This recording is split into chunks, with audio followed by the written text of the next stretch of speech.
the Opie and Anthony Show. Opie and Anthony. Radio shock jock. Opie and Anthony. Shock jock. The biggest are Opie and Anthony. These people say shocking things that border on offensive in order to entertain their audience. I refuse to sit here and think that radio has to be nice. Why? Why does radio, out of any other medium, have to be nice? We are being now held to a standard where we have to be nice and make people feel good. Go screw! Radio bad boys, Opie and Anthony. Controversial radio personalities, Opie and Anthony. Infamous DJs, Opie and Anthony. Talk show radio hosts, Opie and Anthony. Opie and Anthony. Opie and Anthony. Radio shock jocks, Opie and Anthony. Opie and Anthony. Shock jocks, Opie and Anthony. Shock jocks, Opie and Anthony. Opie and Anthony. Shock jocks, Opie and Anthony. Charles Nelson Riley takes it up the blank. The blank. Can I call a friend and maybe get some aid with this? Oh, wow. This is where entertainment is going. I'm starting to suspect my parents are swingers. I think your dad's just a watcher. He just sits in the corner nude and all sorts of horrific things are happening to your mom. They are sick freaks. Don't you ever do that. I understand the concept of the syllable. You don't have to beat it into me with your belt.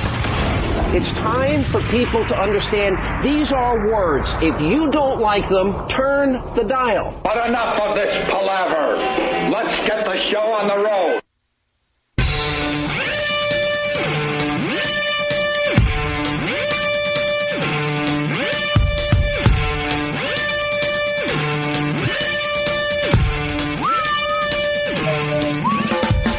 Good morning to all you moose lovers out there. All you bear lovers out there. Hi. It's the Opie and Anthony Show. Good morning. Are you up? Huh? Are you up yet? No, they're not up. Get up. Are you sitting on the edge of the bed? I know Trish isn't up yet. I know that much. Get up, Trish. I do the kick the legs off the edge of the bed and sit there for a couple of minutes, but I'm nude. So like you look down and everything's kind of pressing on the edge of the bed. Yes, sir, yes. You sleep nude? Yeah, I got a girlfriend, so it's cool that way. I got a girlfriend too, but I don't like the sleeping nude thing. Why is that? I don't know. I need to feel warm jammies. I like the I like the covers. I like covers, but and I have to have socks on even. What? I got to be all warm. What the hell is wrong with you? It's the middle of summer and I still wear long sleeve shirts. Why, in case the ghost of Christmas past comes? Why socks? Do you wear one of those little hats? A stocking cap. A stocking cap with a little pom-pom on the end? Nightcap or whatever. No, you got to sleep. I'm not a fan of the sleeping nude. Why? I don't know. It never happened. What a surprise. Look at how many years, and you learn something new. Gotta be naked. Completely. If I was in bed with my dad and my grandmother, they'd have to just not touch me. I can't wear clothing. I'll tell you why I can't. Because then, like, you're nude, and that part of the bed is nice and warm, but then when you shift in the middle of the night, then you enter a cold part of your bed. And even that's kind of cool. Me. That's temperature regulation, because there's times when you wake up in the middle of the night and you're, like, sweating. And then you could move over to a cool part of the bed, or you kick a little blanket off your leg. You use your body like a thermostat. Yeah. You kind of put a little bit of it outside the blanket. And then there are times when if you're cold, you just wrap yourself around your chick. That's what they're there for. That's what they're there for? Yeah. To keep you warm. You know how many BTUs they're putting out? Nice. But that's the only reason they're there, or what? No. All right, well, you better clarify. You best clarify. Give me a receptacle. Give me a hug. All right. Al Dukes down the hall. Yeah. I think he's bored keeping the show, clean and safe. Uh-huh. So now he's trying to contribute to the show on a daily basis. He writes, what if there was a home invasion and Anthony is nude? I've thought about this. I think about every aspect of home invasion. And I hope you had the right answer. Yeah. What's the answer? Here's the right answer. How degrading would it be for somebody coming in the house to be blasted with a 12-gauge shotgun by a naked man? Oh, would that be insulting? The last thing he sees is my junk just swinging in the breeze, and then he sees the muzzle flash, and he's gone. That was the answer I was hoping for. Exactly. I don't care if I'm naked, as long as I got my shotgun. He'd be looking, going, which one's the gun? What do I run from? Either trigger you pull, he loses. Exactly. All right. Well, there you go. But I don't like to touch my chick even when I'm sleeping. I have pillows. No. I have a king-size bed. A bunch of weirdos. I put like a fort. That's what I do. I'm like, a fort. If you touch me, I'll bite you. Don't touch me when you sleep. I do the blockade, too. Yeah, blockade, exactly. Yeah, like I'm East Germany and she's West Germany. You know, there's a wall between us. Like, I go old school. You put barbed wire up? Yeah. No, I do the same thing. Can't be touched. And, after I fall asleep, all bets are off. Like, once we fall asleep, we can wake up on opposite sides of the bed or turned upside down or sideways. But going to sleep, I'll usually put my arm up and like put my hand on the top of her head or something. And maybe we'll lock pinkies or something. And then you fall asleep, and then you wake up, and you're just like all bad breathy and drooling, and the cat's sitting on your head. Yeah, something does happen between the time you go to bed and the time you wake up.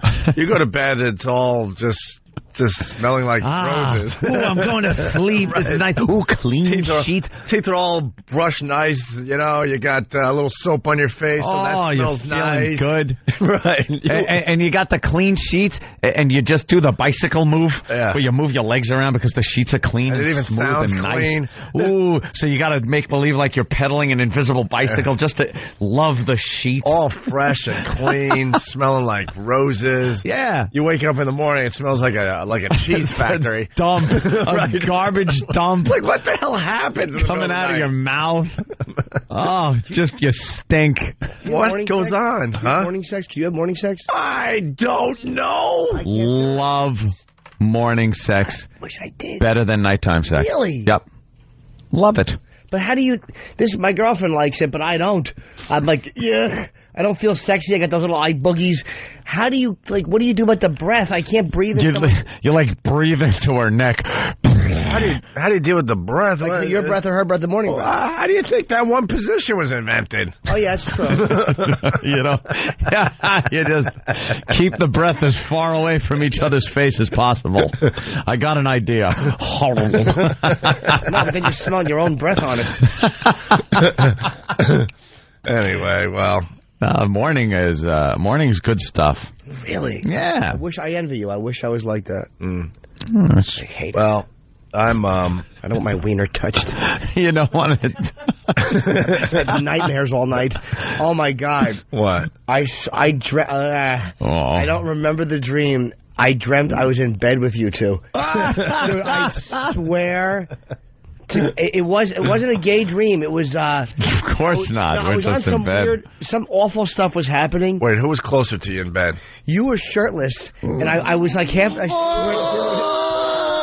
Listen to me. I don't remember any of the dream, except I was like half asleep, and I felt like people were coming to hurt me. I have a lot of nightmares. Yeah. And I felt like people were coming to hurt me. Yeah. And I'm like, nah, that's just like you. My friends are just screwing around with me, like pushing my back, like just being funny. Not okay. Homoerotic. Yeah. And I dreamt it was you two, and you had no shirt on, and you were just shoving my back. And believe me, I know that every psychologist is like, cha. Yeah. Cha. I don't remember the rest of the dream, but that thank God you don't remember. It was nothing. That was nothing sexual. It was just a weird. In bed. Oh.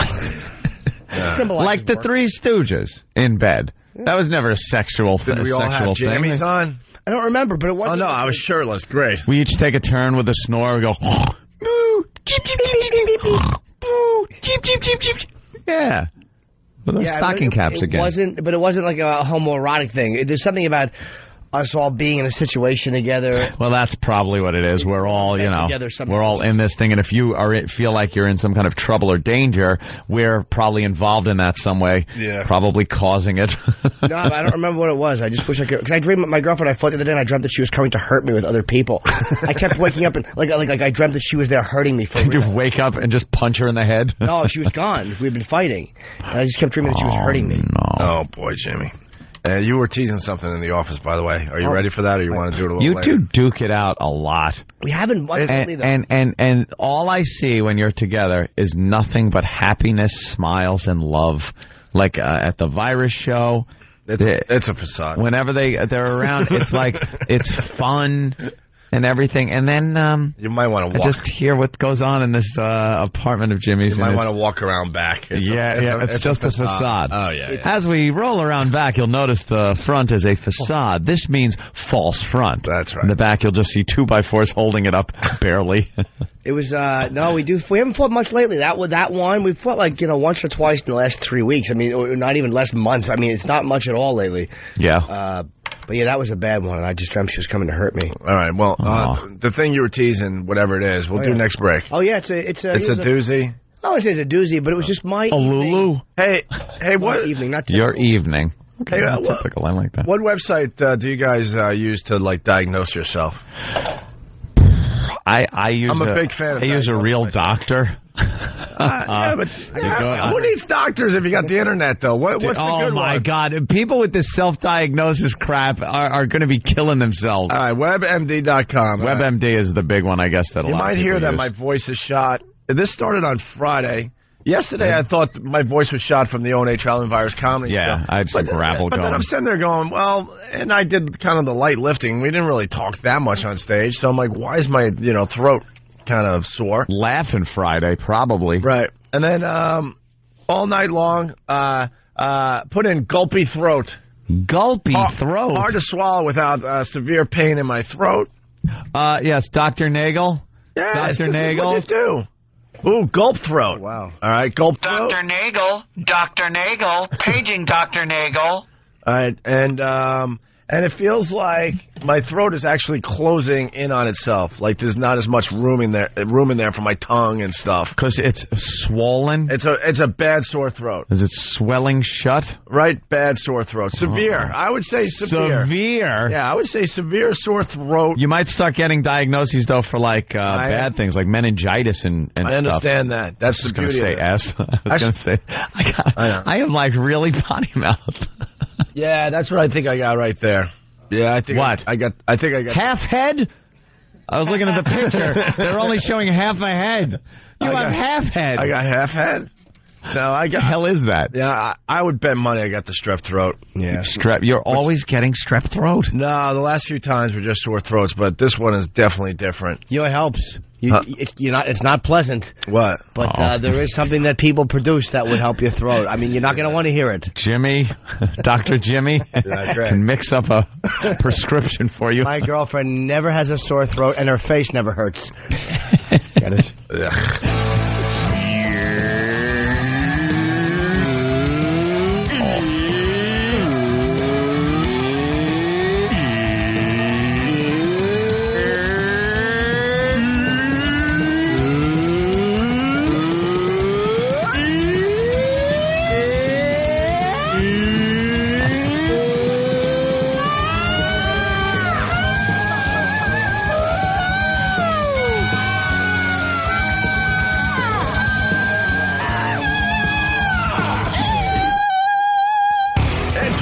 Tuesday. Opie and Anthony.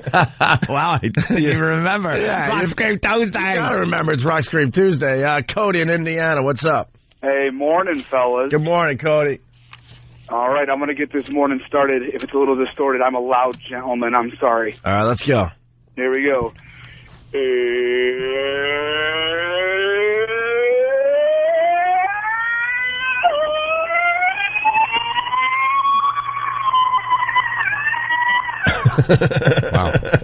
Wow. Your phone couldn't keep up with that volume of yours. I could do higher, I think. No, that was good. Well, that was pretty good. That'll do. Thank you, Cody. Thank you. Have a good day. All right. Hey, by the way, I think we might start our first boycott. It's a new era for the Opie and Anthony show. Error? Era. Oh, okay. My throat. We just had an error. I couldn't make the proper E. I'm telling you, my throat's closing in on itself. it's a new era for the Opie and Anthony show. Mm-hmm. We have started pretty much our own special interest group. Yeah. Because that's what happens out there to radio shows. You get special interest groups, they get you thrown off the air. So us being pretty smart broadcasters thought, why don't we fight fire with fire and start our own special interest group so we can show the power of a radio show. Yep. The power of a radio show and make sure we stay on the air. Where the listeners are empowered. They don't have to become these people without a voice that when something happens to their radio show, they don't have a say in the matter anymore. Now we've built up a huge interest group for the show, and we can use it for other things now. Yeah. I'm having a tough time talking right now. My voice really hurts. Basically, when a radio show gets in trouble, you get the special interest groups that get them kicked off the air, and most of the people from these special interest groups don't even know the show. That's true. So we have decided, fact. Yeah, there are people that actually enjoy these shows, and they have to have make sure their voice is heard. They're never organized into a group that will be vocal if something. Right. In numbers, they will never be vocal. I'm sure a radio show that's been booted or something has gotten like 1 or 2 or 5 emails, things like that. They need that massive organization like the Opie and Anthony show is built. But I also want to use this power for other things. Opie. With power comes great responsibility. Yeah, I understand that. Now, what we have to consult. I want the troops to be standing by, but I think we might want to boycott Ben Kingsley's latest movie. Oh, absolutely. Do you think any of our listeners were going to see it anyway? It looks like a movie that our listeners would probably be interested in. Yes. Yeah, absolutely. A guy that's stopped drinking, he's in rehab, and he kills people. I actually want. Oh yeah, that kind of sounds cool. I wanted to see that. Yeah. All right. Well, I guess there goes that. Well, we've been very excited to have Ben Kingsley on today's show. Is that the one based on the video game? What? I don't know. What video game? Hitman.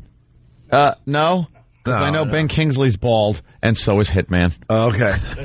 Well. We've been looking forward to Ben Kingsley on our radio show for, a week or 2 now? More than 2 weeks. And Ant and I went into the production room after the show yesterday, and we were doing our promo that basically said, on the next Opie and Anthony show, Rock Scream Tuesday, we'll see if Steve's eyebrows grew in, and we also will talk to Sir Ben Kingsley. Sir Ben Kingsley. And as we were saying Sir Ben Kingsley, Steve comes barging in, or he was scribbling a note. Actually, he was in studio already. Yeah. And he scribbles a note. He goes, change of plans. Ben Kingsley just canceled. I'm like, what do you mean just canceled? We're a mere hours away from talking to him on the show. No, here's what they said, too. Here's what was scribbled on the pad.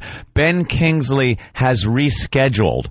So then I read Steve's email. There's nothing about rescheduling. It's a complete cancellation. And I guess he's scared to come on our show. You can't put on him yet, though, because publicists... Well, that's why I want the troops standing by. Yeah. I want an explanation why Ben Kingsley, Sir Ben Kingsley, is not going to be on our show today. We do a great job with big movie stars on this show. I mean, we could list a ton of people that came in, and by the time they left the show, they're like, wow, that was so much fun. That was the best interview we did, blah, blah, blah. They know a lot of people they want to reach, listen to our show. So what was the problem? What was the real problem? Did he Google our names and he didn't like what he saw? That's what I do. Google our names and hate what I see. Maybe, what happened? One of a couple of things. Either what you just said, he goes, well, I can't. I'm a sir. Right. A publicist is overprotecting him, or what they're saying, and this is the outside chance, is legitimate, and he really does have a scheduling thing, which occasionally will happen. I don't necessarily buy that. But I don't either. I would like to find out what it but is. Here's such short notice like that. Yeah, here's the deal, though. We're sick of being pushed around because these publicists F all the time. They're like, we'll give you this A-lister if you take our C, D, and E-listers. And you have to take the C, D, and E-listers for months on end for projects no one gives a crap about. And then finally it's time for them to pay off with the A-lister. And, he's sick. He's stuck in Europe. He's this. He's that. Yep. And we're sick of it. You're right. It's happened many times. Did Danny DeVito come in like he was supposed to? Danny DeVito was supposed to come in. We have a whole list of people that we were promised. And with Sir Ben Kingsley, if he didn't want to do our show, then, they should have figured that out a while ago, not just mere hours before we're actually going to, talk to the guy. So we just want our troops massing on the border. Yes. That's it. Having some exercises on the border as a show of force. Absolutely. Well, this is the promo we did yesterday. We're trying to get the outtakes because they were hilarious. Oh. 92.3 K-Rock. On the next Opie and Anthony show. Yeah. Sir Ben Kingsley, who just rescheduled. What? That's what I just got a note. Ben Kingsley found out who Opie and Anthony are. Yeah. So here's the updated promo on the next Opie and Anthony show. We discuss why Sir Ben Kingsley is an He's right here on 92.3 K-Rock. That's for a New York station. Yeah, I was about to say that. But, yeah, I mean, we found out as we were cutting the promo. Are you kidding me? So we're trying to get to the bottom of that today. We got lots to do, so. Yep. But we're sick of it. I completely agree. And we do have power with this radio show, and we're going to start using the power. The power. You know, we can't be pushed around anymore. We should find out exactly what happened. And we'll find out. Hey, we'll give them the benefit of the doubt, no problem. But it was supposed to be rescheduling and this and that. And like Ann said, if you read the email, it's just a complete cancellation. It's not a reschedule. So then you know what? If that's the case, if he doesn't like what we do and he can't be part of this radio show, then guess what? We're going to ask our listeners not to see his little movie. Yeah. That'll show him. Probably will. Yeah. That's why they come on shows, is to promote. So if you promote against something, that does a job as well. So we got to get to the bottom of this immediately. Immediately. All right, we're just getting started. Jimmy, what was it, a fantasy? You were teasing something. Something about his evening. No, this is time for the tease. You didn't even tell us yet, but you said it's a good one. Just a little something about my evening last night. I'm just a fancy gentleman. All right, we'll talk to Jimmy next. I'm going to love this. Fancy Jimmy. Fancy Jimmy. By the way, it's getting great reviews, this movie. Is it? So what, he doesn't need us, and he's decided he doesn't need us, and that's why? Just bootleg it. Yeah, we'll be selling copies on the sidewalk today. No, we'll just hand them out. We don't need the money. That's all. We need a better tease than that. No one's going to stick around. They'll all stick around to hear the tales of a fancy man. Fancy Jim. Oh my God! It's Opie and Anthony. Hear what everyone else is talking about. O&A Uncut and Live continuing the show on XM Satellite Radio starting at 9 a.m. Eastern. Visit xmradio.com to subscribe. Yo, what's up, man? This is Patrice O'Neal, and Black Phillip will be returning to the airwaves on Saturday, June 23rd. That is this Saturday, June 23rd. And when I mean this Saturday, I mean whatever Saturday, June 23rd is. Black Phillip, I'm sorry I left you alone with your goofy ass girlfriend, alone with your goofy ass wife, or just alone, just fucking sitting around, being fucking miserable. And not having a fucking voice just to express to these goofy hoes that you're miserable. So I'll be back. Black Phillip Show with Patrice O'Neal and the regular cast of motherfuckers. Maybe, if motherfuckers don't fuck up before June 23rd. See you later. Pop that Gucci, hey! Pop that Gucci, baby! Pop that Gucci, hey! Pop that Gucci, baby! Opie and Anthony. Bad boy radio host. Opie and Anthony.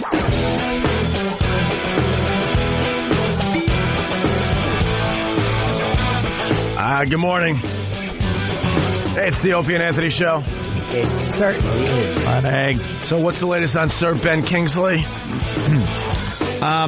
Apparently what were we told yesterday? Here's the excuse we were told. He had to film something in Canada, and he couldn't make our show.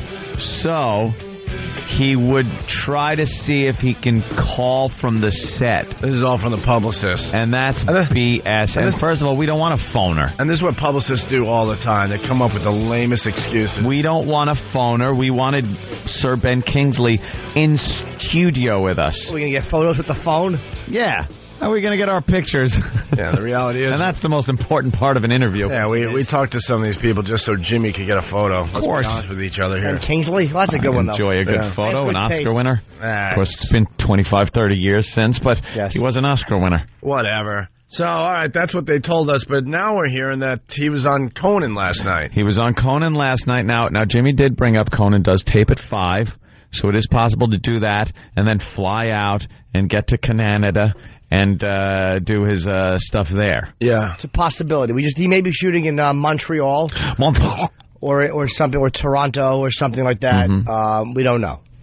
Well, we'll have to wait and see. I say he pops on TV. Now that's the ticket here. If he pops up on one of these New York morning shows, if he pops up on Regis, something like that, then we know he's still in New York. Could have done this program, chose not to, and then release the hands. Oh yeah, we basically want you to boycott his new movie. Open the gates. We've been lied to.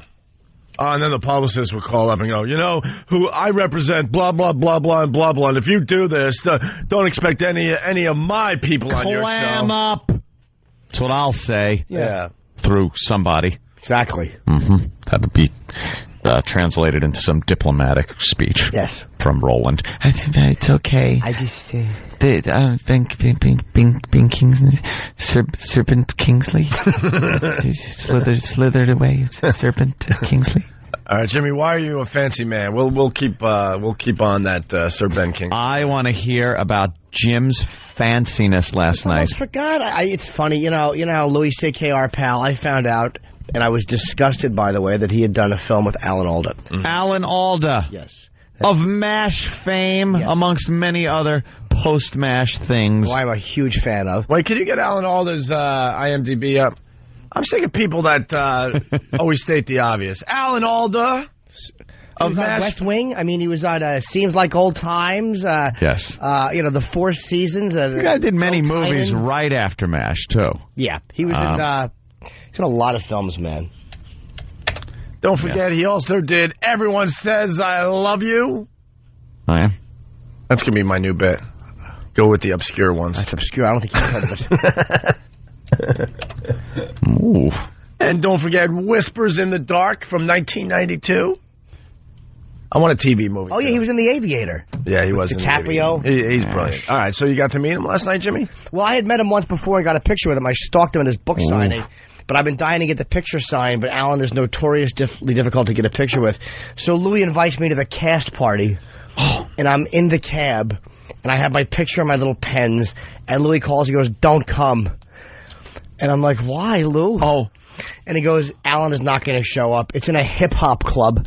They're having the cast party in the back room of a hip-hop club where you have to be wanded to walk through." So I'm so pissed off. Oh, no. I'm sitting there with this stupid Alan Alda photo, he and I smiling, just a fat boy at an icon. And I have my little pens, 2 different color Sharpies, in case Alan has a preference. Oh, this is so typical. I cancel my spot, and I'm like, And he goes, but instead, he goes, "You want to go to Nobu and have dinner with me and Chris Rock?" Wow. And I'm like, you know what? I think I would like that. Wow. So I head to Nobu, which I've never been to, and I have a fancy dinner with... the close one or the far one from here? The downtown one. Okay. The Ridge. All right. And I walk in. It was funny. It was Chris Rock, and then it was Louis, and then me. You've never seen order of importance so perfectly displayed. And so we're sitting there eating, and I was actually going to leave my picture. I was like, I'll leave it in the cab because I was embarrassed because I had it like in an envelope with my markers and a piece of cardboard, and I had it in a shopping baggie just to carry it properly. Chris Rock might have thought you had a script with you, so that could have been. I wouldn't have. If he saw one episode of Lucky Louie, he'd know I didn't have a script unless I wrote it. Nobody sent me one. So I had a fancy fine dinner at Nobu, and then Matt came and we sat down and ate. It was cool to have like 4 of us there. Who paid? What Chris did. What a guy! Yeah. Did you see how much he tipped? I didn't notice. Did he break the myth? No, I'm sure he did. It was a very expensive dinner, but we had to stay along because Matt, it was late, and he just ate a little bit later, and I didn't. No one knew he was coming. He just kind of showed up. So what did you guys talk about? Well, when Chris, me and Louie talked about the business, and then Matthew, we talked about Matthew Broderick. Yeah. Okay, that's what I was waiting for. Yeah. He came. Yes, Matthew Broderick. Yeah. Then came and sat down with you. Yeah, we discussed Tough Crowd. He was a fan, and yeah, we all just chit chatted. Were you brave enough to talk about the Opie and Anthony show? You're brave enough to talk about how he sell out, how he railed his wife. Well, I tell you one thing, and then she Gave us a knockout punch. I think Jimmy has enough credits now where he doesn't have to use the Opie and Anthony. Nope. So it's like, I was on Lucky Louie. HBO special the tough crowd. And I just filmed my HBO special. Well, me and Louie and Chris did talk about the show because we talked about the Jones Beach thing. Because he's like, aren't Opie and Anthony doing something like big? He heard. Yes. So we talked about he knows about the stand-up stuff. Yeah, that's pretty cool. And then I'm sure Matthew. Broderick. He had Matthew he had like Broderick. a very twisted sense of humor. Did he? Yeah. I don't think it would have freaked him out at all, especially because you guys, it was funny the way she called up and you guys did what I would have done, which is like, who wouldn't appreciate that? Of course. So it was good. So we all had a nice fancy dinner like gentlemen, and then we all left, and Matthew and I took a picture, and I went to the cast party anyway because I felt like being part of it. At the hip hop club? Yes. And Alan Alda was there. No. And so Alan and I chit-chatted for a little bit. No, now you're lying. Oh, no, I'm not. He was there, and I walk over, and Louis there's no one I love more than Louis C.K. He introduces me to Alan, and I have my little shopping. If I would have left it in the cab, I would have slit my throat in front of Alan and yelled a Hawkeye quote. And then but we're sitting there talking for a little bit, and it turns out, I think Louis told you this, but Alda had Googled Louis and listened to some of this program. Yeah, we were kind of saying that yesterday. Wow. And he had listened to some of this show. And he's like, yeah, Alan, this is Jim Louis, a comedian. He's on that Opie and Anthony show. And he's like, oh, those guys. He's like, those guys, they were much more like insightful and thoughtful than I would have thought. Well, book Alan Alda. Well, I wouldn't go nuts. Slow down. We were talking, and I said, I'm sure there's certain bits that would sway your opinion. In case he Googled more. Yeah, thanks for throwing us under the bus. Oh, no, I had to stay away from that Google. Jimmy was separating as much as possible. No, I had to prepare him in case he Googled again. I wanted to know, that clever stuff must have been when I was on the show, Someone tell Alan Alda, Google causes cancer. Yeah. Don't go there. We had a lovely chat about MASH, and he was so happy that I knew this moment. We were talking about language, and he knows that we've caught flack, and he's like, and I'm like, well, even you guys, I mean, you said son of a bitch on the air before anyone else had said that. That was a big issue back then. And he goes, I wrote that. He was so psyched. Oh, did he do it in that way, that Alan Alda? I wrote that. Yes, he could have. Wow, his hand went a little hotter. Oh. Wait a minute, you can't write son of a bitch. Well, he wrote the scene, though, with Mako. Yeah, I understand, but that's what he said. You can't really get credit for writing son of a bitch into a sitcom. But I wrote that. Son of a bitch is just one of those things we all have written. Did you feel like Trapper John when he did that? I did, but not in 1982. That was never done. Right. And I'm like, that was an amazing moment. And he goes, we had so much problems. They tried to, the network tried to censor us. So we had this talk about censorship. And then I think I got, a little too intense. And I was like, how about that episode where, and then he's like, all right, enough about MASH. Yeah, and then Jimmy was the went too far guy. Oh, talk about MASH. Like, one instance like that is great, but then if you keep talking about MASH, because it's all anyone probably talks to him about when they first meet him. So we had a good 5-minute chat about stuff, and then it was good. Someone started talking to him, and I'm like, all right, man, I put my hand out, and it just sat there. No! Oh, you had to walk away with your hand? Dude, the director saw it. He's the guy that played, McManus on Oz. He saw it. People around saw it. And then Alan saw my hand. And he goes, oh, and he shook my hand. Oh. Nicely. But I hadn't gotten my picture signed. I was too embarrassed to ask.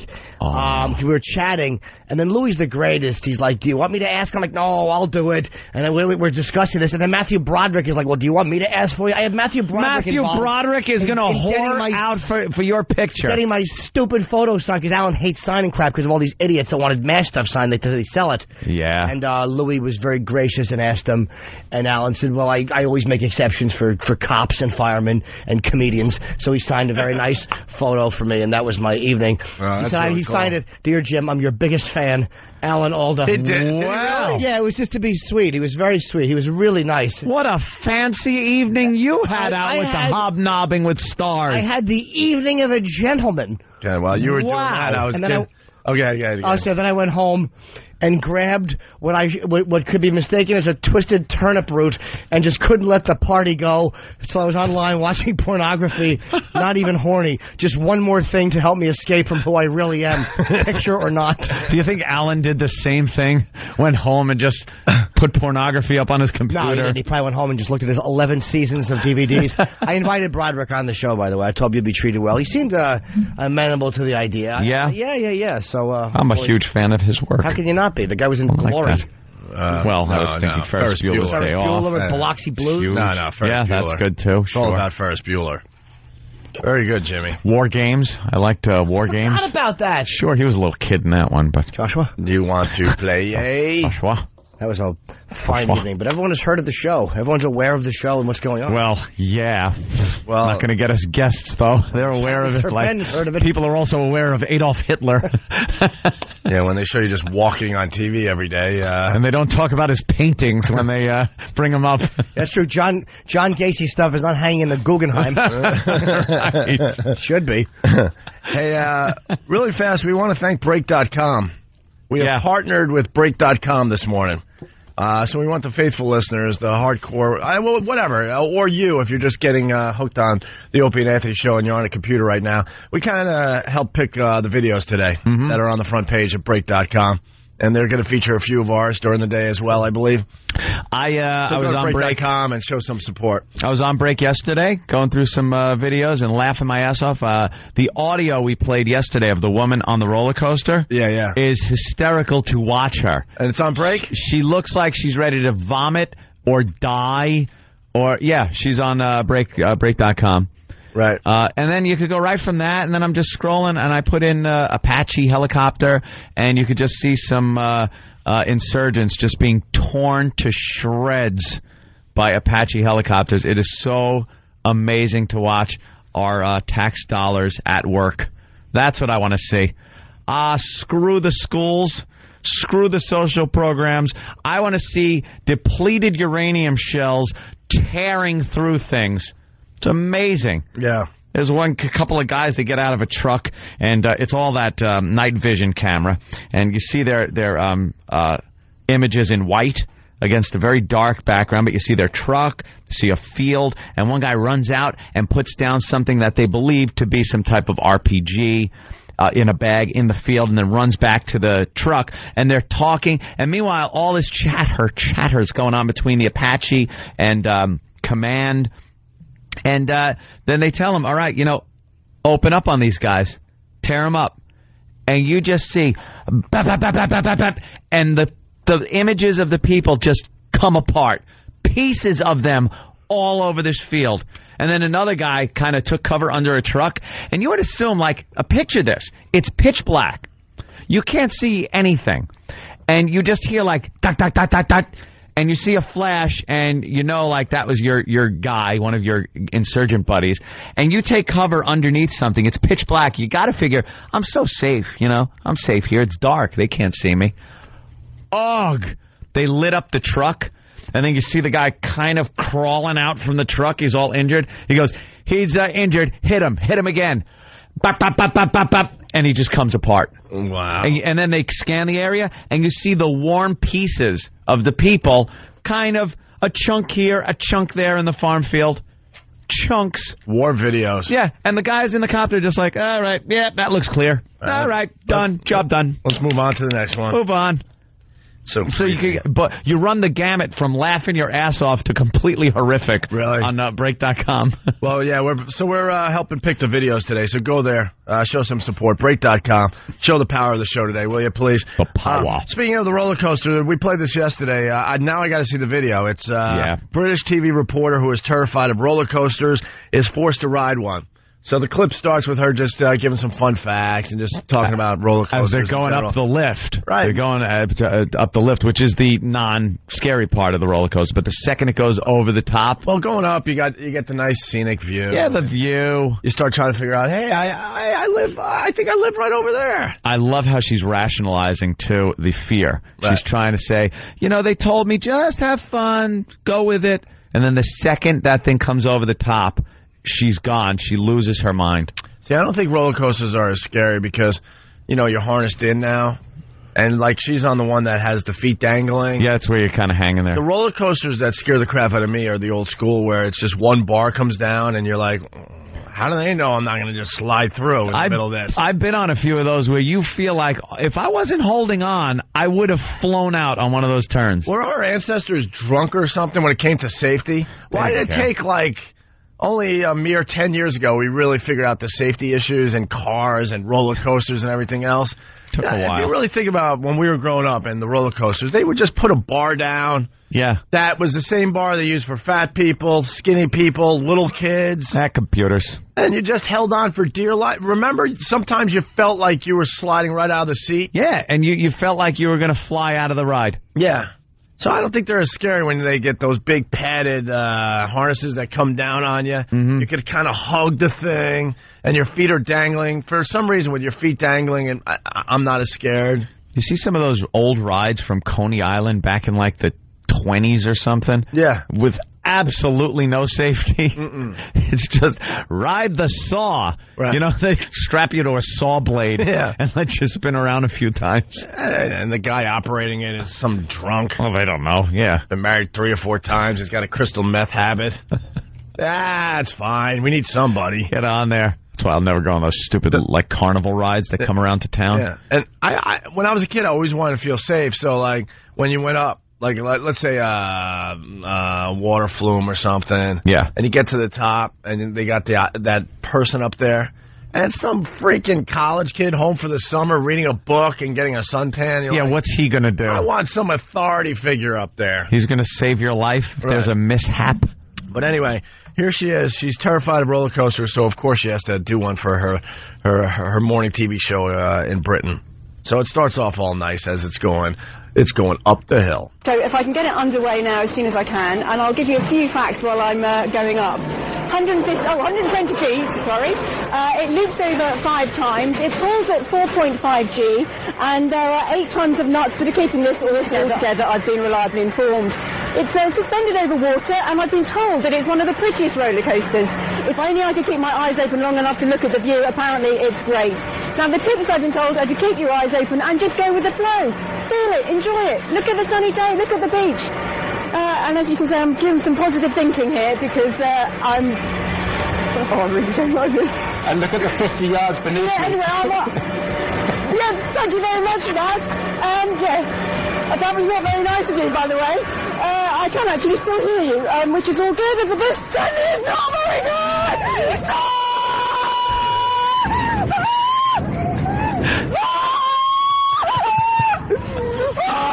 Shut my eyes! I don't like it. It is fun. I'm so glad I did not breakfast! Please, Lord! Please! Well, I think it's nearly over. Yes! Do something. Oh, definitely a horse carousel girl. I'm really sorry. I'm an absolute wuss. Oh my God, she was close to crying. She had those. Yeah. She started crying because she knew it was over. She's like, oh yes. And then when it pulls into the little station there, she's like, oh yes, get me off of here. Yeah, there you go. All right. In honor of Rock Scream Tuesday, here's Roller Coaster Girl, just isolated, just the scream part as we go to break. It's Opie and Anthony.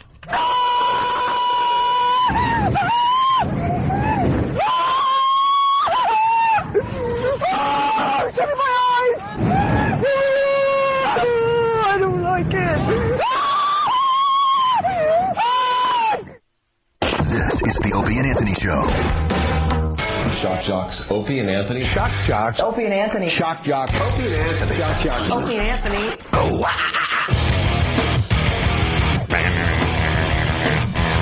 Yo, check it out, Opie and Anthony. If you have something for the show, 877-212-5762. Not the easiest number to remember, but that's the one we got right now. It's impossible to remember. You just said it. I don't remember. What is it? I don't remember it. Right. 877-212-5762. 5762 is what? I know they don't want us to say it because it says K-Rock, but the problem is we're on 20-some-odd stations across America. You know, we're on the edge in Buffalo. They don't want us saying K-Rock. It's going to confuse everybody. So as far as we're concerned, we have to give out the actual number, which is 877-212-5762. Do you think the people listening on the Wolf want to hear K-Rock?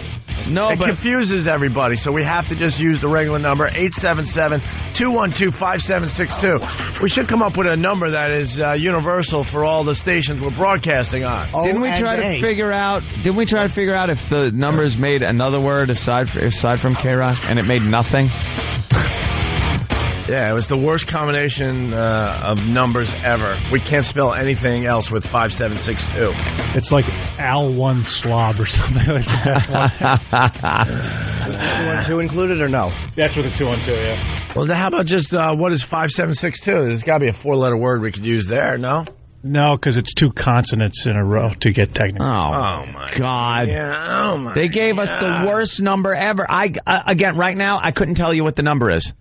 5762 877-212-5762. And what I learned in the back in the day, you got to make it very easy for the listeners. You got to spoon feed them. Everything has to be very easy. They don't want to do the heavy lifting. They don't have to.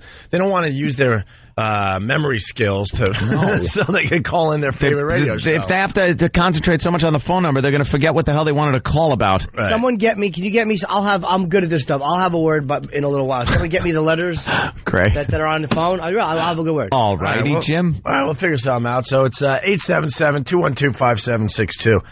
A newsreader clip. Jack Cafferty. Oh, that was Jack Cafferty, too? Yeah, he comes across. Oh, speaking of news people, by the way, our favorite traffic reporter, Jill Nicolini. Jill Nicolini. Long Island girl that we're trying to, put over. Although I think Channel 11 already knows they have a star in the making. It's the longest traffic report you'll ever see on a TV news show. To summarize, she's a hot piece of ass. She's been in Playboy. Mm-hmm. She used to do the in-stadium or in-arena announcements for the New York Islanders. Google her if you're listening, Mr. Alda. You better Google her. Google Jill Nicolini. And Jill does the traffic like she's doing weather, because they're basically getting her ready to take over for the old broad that does the weather. She's built better than Hot Lips Houlihan. Wow. And then she's going to be on... Hot Lips was never sexy. She was. She wasn't. Matronly. No. She was matronly. She was packed into motherly. No, Jim. No, I was never into the Hot Lips. Khakis. Never into Hot Lips. I liked her backside. Occasionally, Hawkeye would pull out with these nurses that were really hot. For the old school ones. Yeah. One of them was Cotter's wife. Was it? Yeah, Cotter's wife. I remember that one. Yep. Did you talk to him about that episode? No, but I would have. I was like, you said the blood of children. I just douche chills thinking about myself. Oh, no. Did you bring up an episode and say... should be shot. What did you say? Because I heard that line, and I know that line. What did you bring up? I don't remember. What did you bring up? Come on, let's go, Jimmy. I'm like, you said, because there's this thing he says to Radar, because he was happy again. I said something about, you talk about how your job is to pull bodies out of a sausage grinder, which it is, and that was a great line. He goes, yeah, I wrote that thing. He was really proud that I remember that. And I'm like, you actually said to stand in the blood of children in a sitcom. And I was like, as I said it, I'm like, you melodramatic nothing. Oh, my God. All right, Jimmy, I won't be looking at you for the rest of the program. I can't. We're using your hands as you're saying it? Yes, man. He was hunched in listening to me, sitting on a bar stool. You said. He was excited because you started off well with him, and he's thinking, wow, I think I might have a new person I can hang out with that's not going to spend his whole time in front of me talking about MASH. Or at least talking about it. I don't know. I felt it slip away. You did? I felt it slip away. It's like, damn, I'm losing him. I almost said that, and it went, bye, Alan. Bye. I'm sorry, I'm a nobody. He thought he had a cool friend he could chat with. Jimmy introduced me to... Did you say, I'm losing him? Come on, don't let the bastard win. No, someone else. I watched people annoy him, and I'll say this for myself. I knew when to punch out. You did. I did not annoy him. I didn't walk over and say goodbye at the end. We had a nice handshake, and that when he finally saw my hands standing like a wooden soldier. I had a conversation with Corbin Burnson. Yeah. That's what I picture. Just a regular conversation. Two guys. Me, Corbin Burnson. That was from Seinfeld. Speaking of Seinfeld, Jimmy introduced me to Jerry Seinfeld at Colin Quinn's kind of bachelor party slash roast. And after the whole thing was over, like Seinfeld's on stage because he's good friends with Colin Quinn. And he came and he roasted him a little bit. And so I'm on stage and I get introduced to Jerry Seinfeld. I'm like, don't even mention Seinfeld. Don't even mention Seinfeld. Don't even bring it up. Don't even say you're a big boy. fan. Good boy. So Comedian was out. And I'm like, man, I saw Comedian. I thought it was great. I really liked the behind-the-scenes look of you know, trying out new material and getting it to a place where you could bring it into, you know, to a mass audience. And he was really happy that I brought that up in Seinfeld. He's like, oh, thank you very, you know, whatever. Thank you. And then nothing.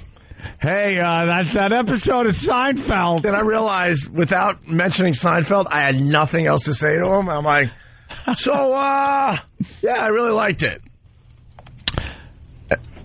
And we're purposely giving you silence here because it was just awkward silence, looking at each other, and I'm like, ooh. All right, take care. And jumped off the stage, and my whole body was heating up. He's an intimidating guy, man, Seinfeld. He really is. Because this is what I love about him. He's brutally honest. Like, he won't do anything he doesn't want to do. Yeah. There was a picture. I saw him do it. There was at the Comedy Cellar. These Israeli guys want to take a photo with him, and he's okay with that. He was like, okay. And the guy went to put his arm around Jerry, and Jerry goes, we don't know each other. We don't need to touch. And he wasn't being awful, but I was like, wow, he means it. Just brutal. Yeah. Did you see that HBO thing? I think it was, or maybe Showtime. I'm not sure which one. They did they had Robert Klein and Chris Rock. And Jerry was up there, and they were kind of honoring his work. It was HBO, as a matter of fact, because they had the head of HBO come out. And Jerry was just the whole time looking so awkward being there. And, like, what's this pomp and circumstance over, you know, my career? And he got up to give a speech at the end, and it was just hysterically brutal. He brutalized the president of HBO. He brutalized the whole event of him just sitting there on a stage on a chair while an audience just gawked at him. He abused the audience for being there for something like this. He is just brutal. He's not Jerry Seinfeld from Seinfeld. Right. He's got like parts of that, but it's not like a fun guy kind of a thing. He doesn't seem like he's a fun guy. Well, he's quite frankly. The beauty of him is he knows how much money he has, and he'll like joke with the audience about it. About like, yeah, it's great being me. And he's like, he doesn't pull that shy crap. And I was trying to, because like, I was talking to him one time about the Mets-Yankees World Series. This is going back a few years. And we were talking about the Subway Series. We had something to bond over because I'm a Yankee fan. And then Colin came over and just blocked the whole thing. Oh, we talking about sports. Shut up. Then he just ruined it for me, and I had nothing else to say to Jerry. He'll tell Jerry to shut up. He doesn't care. He never calls Jerry back. Colin's not impressed. That's why Colin sucks, because you find the one thing you can talk to someone about, and he blows up your spot. He'll just ruin it for you. But we went off road here. Jill Nicolini. Oh, right. So Jill Nicolini. How did we get to Seinfeld from Jill Nicolini? People we'd like to have sex with. That's how I got there. Jerry's very funny and very rich. So Long Island girl doing well. She's the traffic girl, and she does the longest traffic report for local TV here in New York, with graphics and green screens and all sorts of stuff. Amazing what they've given her. They give her animated cars and like a 5-camera shoot showing every bridge and tunnel in New York City. And her whole deal is to just wear really hot outfits every morning as she does the traffic. Yeah. She pretty much wears the clothes she goes out in. And you could picture her out at some Long Island club. There she is. And the point I'm making, we got to get a screen cap of her every day. Today she's wearing pink frosting. It looks like pink cake frosting is spread all over her body, but it's some kind of like little pink chiffon number. It looks like pink frosting. It's barely covering anything. Yeah. And there she is just doing the traffic. No one cares. And they're not listening to me. They're showing too much of the cartoon cars. Show her the whole time. No one gives a crap, showing live shots of actual traffic moving through highway. No, just show her. And have her tell people where the problem spots are. And then they go to the weather broad, who's a little older. Yeah. And as she's trying to do the weather, she's looking to her left because she's like that. She gets pissed because she sees her replacement getting closer and closer. Oh. And then she's going to replace her. And then she's going to go into the entertainment reporter's seat. And then a mere 2 years from now, she'll be the anchor. They know what they're doing over there. Network anchor. Look, pink frosting today. See? Did you see how she just looked to the left? Yeah, Linda Church looks over at her like, I remember when I was that age. Yeah, well, Jill will finish up her traffic. They go to Linda Church for the weather. And the first shot of Linda is she's looking off to the left at Jill, obviously, on set. Yeah. Going, oh, my God. Yeah, get a screen cap of what she's wearing. Every day we should do that for the rest of the country. And then we challenged everyone else. We're like, hey, find a hot abroad on TV doing, like, local news. And we haven't seen anything. No. We haven't seen anything that comes close to her, except for you can't count the Spanish news stations. No. That is almost pornography. It really is. Very close to porno. All right. Wait, can I point out the worst part of Colin, which I just thought of? Oh, yeah. This is why I hate him.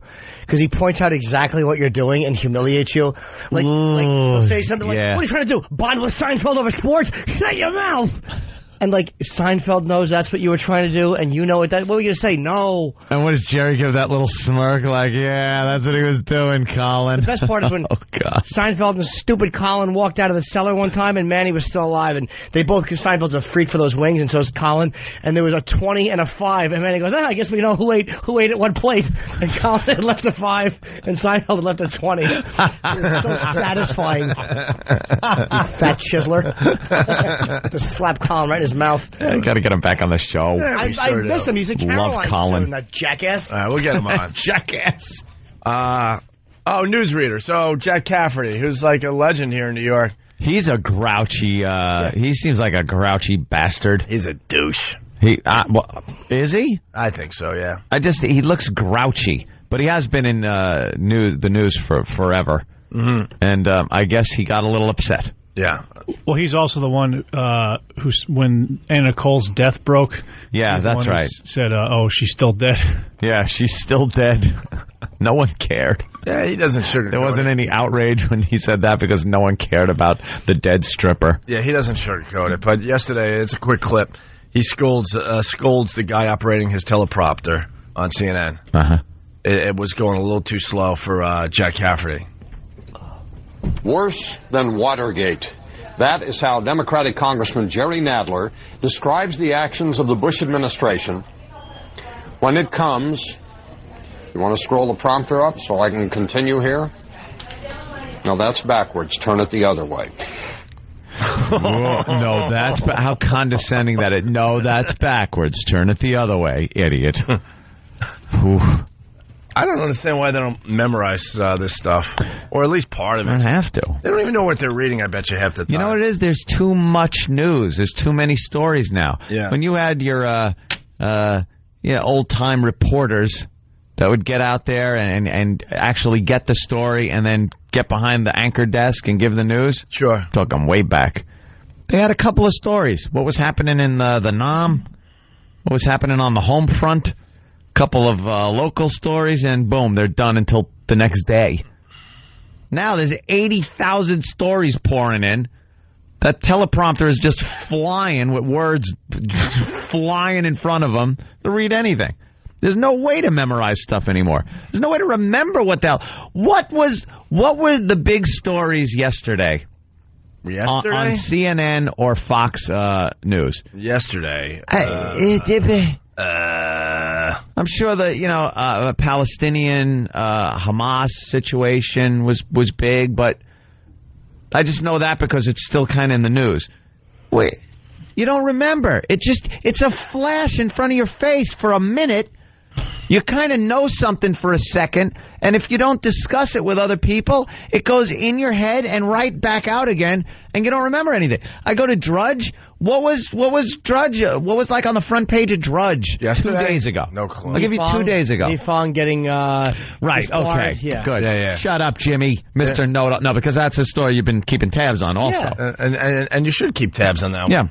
Before that, it was the Hamas taking over. Yeah, Hamas. Yeah. Hamas. Well, you know everything, Mr. Smarty Pants. Blowing my theory right out of the water. I don't even know if that's right. Iraq. Google Sonni, Sonni, Abata, Abatt. The hell is that? She's a hot news anchor in Pittsburgh. Oh.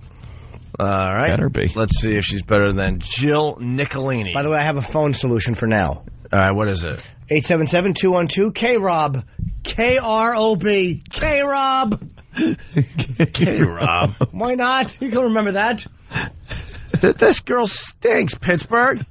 Oh, she's not bad. Oh, she thinks she's not bad. She's lovely, oh. Yeah, she's all right.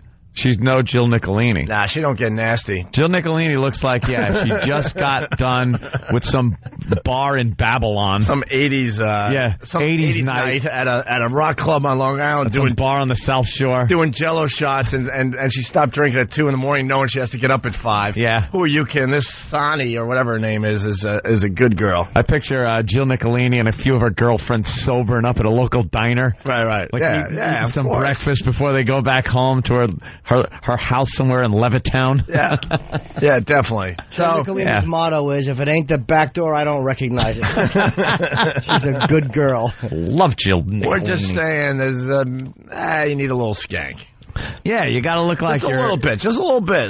You know what? You got to look attainable, accessible. Nah, Sonny's attainable. Nah, she looks like she thinks a little too much of herself. Oh, look at her. That's her too? Let me see. Wow. Wouldn't mind giving her she looks better there. She looks. No. No, who's that? Who's that? E-Rock. God damn you. Who's that, Hulk Hogan, you fruit? Who was that? Some famous, she's known as being one of the hottest reporters ever. She's some French woman. Yeah, I've seen her. She's pretty hot. In the country. All right, I'm glad we know what we're talking about. She's because pretty. Mm-hmm. Hey, can somebody see what Mike Wood is improving? It might be Melissa. Put in Melissa T-H. Yeah. This is going to be her. Theuriau. Yeah, that's the one. Okay. Yeah, wow. Some French broad? Well, they're saying she's the hottest news reporter ever. Ever in the world? Well, look at it. And they got topless shots of Top her up, topless, E-Rock. What are you doing? Where is she? That's Big John E-Rock wasn't going to go to the topless shot first. Why would you go to the one with her in a business suit? She's behind the desk doing the news or a topless. Forbidden. God forbid we see a topless shot as we do a radio show. We can't see. What does forbidden mean? Who forbids it? It means forbidden. How about this one? Come on. It looks like it's taken in 1950. I know, exactly. Yeah. Bridget Bardot. Give me a better one, E-Rock. Bridget Bardot. You know, some girls look better with the clothes on. With the clothes on. I mean, she's definitely hot, but I think using a little, saving a little for the imagination helps out this broad. I disagree. She's lovely. She's her breasts are like lovely B cups. Oh my kid, I'm trying to find a flaw. Oh, mole! Ain't bad. There's a mole right there. Ain't bad. Well, hold on. Mole. Well, on her stomach. Yes, mole. Well, she's French. And what is that? I don't know if Al's going to dump this, but I wouldn't mind giving her a kiss on the cheekbone. Wow. Poof, I'm lunging for the dump button. You know, I don't want to get crazy here, but I want to see a picture that has her clothes on. Yeah. Have her clothed. No, go on. E-Rock might have been onto something. Either, the one in the pink all the way to the right. Yeah. One of them weird European girl bodies. Look at this girl. Yeah, you know what? I can't argue. I think this is the hottest news chick I've ever seen. Yeah, look. God. Actually, no, Roz Abrams. Roz Abrams. Roz Abrams always looked like she was just arrested in some kind of a gang brawl. What is wrong with you? Pat Battle's my favorite. Pat Battle is a babe. She's a mess. I want Pat Battle to walk into my room with one of those special belts a dominatrix has and really cuff me and teach me a lesson. You want her to tell you the news. Roz Abrams. All right, let's say hi to Russ in Pittsburgh. Russ. Morning, boys. Hey there, Russ. What's up, Russ? Hey, what's up? I just want to tell you guys, I just moved back up here from Dallas, and first of all, glad you guys are back on that other place, but there are no hot chicks in this town. That chick on the news here is a good thing in here. They need something. Oh, the Pittsburgh one? Oh, yeah, it's rough here. What's the chick in Pittsburgh? That one we were just looking at? Sonny. Yeah. Or whatever the heck she was all right. But this French broad we're looking at, what's her name again? What's her name again, E-Rock? Melissa. That one down. Hairy armpits and all. Oh, yummy. Thank you, Russ. A little sweaty. Maybe they stink just a tad. Stink. I was doing the news, German. Who cares? Whatever the accent is. Put it in my face. Show me who's boss. You are a news lady. Yeah. Nothing hotter than Penny Crone. Let me tell you. Oh, Google Penny Crone. No, don't. That's a hottie. Why would you put a bad taste in I'm just everyone's telling mouth? people to Google Penny Crone because we got everyone in a happy place, and you have to do this to everybody. Yeah, Penny for your thoughts. Yeah.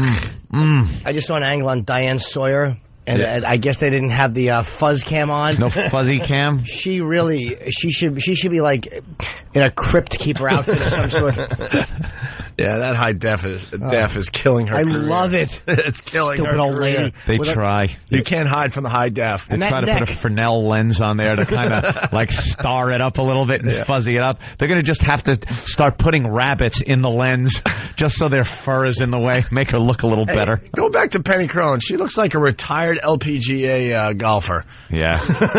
Penny Crone definitely looks a little like a lesbian. All right, now everyone's coming up with people they think is hotter. Robin Meads from CNN. She's all right. Robin Meads? She's all right. I liked Bobby Batista. Why? Remember her? Name. It's an athletic name. From CNN. With that she was eye? Cross-eyed, yeah. She was what they call wall-eyed. Sometimes I've heard it called piss-eyed. All right, we'll break in a second. They call it wall-eyed. How awful is that Paula Zahn? Even though she's relatively attractive. I don't like her, but she's relatively attractive. Paula Zahn? No. Paula Zahn. She looks too plastic. There are chicks that used to be hot. Who's the one that's she's blonde? She's on an entertainment show now. She used to be an anchor. Deborah Norwell. No. Yeah, Norville. Norville used to be real hot back in the day. Yes. And then there was the one that couldn't give you a handy if she tried. Who was the one with the claws? Oh my God! Remember her? She was famous in L.A. Her face was hot, but she had the claw hands. She had what are they called? Flippers. Lobster claw. It was like yeah. Bree Walker. Did she really have claw hands? Yeah, she had claw hands. But you know what? She was on TV recently. Yeah. And she's gotten so much plastic surgery done, it's frightening. Really? It's frightening. She used to be a looker back in the day, and then I guess she was trying to keep up with her looks, and she just messed up her face. I don't know if there's getting those hands fixed. I don't know if what about the face? I don't know if there's a current photo of her, but she just messed up her face. Let's see her. She probably couldn't put her makeup on right. Stupid claws. She just dip it in and slap it on. Kept chopping her lipstick in half when she tries to pick it up. Yeah, that's kind of a current photo there. E-Rock. Ew! I like Jim's response. Ew. Yeah, she got way too much plastic surgery. I don't care about her face, it's the hands. Yeah. Oh, you see the hands. That should be headline news every night. Yeah. I'm reading the news on TV, and these are my hands. Back to you, Phil. Wait. I can't even see what's going on with that hand. Oh, one's leaning over the... Wow, what happened to her? It's a birth defect. No, I'm talking about her face now. Oh. We don't know if we're talking about the hands or the face. She's got more collagen shoved in her face. She looks like the Joker. Yeah. She should not be casually resting on that hand. They should be hidden away like the Elephant Man's gloves. Remember those big burlap sock gloves he'd wear? That's what she should have to wear on the news. Oven mitts.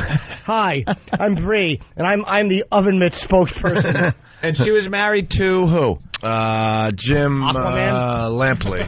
Jim Lampley? Yeah. Yeah? The boxing dude.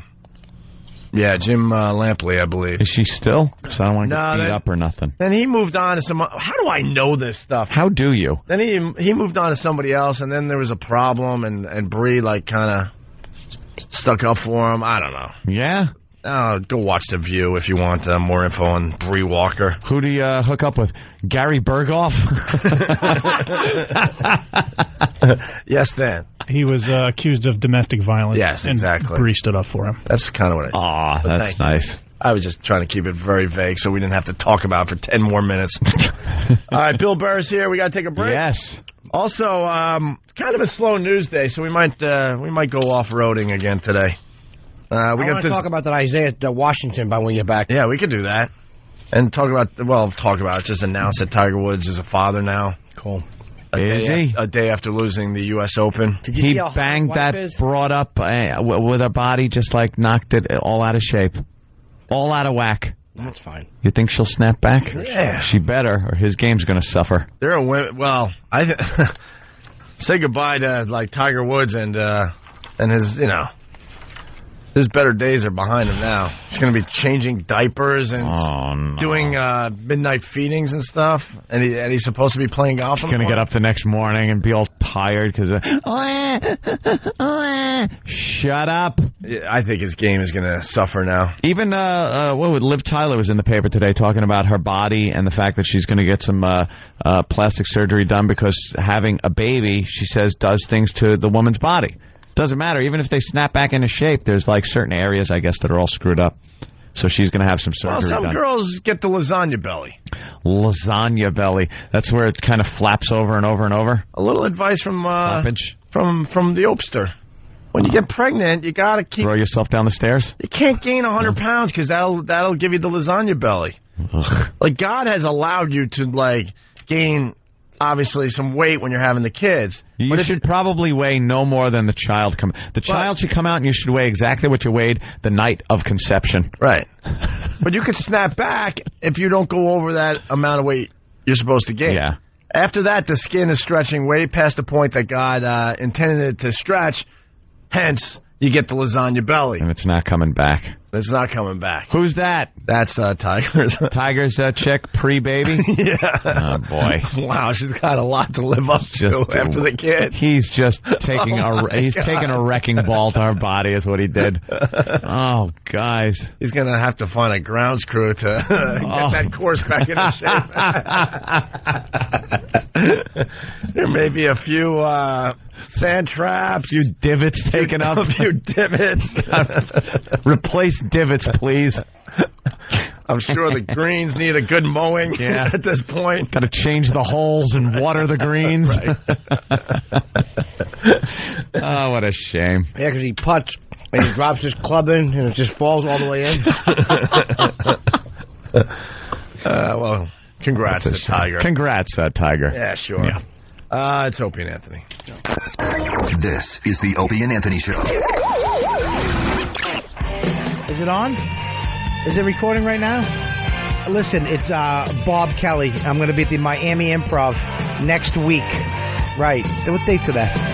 Oh, fuck, I suck. It's Thursday. Thursday to Sunday. What? 21st through the 24th. That's right, the Miami Improv. And I don't have the number. You have the number? Just go to the improv.com, www.improv.com, Miami Improv, the 21st through when? The 24th. All right, that's Thursday through Sunday. Buy your tickets now because it's almost sold out. Get the fuck out of here.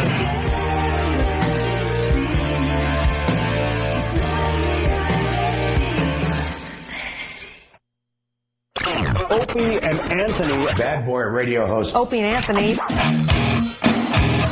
We're back with the Opie and Anthony Show. Lots going on. Don't forget to go to break.com today. We help pick the videos that are on the front page. Ooh. Also, our next O&A Traveling Virus comedy show is at Mohegan Sun. We're, 11 days out? These are coming by fast. Yes. 11 days out. Tickets are available through Ticketmaster.com. All the comedians you saw at Jones Beach will be at the Mohegan Sun up there in Connecticut. Yep.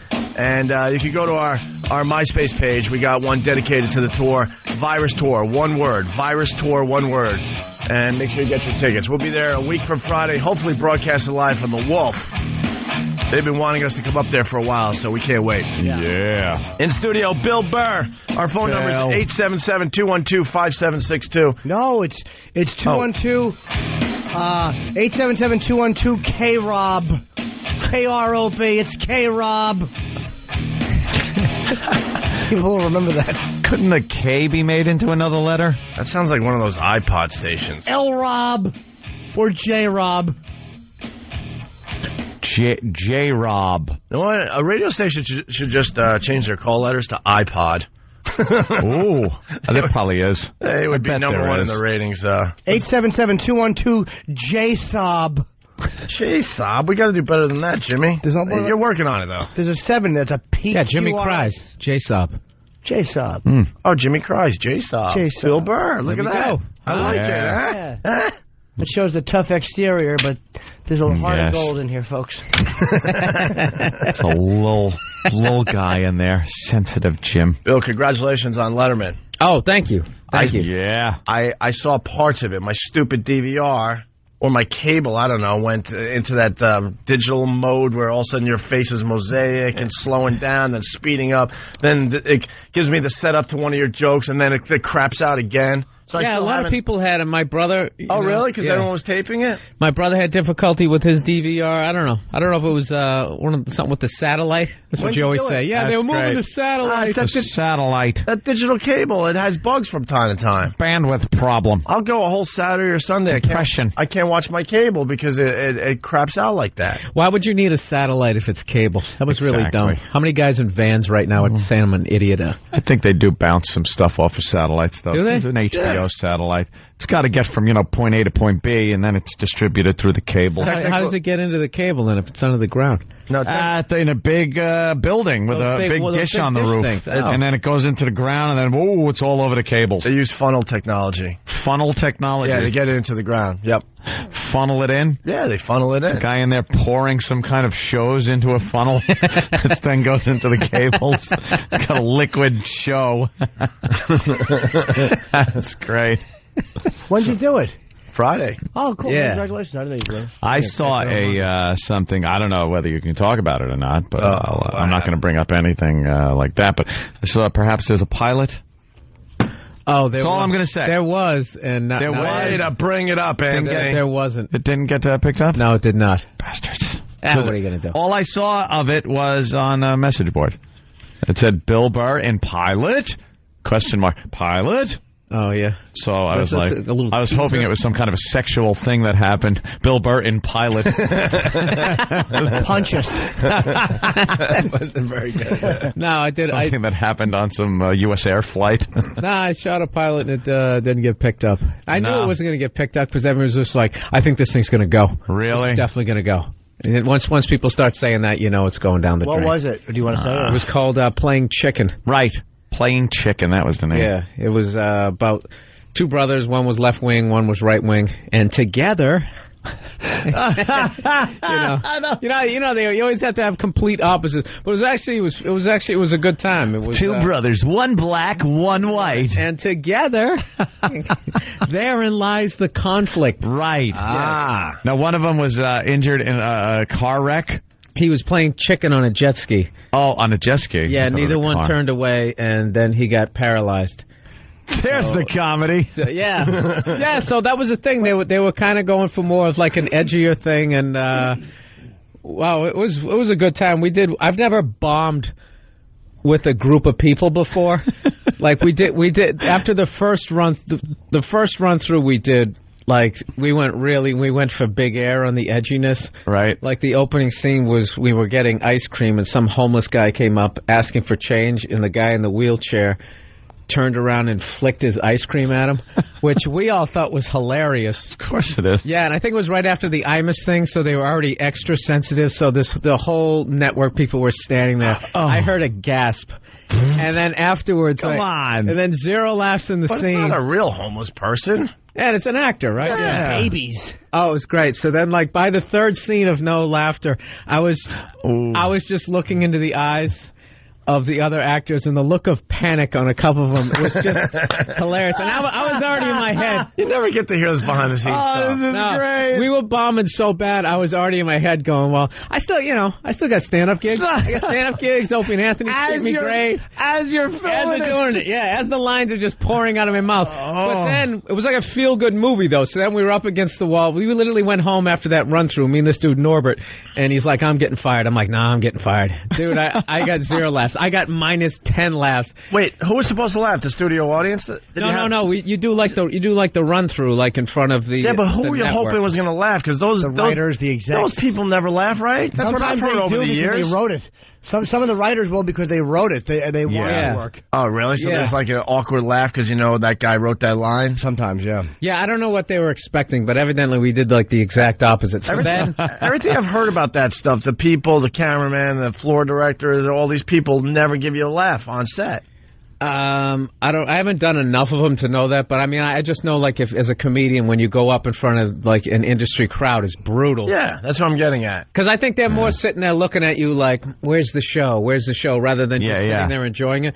So anyway, so we bombed horrifically on a Friday, and like we didn't know what was going to happen, and then it was like a feel-good movie. Like someone should have like filmed it, because then we kind of changed the tone a little bit. Yeah, we did the next run through, then it killed. And then it's just the crescendos we did in front of the live audience, and it destroyed. And we were all high-five. Wow. Everybody's going, "You're going to get picked up," and blah, blah, blah. And then it all came crashing down again because it didn't get picked up. With one phone call of, how were you told? Where were I don't you? even remember. What happened? I know. Come on, I was at Giggles in Seattle. And their beautiful, their beautiful dressing room. Oh, which is my God. Oh, you were that print. It's, Wait, what?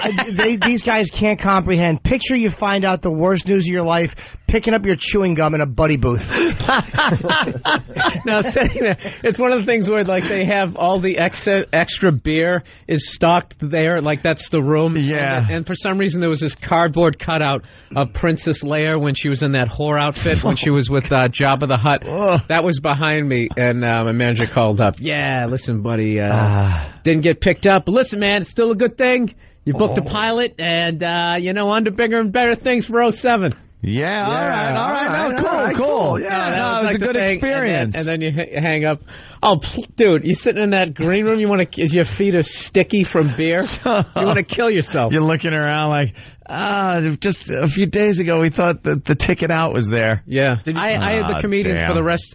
The guy hosting for the rest of the weekend, part of the intro was he just found out his pilot didn't get picked up. Oof. Oh, really? Yeah, and half the crowd kind of got it, and the other half thought, like, who's this, wise ass? Maybe. Yeah. Right. Did you think some of the lines were funny? Yeah, it was actually, for a sitcom, for a pilot episode, yeah. I thought it was, it had a shot. Dude, it was both. It was like, whenever you go to do a sitcom, there's like half of you going like, "Hey, this is funny," and then you're also thinking like, "God, am I going to be the next Urkel?" Like, is this? Yeah, because you have no idea how it's going to play out, how they're going to edit it, which way they're going to go with it. It's just getting harder and harder to be funny, like on the radio, TV, and movies, because of all the PC crap and all the worries that the big boys have. It's becoming a nightmare. Well, that Imus thing happened like right before we did the run through, so they were even saying that. I don't know. I think we were grasping for straws rather than just saying we kind of bumped. Oh, That's boy. funny, though, flicking ice cream I think the flicking ice cream at the bum is better than that. Like, if that got picked up, people would like that more than, feel good kind of. Dude, it was like, that was one of those things if they had just done it in front of a studio audience. That was just, through doing, years of doing stand-up. What's going to, because there was other stuff where I'm like, dude, this isn't going to be this is just going to be gross. Yeah. And, it's good. It's good. Not to make myself out to be this all-knowing thing, but you definitely know how to gross out a crowd after doing, like, stand-up for a minute. But there were some things that I thought was funny, like, yeah, let me throw this line in, I'm the comedian, I know it's funny, and then it would totally bomb, and then I'd have to walk back behind that fake wall with my head down, like, yeah, maybe what you wrote was better. Hey, let's go to Scott in Cleveland. Scott, what's up? Morning, Ole. How you guys doing? Good. We got Bill Burr in studio. Little Jimmy. Hi. Hey. Sorry, Bill. Billy, when are you coming back to there Cleveland? You go. Cleveland, December. December. Excellent. I'm going to be there. Okay. I'll see you then. Good. You guys have just made plans. Yeah, you could have done this like off air, Scott. You could have called him personally. Yeah, that was really a verbalized MySpace email. Call me crazy, but when you call a radio show, you're trying to say something that brings a lot of people in. Yeah. You don't want to have like a conversation with one guy. Something that opens up discussion. You're never supposed to ask a yes or no answer. I learned that in college, from broadcasting school. Yeah. Yes. Well, what if I do a rock scream and everyone laughs at me? What, sir? What, Scott? What if I do a rock scream and then everyone can laugh at me? All right, do a rock scream. All right, Rock Scream Tuesday. It is Rock Scream Tuesday. All right.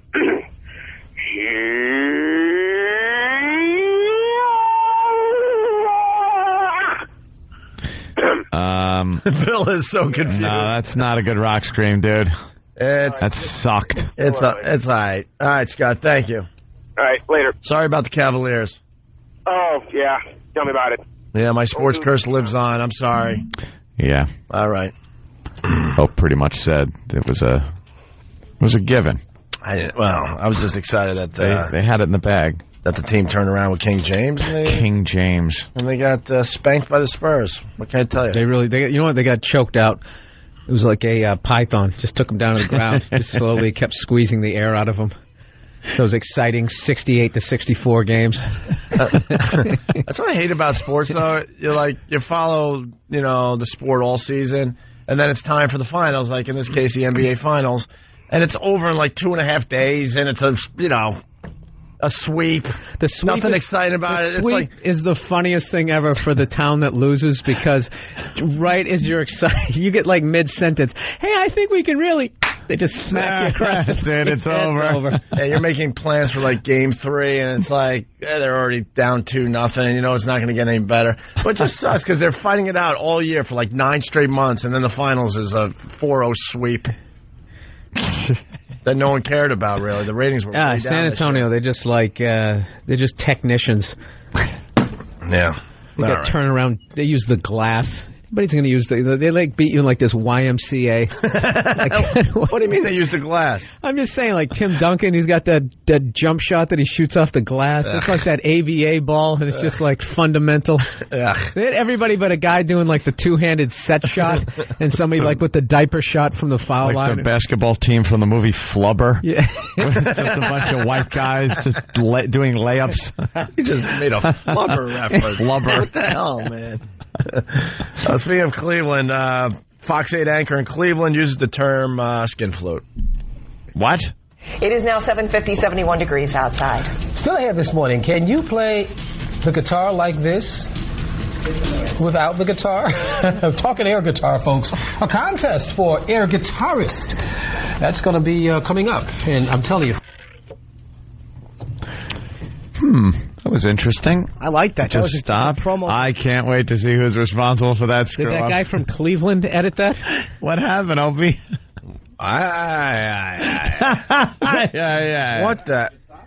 What happened?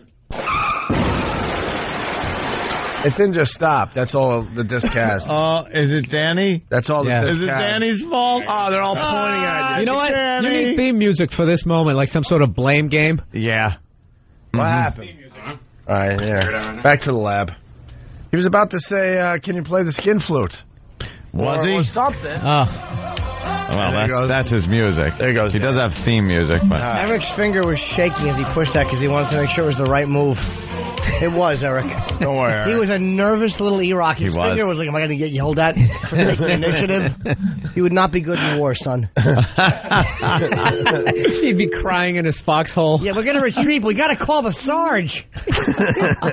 All right, this would be a good point to regroup. We got Bill Burr in studio. What are you promoting there, Bill? Zanies in Nashville this weekend and the Comic Connection in Boston the following weekend. Oh, cool, man. You couldn't draw less than I did at Zanies. Oh, in Nashville, really? Oh, I did awful there. Really? There was funny little crowd. Well, they like their country music down there. I thought you did That's all we know. The first time.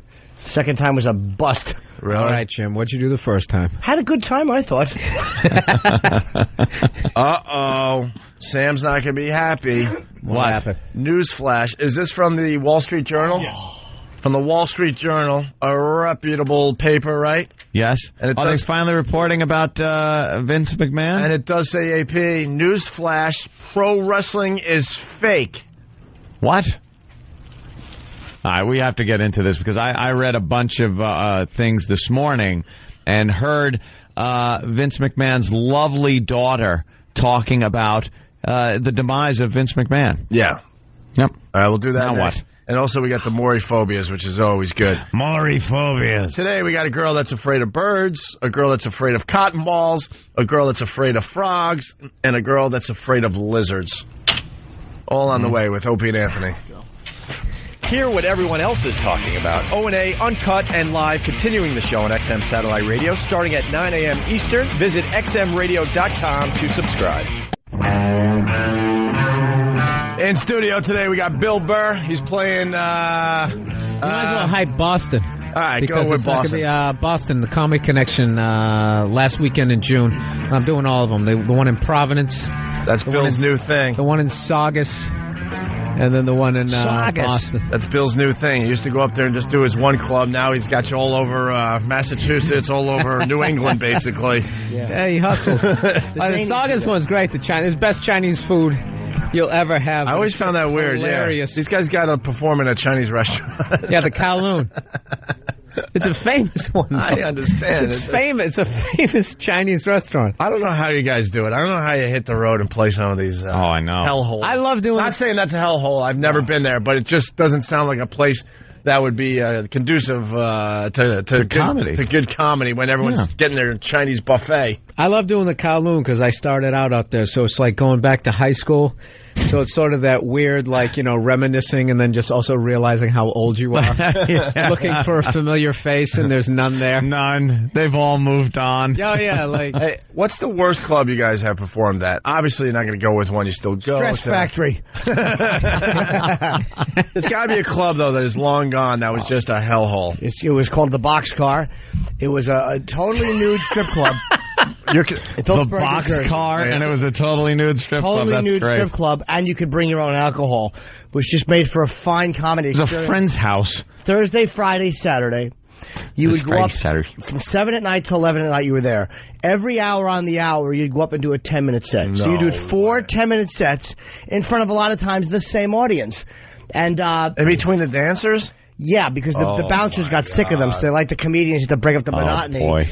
So the dancers would dance for 50 minutes. You'd go up and do 10. So that guy's there for 3 hours. He's seeing you 3 times. I stole everybody's material. I did Voss's stuff, Otto stuff, Levy stuff, Florentine, anybody. This is, many, many years ago. Just fill time. I would get lap dances in between the... Of course you would. An awful, awful gig.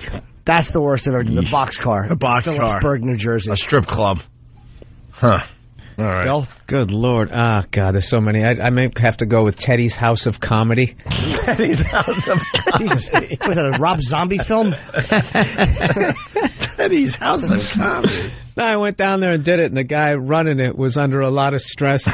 And we almost, it was one of those deals where I was scheduled to be there Thursday through Sunday, but for some reason my room was only good through Saturday night.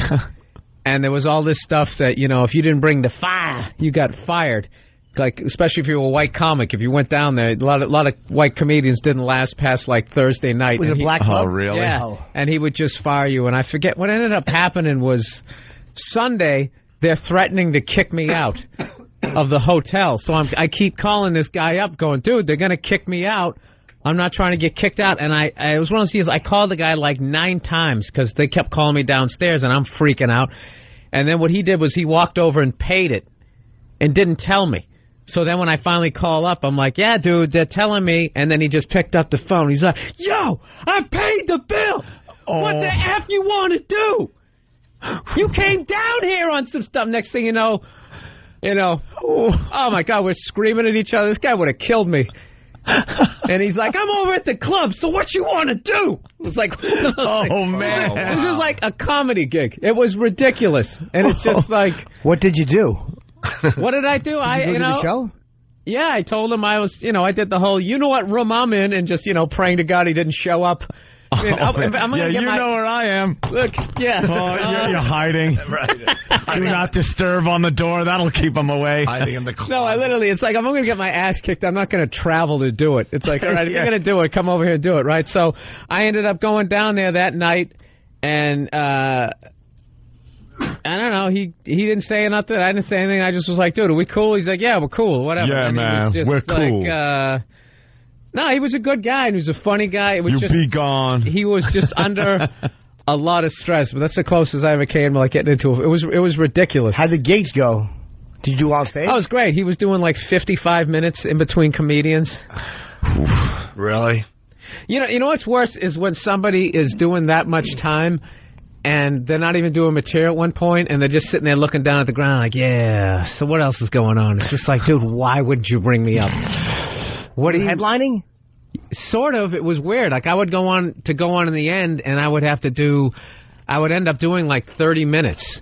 But I don't know. I think he was like trying to blow me off stage. I don't know what was going on. That sounds like a nightmare, the entire situation. Yeah, absolutely. The whole thing. How with your stomach in a knot because of the yelling match you get in with the owner, do you then go down there and, hey, guys? Hey. Oh, no, I was fully expecting not to get paid. But, no, it was one of those deals where I got so mad I went beyond the fear of getting the crap. Because this guy would have killed me. Yeah. He would have killed me just out of the fact he was in much better shape. But I also heard later when I got back to New York from Keith Robinson, he was like, oh, yeah, Teddy can fight. Teddy knows how to fight. And I was like, I thank don't want to hear. Thank God you didn't Thank scrap. God I didn't go to, oh, yeah. All right, let's go to Stacy in Seattle. Stacy, what's up? Hey, guys, I just wanted to say hello. You guys are awesome. Thank you. Yeah, I saw Jimmy when he was in Seattle. Oh. At the beginning of May, and that was an awesome, awesome show. Thank you, sweetheart. You have a comforting voice. And that's the reason you're calling? Yep, that's it. I just wanted to say you guys are awesome, and I love seeing little Jimmy. Why do you think we're awesome, by the way? I just love... Thank you. I appreciate the compliment, but it loses something. I just love... Click. I think you click. She sounds like Julia Roberts. Yeah, Danny... No. Oh, what? What happened? She didn't sound like Julia Roberts. No. Jimmy, what happened? What happened? He seems upset. She sounded like Julia Childs. Oh, you. I didn't get the name right. Neither was funny. It's all right. No. Danny fixed the audio from Cleveland with the skin flute guy. I hope so. Like Raul Julia. That was a weird death, wasn't it? Like, as far as you just never saw that one coming? You mean that joke? Oh, Raul Julia. Yeah, you're bombing. Raul Julia. It's like, you know. Yeah, he did the Addams Family movies. And he weighed like $1.60. A couple other things, somehow. And then he just, like, died of a heart attack. Yeah, and skinny guys dying of heart attacks is like, that's frightening. That's scary. Yeah. Let me go to Sam in PA. A little update on the boxcar. Sam, go ahead. Hey, how's it going, guys? Hey. Love your show. Yeah.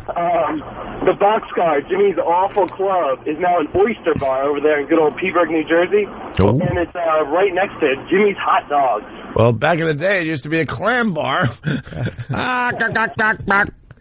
There was some sexy... I got some cool laughs. Maybe it's still a strip club, and the strippers just got a bit older, and they just changed the name to the oyster bar. Oh, now I get it. It's a strip club, the Boxcar. Yeah. Right. It was right over the bridge from Easton, Pennsylvania, where the Easton Assassin was from. Larry Holmes trained right around there. The pagans used to go in there. It was all these tough bikers, man. Yeah, it was a lot of problems in there. Yeah. Sounds fun. Yeah. All right. Here we go. Cleveland, skin flute. I think we finally fixed it. Hope so. This better be worth it. For Danny. Still here this morning. Can you play the guitar like this without the guitar? I'm talking air guitar, folks. A contest for air guitarist. That's going to be coming up. And I'm telling you, folks, this is one you have to see to believe. I think Kenny Crumpton, he can play the air guitar, can't I've seen him play the skin flute, but I don't know about the air guitar. Man, I don't even have any words for you right now. All right. We are slot car racing. Maybe lose my car. When we come back, we're going to show you guys some fun stuff. Kicking it with Kenny. Stay with us. How did he get away with that? Did he have to apologize? There's enough people like me who've never heard that one. The skin flute? What could it be? Yeah, come on. Bill, you know what that is. Hey, I just figured out the boxcar. I'm not good with the sexual, the double entendre. Is that what that is? Yeah, supposedly. Oh, thank God that was right. I really was a panic. Onomatopoeia? What do you go with here? I was in a panic. Yeah, big story. You better get Sam in here because we finally got him. I don't know how Sam is going to explain this. The Wall Street Journal's reporting, newsflash, pro wrestling is fake. No, I'm willing to believe both sides here. See, I'm listening to both sides, and I'll make up my own mind. And Sam has done a great job in convincing me that there has been a tragedy in the WWE, that the chairman, Mr. McMahon, is indeed dead. A horrible, fiery limousine explosion claimed his life last week, supposedly. They haven't found the body, but I've seen the charred limo. I saw the explosion. I saw him get into the limo. You saw that big sport coat laying in the road? No, they have not found anything. Size 63. That giant jacket. I liked him in the 70s when he was all roided up. He had that big neck. Size 63 shoulders. Giant. And a 27-inch waist. Yeah. Hanging with Lyle Alzado. Dude, the video clip. They blew up his limo after he got in it. But all of a sudden, like, his foot was in the limo, and then it came back out and it was dangling like a fake foot. And then went back in, and then the limo exploded. Opie's with the fake foot theory. The Super Dave Osborne. Yeah. Foot. Super Dave. And then we've been doing our own investigation. We found out there was a pyrotechnics crew from L.A. that was flown into Wilkes-Barre to blow up the limo a day before he got in it. You know, we're way on top of this, and Sam over here just wants to believe. Sam would like to believe that Vince is alive, because he's taking this very hard. I wish I could. He wishes he could. Well, I guess... You want the Stephanie McMahon audio first? Yeah, we start out... now, this is from last night? Yeah, last night's Raw was another... Everybody's still getting over the tragedy. So you still watch wrestling? Oh, yeah. Let me ask you this. Are you aware of the UFC, which is basically... the real deal? Guys talk smack and then they actually beat the crap out of each other for real? Yeah, but it doesn't have the pizzazz. Are you a fan of musicals? No, Pizzazz is a new tag team. They're called the Pizzazz. You obviously are a big WWE fan, and the biggest. Yeah, and Vince McMahon, the tragic loss, has really shaken him up. What's happening with Chief Jay Strongbow's storyline? He hasn't been around for a little while. I heard he got beat by Larry Zbyszko. Wow, Larry Zbyszko reference. A couple other things for Bill. They also flew the flag at half-mast up there in Stanford. Well, but not the American flag. No. The WWE flag was being flown at half-mast because they knew what kind of crap they'd catch if they flew the American flag at half-mast. Still wants to believe. When they still don't have a body, is what I mean. Presumed dead. Presumed dead. And instead of having the FBI investigate this limo explosion in Wilkes-Barre, Pennsylvania, they got the what? Well, they had federal investigators from the Federal Investigation Council or Center. Federal Investigation Center. Now, right when this happened, the rec room of the federal agency. No, they're apparently a lot higher than the FBI. But when this first started, I guess WWE was putting out statements that the FBI was looking into this, and then all of a sudden it turned into the FIC, which is the Federal Investigation Center. Everyone is pretty much pissed off about this storyline. Because the FBI put out a statement saying, look, we don't know anything about a car bomb. Yeah, we would have been involved in this. Right. We're worried about terrorists entering America. Yeah. You leave us out of your stupid storyline. The ATF would have been involved. Like a bunch of people. The Wilkes-Barre, Pennsylvania Police Department, which was where the venue was when this happened, has in a statement said the explosion at the Wachovia Arena was a staged event overseen by firefighters and that Mr. McMahon was not injured. Well, that's silly. Because obviously he was injured. Well, he's presumed dead.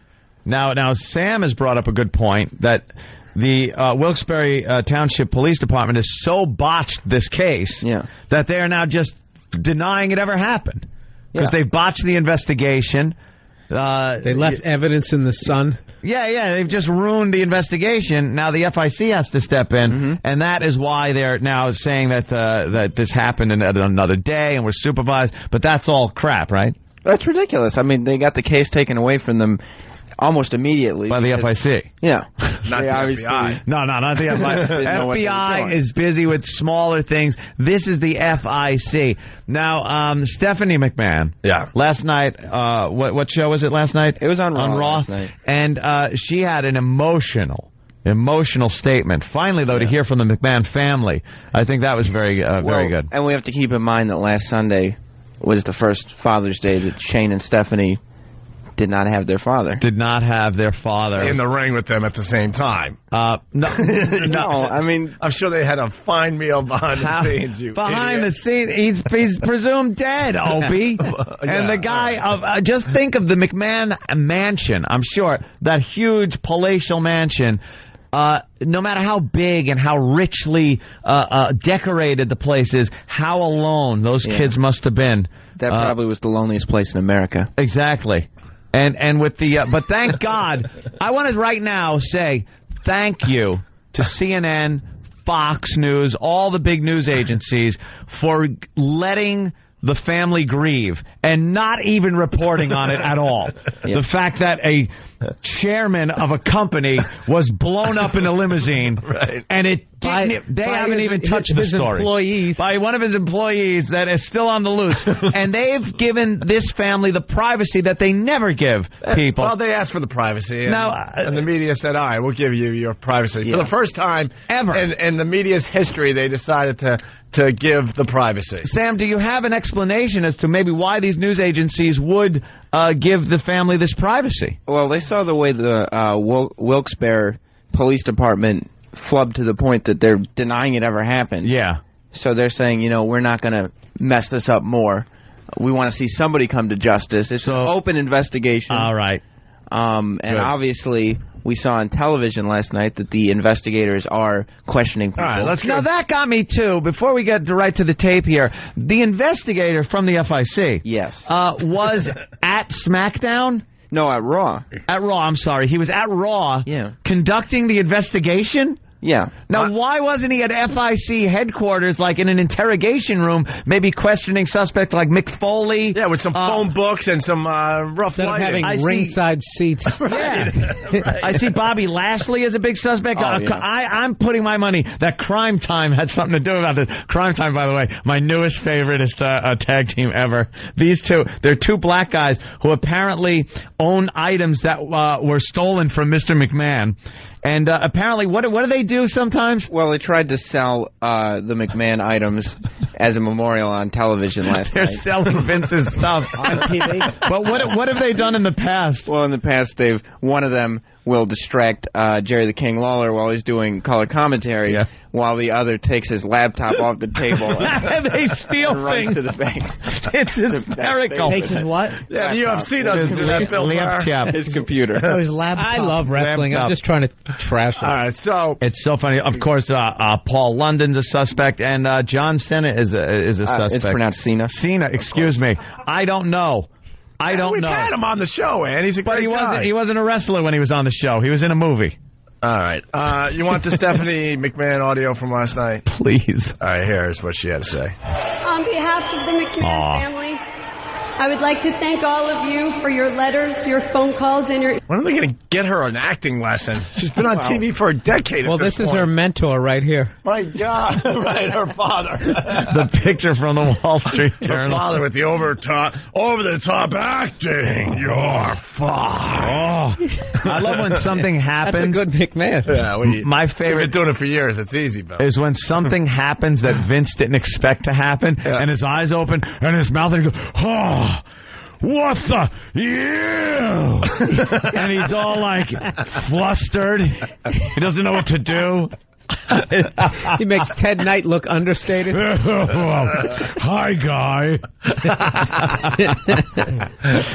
So we shouldn't be laughing at a time like this. Stephanie's very choked up. You could hear it in her voice. Yeah, back to Stephanie and her bad acting. I would like to thank all of you for your letters, your phone calls, and your emails. Yeah. While your sympathy was sometimes surprising, you have no idea how much it meant to me and my family. Mm-hmm. My father wanted to leave this world the same way he lived it. In an exploding car. Possible, which is why the McMahon family is inviting all of you to join us next week in a special 3-hour celebration. She's plugging a show for next week. What's a celebration? We're all getting involved. That's great, Sam. She's plugging the show. That's just wonderful. Oh, is that great? Wow, Crime Time, they look badass, man. They don't even spell crime the right way. It's T-I-Y-M-E. T-Y-M-E, Crime Time. Yeah. These guys, are they good in the ring? They're pretty good. Are they pretty good? Yeah. Is one named Crime and the other Time? No. No, they're just both Crime Time. Right. Do they talk all badass and... Yeah, they have a little Ebonics twinge. Are they like Ebonics and very urban? Yes, quite urban. Do they come out to hip-hop music? They do, as a matter of fact. They do? Yes. Okay. I gotta check this out now. Yep. All right. Crime Time. Next week, superstars from Raw, SmackDown, and ECW will join us in her sorrow. celebration of my father, Mr. McMahon.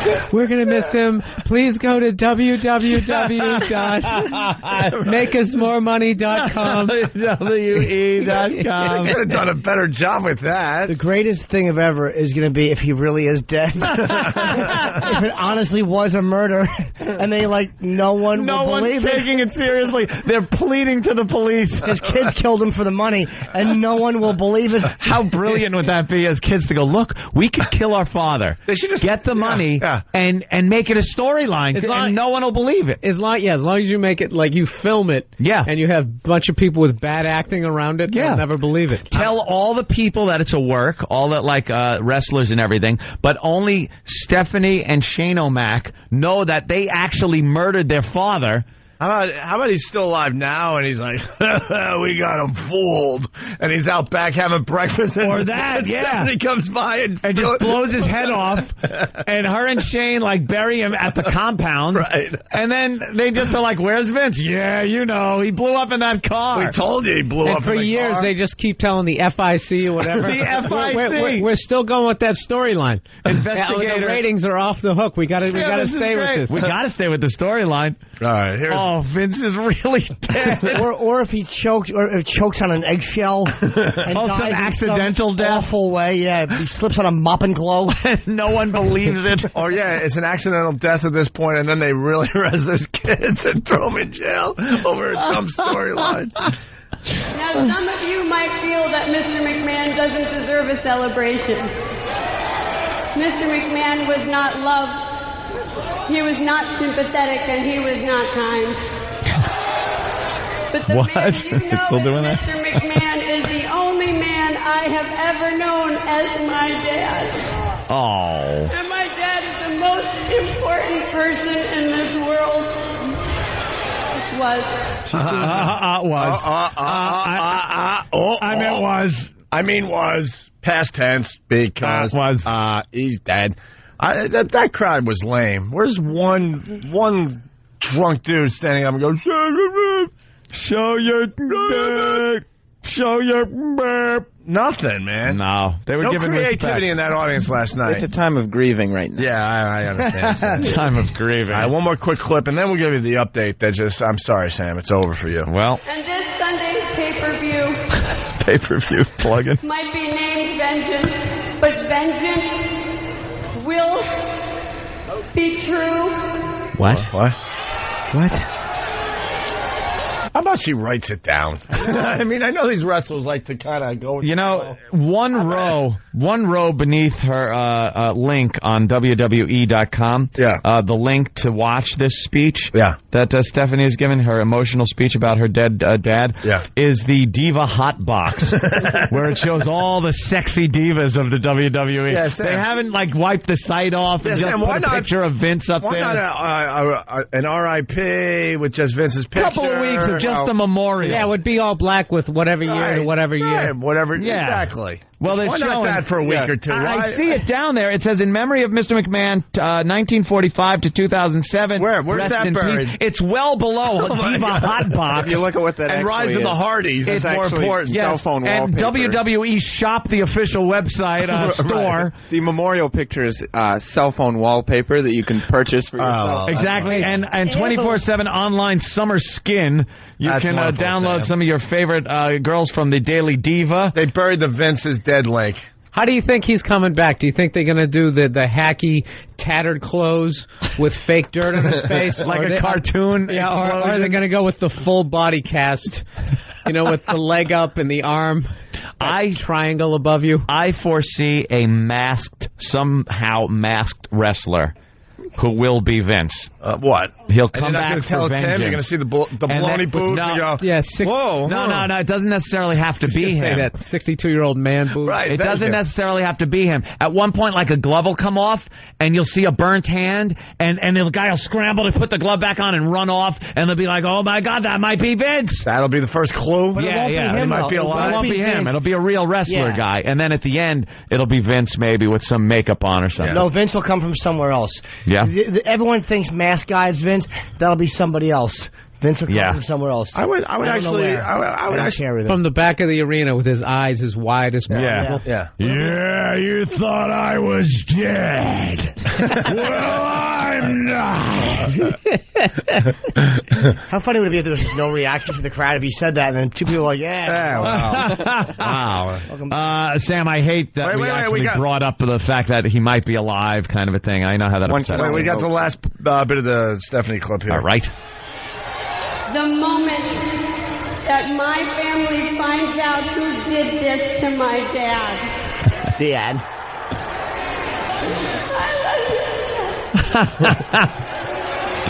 Aw. She dropped the mic and walked out. Wow, yeah. She just was overcome with grief. Right. Just in case one of the wrestlers dies, she doesn't want to be accused of murdering them, thinking that wrestler and these wrestlers drop off, you know. I mean. And her motivation to get the real tears going was how bad she sucks at acting. I've just looked so bad acting. All right. Good. I can't get out of this. This just came in now. This is a news flash. I imagine that Vince is going to be on TV by the end of the week because now he's messing with the stock. That's not good. In staged limo explosion, publicly traded WWE gets away with murder. And it says at most companies, the execution-style murder of the chairman would be a cause for alarm. At World Wrestling Entertainment, it's just another day in the ring.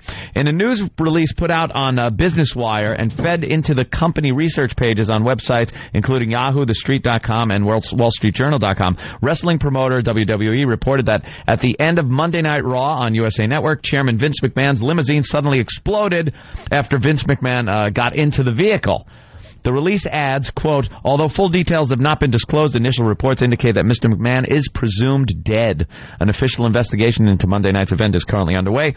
Throughout the night, people from Mr. McMahon's past, from Donald Trump to Snoop Dogg to Bob Costas, Stone Cold Steve Austin, had less than flattering things to say about the WWE chairman, but would go only as far as to, but would any go so far as to actually blow him up? Would they? That's the question I'm asking. Exactly. Police in Wilkes-Barre Township, Pennsylvania, in a statement said the explosion at the Wachovia Arena was staged, overseen by firefighters, and that Mr. McMahon wasn't injured. A quote, contrary to what is being reported on Internet websites and other media sources, unquote, is what they're saying, that this is a staged event. The WWE had no public comment beyond what was in the release. So what they're saying is, and they have a picture of Vince with his eyes open real wide, his mouth open, and it says, Vince McMahon, if it were any other firm, the SEC would howl, the Security and Exchange Commission. If you said, like, out of nowhere, that the chairman of a big company was blown up and murdered in a limo, it would affect the stock price. And the SEC would get involved. And they would absolutely get involved if you were staging this and saying he's dead. And that's the thing. They're not... I bet you they're doing a rewrite in Stanford behind closed doors. Like, oh, wait a minute. We're in trouble with Wall Street. This could affect my money. I'm alive. There'll be a videotape or something. He's kidnapped or something. So they can keep the storyline going. He'll be in like in a dungeon somewhere. Yeah, you gotta help me. Like ransom. Yeah. Sell. Buy, sell. Or they'll email his finger like that awful bad guy from Escape from New York. He was like, trying to be creepy, but he was dressed like using a Pat Benatar video. Or the guy that bought the president's brain, he was supposed to be like really frightening, just a douche with frosted hair. Brain. What an ass. Hey, let's go to Long Island. Rob, real fast. Hey, what's up? Yeah, how strange and funny do you think it would be if, like, Vince McMahon right now is in Aruba and he dies in a parasailing accident? I don't think they would explain that. I think he gets eaten by sharks. Well, he just goes missing. Yeah. That's great. Just goes missing. Sam, finally, any explanation on this article here? Well, all their news is coming from that same goofy police department. Oh, the goofy police department. Yeah. That is the Wilkes-Barre... the Keystone Cops. Exactly. They're not that far away. Why don't we have the goofy police department come in here and you can tell them to their face? Yeah. Well, I mean, I have a lot of things to get done on a daily basis. You're a busy man. And you have complete faith in the Daniel Beck No, yeah. Who is the lead investigator with the FIC, who has been questioning people at the event instead of... And did the cameras kind of show him questioning people? Yes, so we all knew that he's questioning people. You don't think it's weird that Bob Costas would actually trash Vince McMahon after he got blown up? No, a guy is middle of the road is Bob Costas. It was right before. That's why it's suspicious. So it's suspicious. All these people were saying these mean, nasty things. Everyone's before. a suspect. Yeah. You know, the way you're kind of selling this story like this, I'm almost thinking you're a little too suspicious in the way you're going about this. He's a little too broken up about it. Yeah, he's too broken up. He's too willing to go along with the investigator and stuff. You're like the guy that was with Columbo all the time. No, Lieutenant, it's an easy solution. I can't understand how he got into the limousine and it blew up. What? Mr. Columbo, it's easy. The lieutenant, there was obviously a leak in the gas line. Why didn't I see that? Of course. It's like they always kind of, you seem like that guy. No, it's just, Vince McMahon meant a lot to me. You know. Get him a tissue. God damn, he's tearing up. And I just want there to be somebody, because other media outlets are completely disrespecting the whole event. Just because of other things that maybe the WWE has done in the past. Okay. That maybe haven't been real, quote unquote. Quote unquote. It's either real or not. Right. Quote unquote. And there should be a voice, if we're going to talk about it, you know what I mean? Somebody there to say, I'm mourning with you. I think Sam he's just being a genuine Sam, guy. what was your brain food last night? Oh, right. It's the diet of an 8-year-old. He eats like an 8-year-old boy. What did you eat last night? Well, I had a little combo platter, some mini fish sticks with pizza rolls last night. He eats like he's 8. We learned that his diet is of an 8-year-old. And a big glass of milk, right? Yeah. So milk, fish sticks, and what? Pizza rolls. Pizza rolls. Any dessert last night? Milk and fish. No, not. Did you actually make it to the toilet or just stay there on the couch? He never disappoints, man. His diet is amazing. I want to talk to his girlfriend and see if she finds it. Yeah, will Jess come on the air? Yeah. We like Jess. I would love to ask her questions. She's about hilarious. Your diet. Yeah. Yep. All right, we'll take a break. Bill Burr at Comedy Connection at the in end 2 of the weeks. Yeah, last weekend in June. On Iraq's screen over What there. happened? Oh, yeah, we'll play that. Yeah. Comedy Connection in Boston, June 28th, 29th. Great. More of Bill Burr after the break. Sam, maybe we'll talk to your girlfriend for the first time. And we got...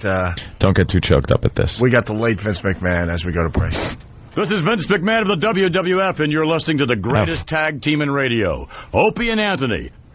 This is the Opie and Anthony Show. It's the Opie and Anthony Show. Opie and Anthony. Radio shock jocks. Opie and Anthony. That's the thing. Rocking right along here. It's the Opie and Anthony Show. Bill Burr in studio. He's playing the Comedy Connection all over the joint up there in New England at the end of June. Go to BillBurr.com for all the info, right? That's right. That makes it easy for people, Bill. Yeah. All right. Also, people are still telling us about hot news chicks. Christian from Boston. Hey, guys, check out Cindy... Oh, yeah, Fitzgibbon on Fox 25 Morning News. She does dress like a whore, but you can tell she's one of those chicks that drink White Zinfandel and Smirnoff Ice at the bar. And then takes it from behind like a champ. You guys rock. Jeez, that's a lot of speculation going on there, just from what she's wearing. One man's opinion. Let me see her. Here, make that bigger. E-Rock. Oh, that's good. Oh, yeah. Postage stamp size. She's all right. No, I'm not big in that. Oh, you're cute. She's all right. Bill Burr's Like fixated on flight benefits on Pal Talk. How hot is she? She's just laying on her stomach, wearing nothing but little panties on the bed. Jim, she's stealing your book idea. She's doing your move on the back of your book. Man. The back of your book. I held her thing up, her name up. She has a nice little rump. I want to spank it. Nice little You want to rump just slap it? Yeah. She's doing the pose from Jennifer Aniston's Rolling Stone magazine pose. Remember that one? Yeah. Where she showed her ass. More girls getting naked on Pal Talk, I notice. Love it. She's a good. body that Or dressing benefits. sexier. Love the Pal Talk. I want to spank her, but like for non-sexy things, for like violence in the Middle East, for Hamas's takeover, just something that you can't make sexual. Hey, we got Sam's girlfriend on the line, so let's keep it. Good. Let's keep it nice here, all right? Of course. We got Sam's broad on the phone. Hello, Miss Sam. Hey, Jess. Hi. Hi. Sam, of course, one of the guys that works for us and does a very good job. He's part of this Vince McMahon storyline lately. Storyline? Yeah. And he's I think you're going to be part of the storyline. I have a feeling. Storyline? And then and he holds the camera when we have things going on in the studio. Mm-hmm. And this is his girlfriend, Jess. She's a very, very lovely girl. Yes. We all went out to dinner about a month ago, and this is where I discovered Sam's 8-year-old diet because Jess kind of blew up his spot in front of everybody and started telling everyone what Sam eats. What can I say? It's entirely limited. Yeah, now, do you have to kind of eat like this, or... Say one more time? Do you have to eat like he eats with these 8-year-olds' food? Oh, I know. It's totally impossible. You should see it's basically unfreezing stuff every day. he likes like lots of mini foods, like mini fish sticks, mini pizza rolls, mini bagel bites. He likes those like Elio's pizza, but only the square kind. Is that what you envisioned in your dream guy when you were younger? Some guy who eats Cheez-Its? I have a cook who could cook me lovely things, and instead I just end up unfreezing stuff every night. Wait. Unfreezing and thrown in a microwave, right? Why only the square kind of Elios? I haven't a clue, but he really doesn't like the round ones. No. Don't eat them. We have an entire freezer full of them. See, because he has the diet of an 8-year-old. It doesn't make sense. Anyone that has an 8-year-old out there, this is the crap they have to deal with. The square ones are the ones they gave you in school. Right. But if you give an 8-year-old like the round ones, even though it tastes like the square ones, they're going to go no and throw a tantrum like I'm sure Sam does. I know. I made him corn last night, and he wouldn't eat it. Of course. Why? He doesn't eat vegetables. Because it was too much. He loves corn, but that's the only vegetable he likes. Corn and raw carrots. We went to corn and raw carrots is what. And no, what about the potatoes you told me about? Oh, he likes raw potatoes too. Yeah. We went to Rue the other day, and he ordered the chicken, and it comes with a bunch of string beans. He did not touch one string bean. He just eats his chicken. And then that's it. You guys know a tall glass of milk? Tall glass of milk with every meal, pretty much. Every single meal. Dinner especially. He also likes Gatorade, but only the red kind. Gatorade? Only the red kind? He really is the kid who got beat up at school every day. You're a child. But wait, a tall glass of milk? I can't get that with. I don't understand that with. It's entirely disgusting. There's nothing worse too than milk with anything with tomato sauce on it, like pizza or spaghetti, things like that. Does he like pasta? Do you eat spaghetti or macaroni or anything? He eats pasta. Oh no. No, mac and cheese, nothing like that. Pasta. No, mac and cheese. I wish. Are you kidding? That would make it so much easier. He won't eat sauces. He doesn't eat noodles. He doesn't eat anything that you can just boil and give it to him. He hates all that stuff. Would he eat Doritos and stuff if you said that was all you had for dinner? Oh yeah, absolutely. He likes there's like a triple X, like a new Dorito that he likes. He likes Casey Masterpiece chips. A triple trans fat Dorito that just came out. Yeah. Dude, chicken with milk. You know how much mucus you're creating? Oh God. Believe me. Not really. Wow. It's totally disgusting. And then a Hostess cupcake.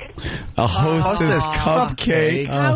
That is the sweetest thing. I don't know whether to hug Sam or just stab him. Well, just tell the guys about his desserts. Oh, well, they're also desserts. entirely limited. He likes Twinkies.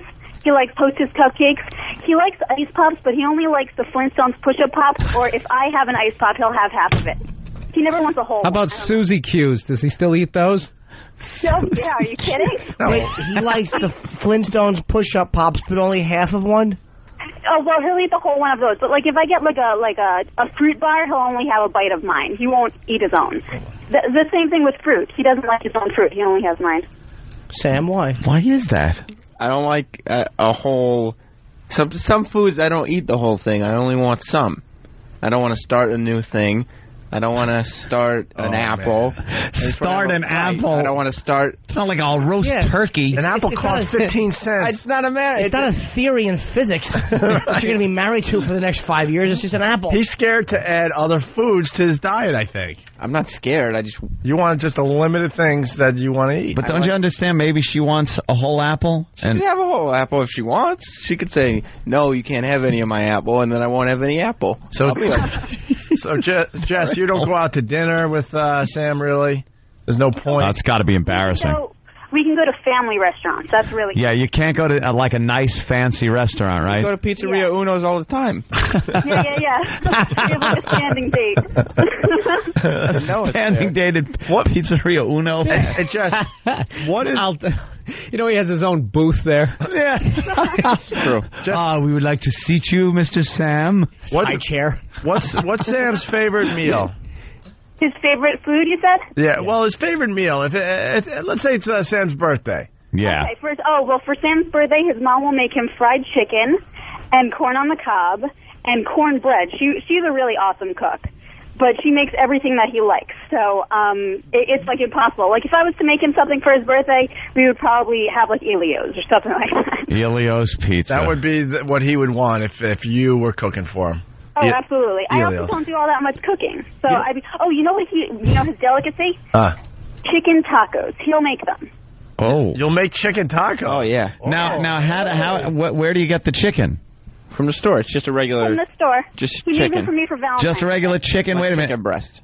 Chicken breast, and then you cut it up and everything? Yeah. So you're actually cooking something? Yeah, I will cook that. I learned how to do that in college. Cook that. You learned that in college? In college. Yeah, I bought chicken breasts and then cut them up.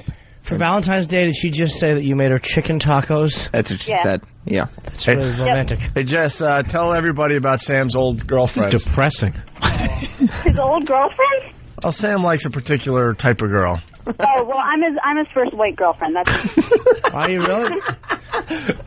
Are they all black girls? Or all Spanish girls or Asian? There was all of the above, black and Asian. Oh, you mixed it up. I dated one Chinese girl. Other than that, it was black girls. You only dated black girls? Yeah. Did they break up with you because of your diet? They I'll tell you something about Sam. Sam is all cock. I have this is how I know this. Yeah, go ahead, Jimmy. I know Sam is packing a lot because his girlfriend's really hot. And I saw them together. I'm like, she is a really pretty girl. Yeah, you're beautiful, Jess. Sam is not a bad-looking guy, but he is a lanky disaster. I mean, when all is said and done, I'm like, he has got to have something, and that's what it is. Yeah. You know what kind of confidence you need to have to date black girls? True. As a white guy, That's you what I'm really have to be thinking. confident. And you, wow, is this something like, how old were you when you dated your first black girl? High school, 17. That's 17? Yeah. And what was it? Was it something like you walked up? Did you how did you initiate it? Did you all of a sudden go, hey, I kind of want to go out with a black girl? No, he's never asked a girl out. No? He's never asked a girl out. No, they approach him. Yeah. Yeah? Come on, man. You were you were friendly with the black community in your school? Sure. All communities. But wait, like, he's great. How do they approach you? What do you just stand there in something that shows off your hog, like a pair of white spandex bike shorts with an I'm single shirt? How did some you ho-hos under your arm? How did you meet Sam and like ask him out? How did you do it? What? Me? Yeah. Oh, I didn't ask Sam out. Jess was the one girl who I went after. You guys got a future then. But the black chicks came after you? Yeah. I was completely... Wow, that is something. You got a little cockiness. Trying to think. Al Dukes is bored. All right, it's over, Johnny. It's over, Johnny. I am watching Fox 5, which is New York, and who did I just see sit down waiting to be interviewed? Sir Ben Kingsley. Ben Kingsley.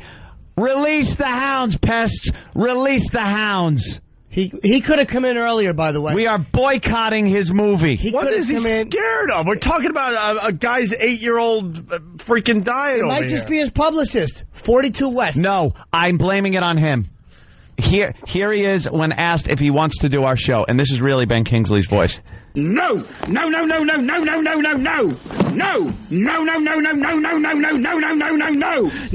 Either that or it's Sam turning down food. Wait a minute. It's either him or because it's 9 o'clock. They knew he was going on at 5 to 9. He could have easily come in here. Of course he could have. 7 a.m. or 7:15 and made it over there. Don't make excuses for Ben Kingsley. It's either him or his publicist. I'm not going to say he may not even know he was booked on this show. He knew he was booked. They give him his schedule a day in advance. I know Ben Kingsley's. You don't have time to have a schedule. Sir, Ben King. He was putting his armor on or taking it off, I'm sure. When I'm on the road doing press, when I'm doing local stuff for Roland. They don't tell me where I'm going until we're in the car. Really? Yeah, man. A lot of times you don't know unless you ask in advance. Did you actually try to compare your scheduling? I think and what he just said winner Ben Kingsley? Yes. For a second. Let me get my head on straight for a second. You compared your scheduling and your people with Ben Kingsley. Jim, what was the media like when you did the boxcar? Well, that's the point. Here's what I don't like. Bird felt so happy to say that he eased up and rested his elbow before he fired it out. Hey, he knew he had a doozy. He got comfy. But no, what I'm saying interrogation. That's kind of the point that I'm making. Is that he was Barry Bonds and he saw that Tim Wakefield pitch coming in. Oh, this knuckleball. This stupid knuckleball. The point I'm making is even a zero as myself, if I am not checking schedule or finding out, a guy on that level probably does not know his day-to-day unless he inquires. I think he's backing out of it. I think he was comparing backing out of it. Well, here's the lie. Let me tell you the lie. Ben Kingsley, here's what we heard yesterday. We were in the middle of doing a promo saying Ben Kingsley's going to be on this show tomorrow, which we did yesterday. By the way. And who? Right there. Is it really? Yeah. Oh, yeah, it is. Oh, my God. I remember her. What's she doing on CW11? All right, let's go. Yeah. And, look at you. Jim just goes, she models. Is that what she said? I thought she was, Well, they said what she doing, so it's... Oh. We heard Ben Kingsley couldn't make it to our show because he was filming in Canada.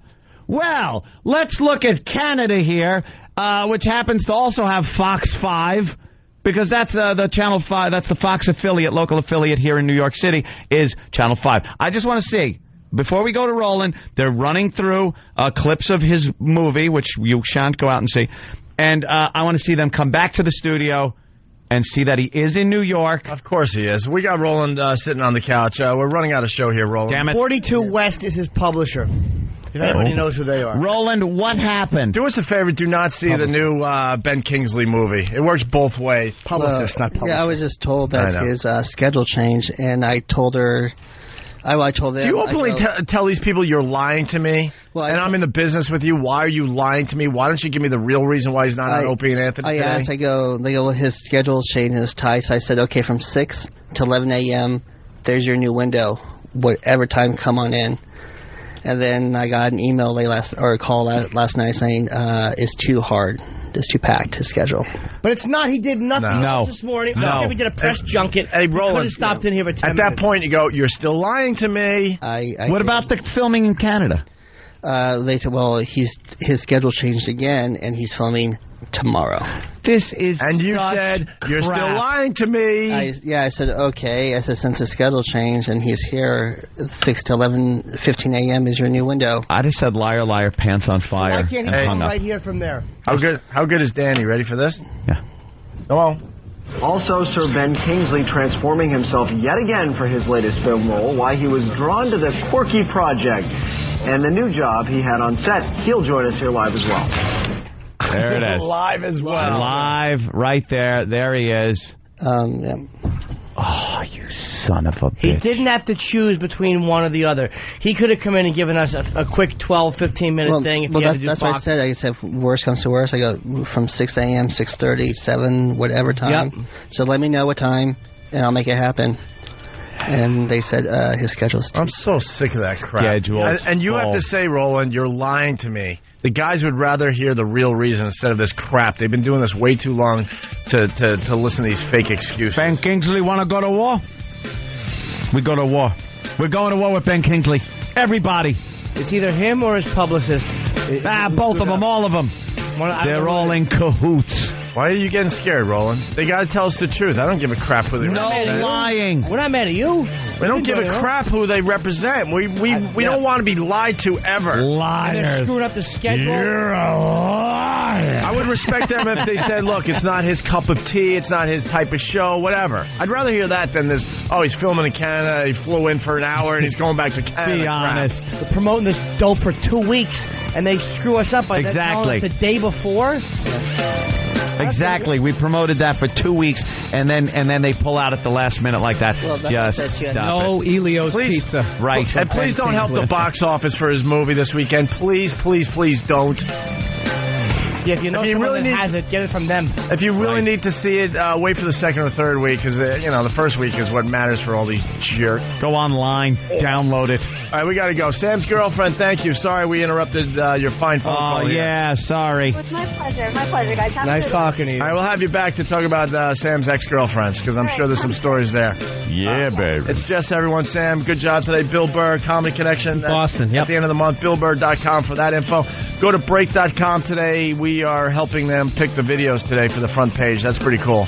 We have teamed up with Break.com, so do that as well, okay? Life Benefits is lotioning. Yeah. More Ben Kingsley talk coming up on the other side. Yes. Profanity. Yes, profanity-laced tirades next. This is the Opie and Anthony Show. The virus is spreading.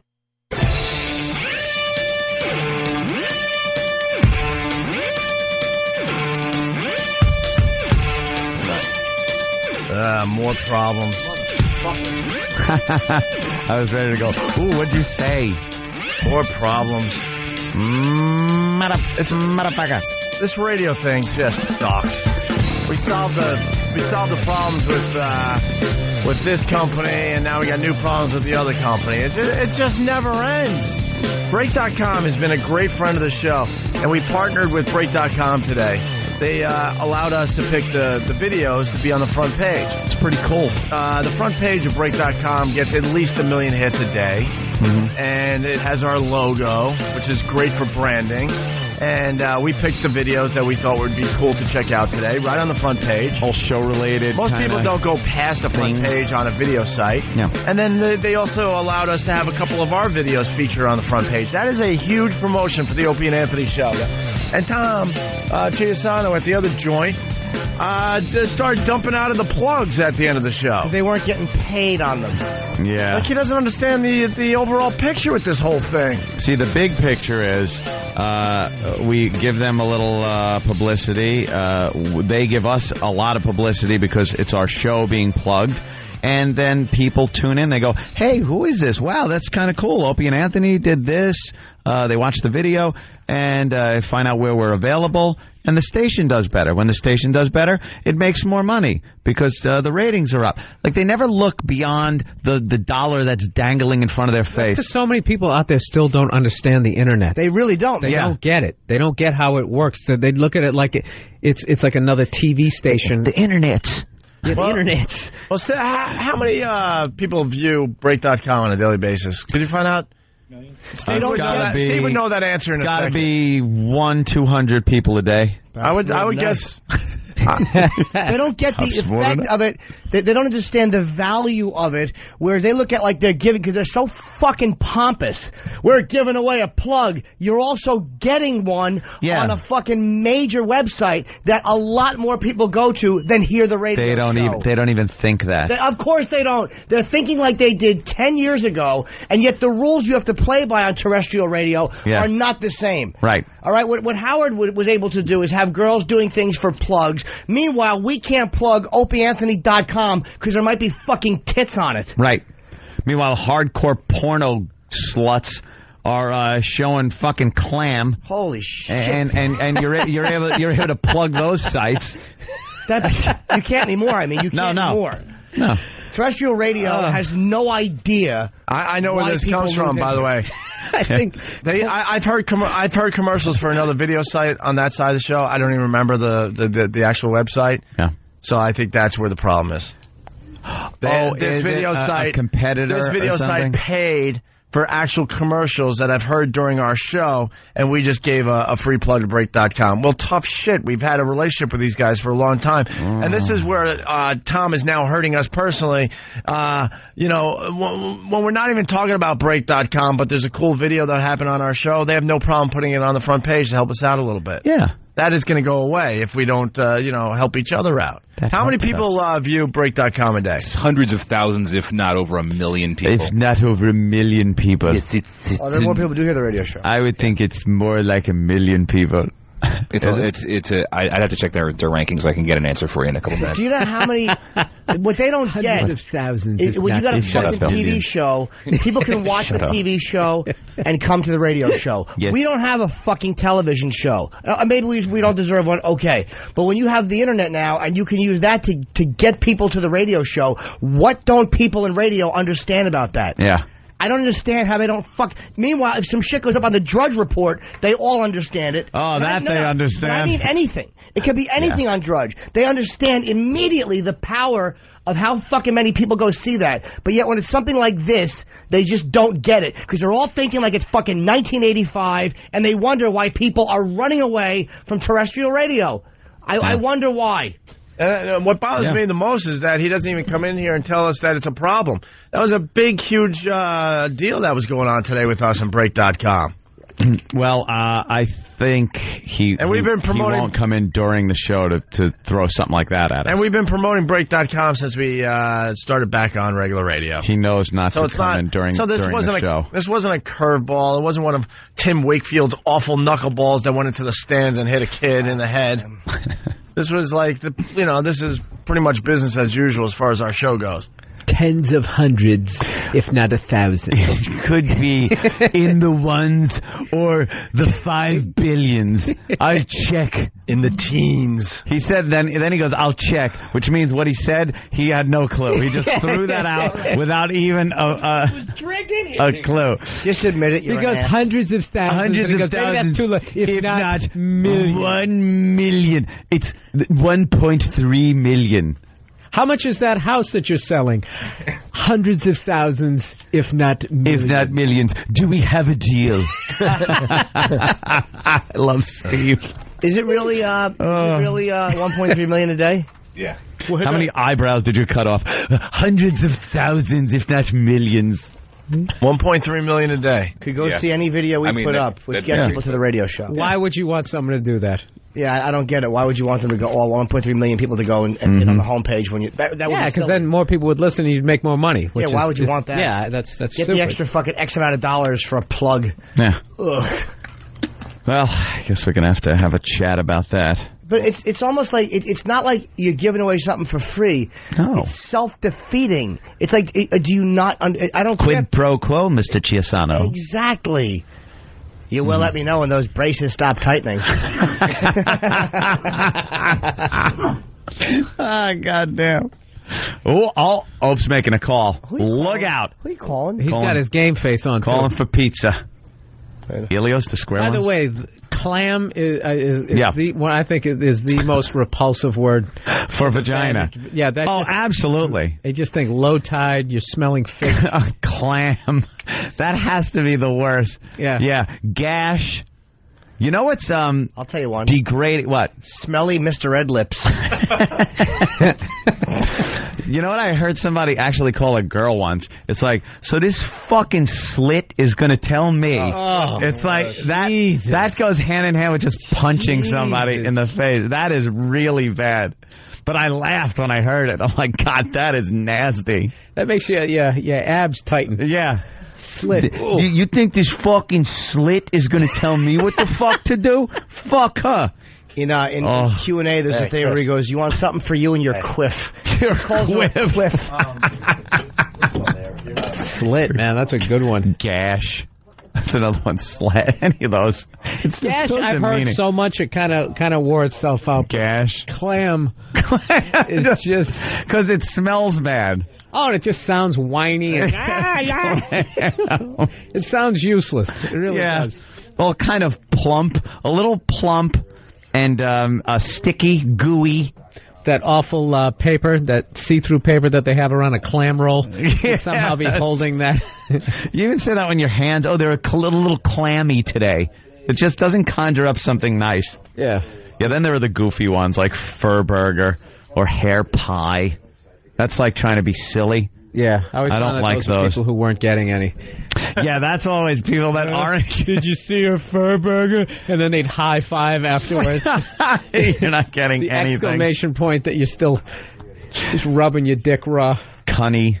Yeah, people. Oh, cunny is what fucking pedophiles say in England or whatever. That's really creepy little cunny. Ugh, I didn't know that. I just thought it was a different word for cunt. Speaking of cunny, that fucking Ben Kingsley is really annoying me. Serpent Kingsley?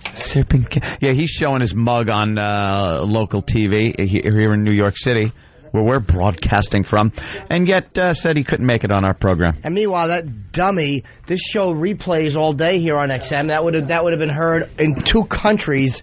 Yeah. Four other times. What a dumb motherfucker. For his stupid movie. Well, he's been knighted, so. Yeah, once you become a stop sir. playing make-believe over there in England? It's fucking ridiculous. Make-believe. Yeah. Oh, how true.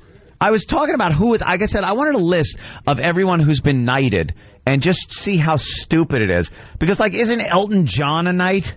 He is. Sir Elton John? Yeah, let's look at that army of actors. Yeah. That they're going to give swords to. That they're going to give swords and put armor on to protect the Queen's realm. McCartney is going to swing his wife's prosthetic.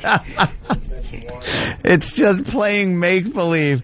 What year is it? Stop. It's not 1500. Alec Baldwin, I would follow into battle. Would you? Yeah. Sir Alec Baldwin. Yeah, he doesn't have actor energy. That guy has, older brother. Yeah. My shoulder gets sore every time I see him. I just picture walking past him in a hallway and he just punches you for no reason. Probably hard to be his younger brother, yeah. Oh, yeah. He's a bastard.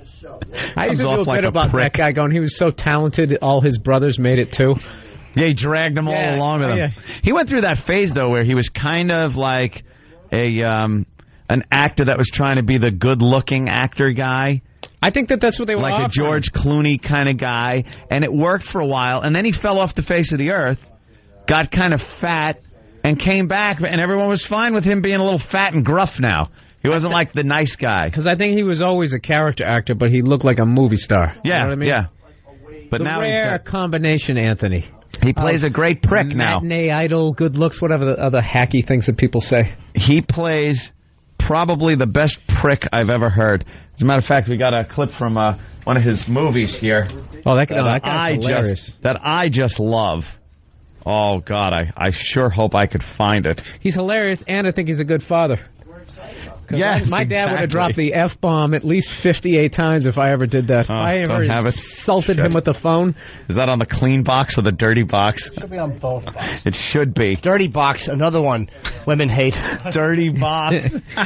Especially when you refer to her as that in front of her. Like, yeah, well, the dirty box was putting her makeup on. Oh, here he is. Everything was great until dirty box over here. It's just catastrophe. It's not even on. Look at Than running back and forth.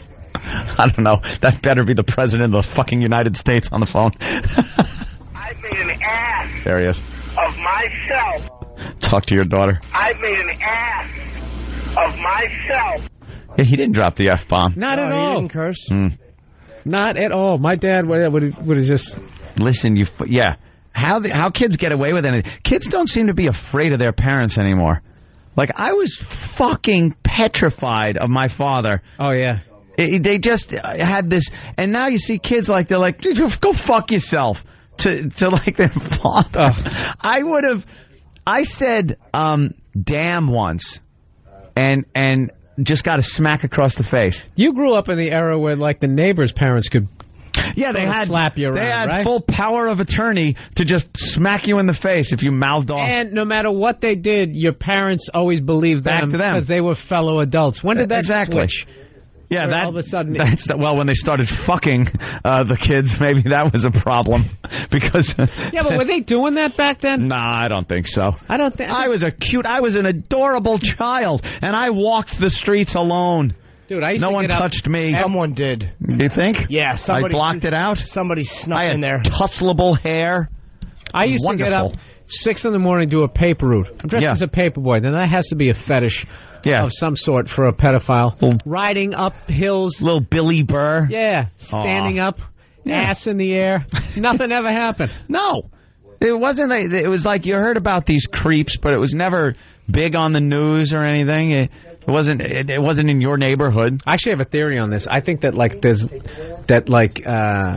with all the porn and all the and how far you actually can go on the internet is actually it's sort of like drawing. Like when You're saying stepping stone. It's like an easier. It's enabling. It gets you closer to that final thing. I sound like a conservative here, huh? You really do. You sound like people that want to do away with the internet. I see what you're saying, though. It's very hard to go from A to Z. Z being, molestation, and A being perusing some Playboy magazine. Granted, let's say. Neither one of us has any sort of psychology degree. No, but I have a microphone. Exactly. So I know everything. So let's go with this. Yeah. So now the internet brings you further down the line where you're able to see a lot more and to make that final jump off to where you actually are doing a criminal activity, sexual crime. It's easier? Is that what you're saying? I don't understand how that show To Catch a Predator, I don't understand how that's not entrapment. They say because even intent. You can't be like, hey, you want some drugs? You can't do that. But you can be like, I got him at 12-year-old. I want to suck a cock. How do you type like a 12-year-old? I'm Chris Hansen with the Dateline NBC. Take a seat. Have some lemonade. Oh, I didn't, because they always say, she, said she was 20, and then they pull out the transcripts. Even intent, right? Even like intent. Yeah. If you intend on meeting up with an underage person for sexual activity, doesn't matter if they weren't, you're guilty. All I know is that because of the access to the internet, is I ended up seeing stuff that I would never go rent. I would never go look at. You're just there. You're just clicking, and then the stuff that just sort of starts popping up. Like that whole, well, if you clicked on this, you must be into this, and you start trying to hit all the X's to shut it off. Yeah. Well, that's it. I think the internet itself draws you in further than you want to go into a certain subject, because you'll click on something very innocent, like one of the video sites. You'll be up there popping away, break.com, whatever it is, and then you'll hit another link, and before you know it, you're just into this wretched, hardcore, disgusting... Like, I was sitting there at the computer the other day, and my girlfriend goes, you gotta look at this. And I go, all right. I come over. There's a guy fucking himself in the ass with his own dick. What was that, luckydevil.com? He was able to take a semi-hard one and push it down into his ass and push with his hand to where he actually penetrated himself. Can we see that? Until he came. Now, can we not? And I was watching it. What? I was watching it fascinated, and then it's a freak show. Then I had to ask, how the fuck did you even get here? Like, how did you arrive on that site? I bet she was probably looking good jeans stuff about sea turtles. It could have been right. Start on that, and all of a sudden, see a turtle get fucked by a guy. All of a sudden, that pops up. Or seahorses. Seahorses, the male actually carries the eggs after a while, and then it goes into something of a guy fucking himself. See a horse get fucked. Somehow it goes from learning something about biology. Horse-cocked man. Fuck himself. And, Bill, I don't believe that you were molested. I think what happened was the pedophile saw you, and you were so beautiful with that red hair and so svelte, they thought you were a setup. So there's no way this is just roaming around. This work of art. My Norman Rockwell fantasy. Yeah. This fucking appley cheeked boy. What did I miss? I had everything but the baseball. Everything. Yeah. You should be on a policeman's desk eating ice cream with the cop hat on sideways. That's where little Billy belonged. The painting Rockwell never did, which is just you fucking crying and repressing things. Like, they show, like, a man behind you and fucking blood trickling down your calf. Christ. But in your head, it's cotton candy at a circus. Young Bill baseball. Burr. Norman loved baseball. Yeah, baseball game. What did I miss? What did I miss? The show. I'm in the back of the studio fighting for the show. I've missed a lot of things. We ran through about 8 to 9 subjects. All right, we're talking about the internet. I try to stay away from porn. I don't think it's good for you. Porn? Yeah, just fuck. Are you being truthful? You really do. Why does it fuck with you? I just don't think it's like it just keeps desensitizing you and just I just don't dig on porn. Yeah, I'm just not into this shit. I'd rather, I don't know, use your learn brain. stuff. You'd rather use your brain and then try to fucking make it happen in real life. Okay. Rather than being just sitting there hunched over in that awful like. I gotta be honest, osteoporosis.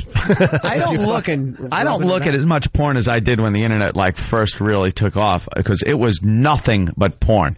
That I would just peruse pornography constantly. Now I find That's the way I myself was when I first reading like news sites and blogs and things, and then of course I'll fall into it after a while. Yeah, but you got to do that just in case the FBI comes in and takes your hard drive, so you can be like, "Oh, it was a phase." Yeah. Look at all this other stuff. Could you imagine like getting in trouble for something you downloaded 8 years ago or something? They just busted like, a whole what fucking. the hell? They have 700 people worldwide. They just arrested. Yeah. In some I'm sure that there are guys that are posting it, but they just busted a whole bunch of guys in the thing. For what? Kitty porn. Or what? For what? For what? Yeah, but it's oof. Why we have a lot of dad calls, by the way? Really? Yeah. You're scared of your dad? Oh, I was saying, I was petrified of my father growing up, and kids today kind of like just, they'll curse their fathers out, go fuck yourself, they won't listen to him. Like, my father was the law. That what he said, and it didn't matter what the fuck it was. Go outside and rake the leaves, mow the fucking lawn, wash the car. It was always like he'd fuck my mother and make little workers. That's like what parents did back then. It was like, I don't want to fucking wash my car. Come here. Well, I'm going to get you pregnant and make a car wash and a fucking rake guy and a fucking lawnmower. Blame the do-gooders. They took the spanking away from the parents. Well, that's what we were That was talking the about. ultimate threat. How parents used to. Other parent, they would back. They delegate responsibility to their neighbors to fucking hit you if you mouthed off also. I see my brothers and sisters, they have kids, and they give the timeouts. I'm like, what? Timeout? I would have laughed at a timeout. I'm not making fun of my brothers and sisters. This is how parents raise kids now. That's the norm. It's like, what does a timeout really do? I would have laughed at a timeout. Remember the crap that we used to get? Nothing beat that spontaneous smack across the face. An open hand smack, Pop knew when to close his hand or to open it. Right. And if it was just a wise-ass remark or something, that would come out of nowhere where you would be like, boo! Your ears would ring. You go, what the fuck? Where did that come? And then it was like, you ever see Saving Private Ryan when the shell went off? And the lieutenant went deaf for a little while. Yeah. And they're yelling at him, but he's just seeing them yelling, and he's.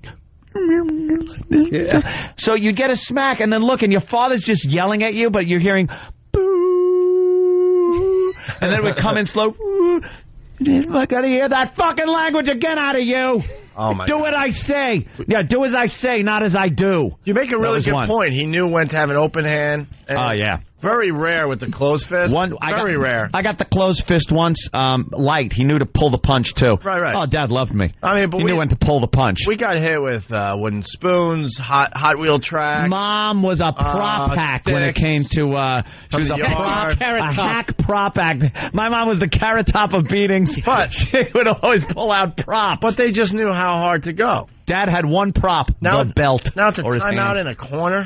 Doesn't work. My father would put me in a figure 4 leg like Greg Valentine, the leg locks. Greg Valentine. Greg the Hammer, and then we just laugh at how homoerotic it looked. My dad never hit me. Never hit you? More my mother was brutal, though.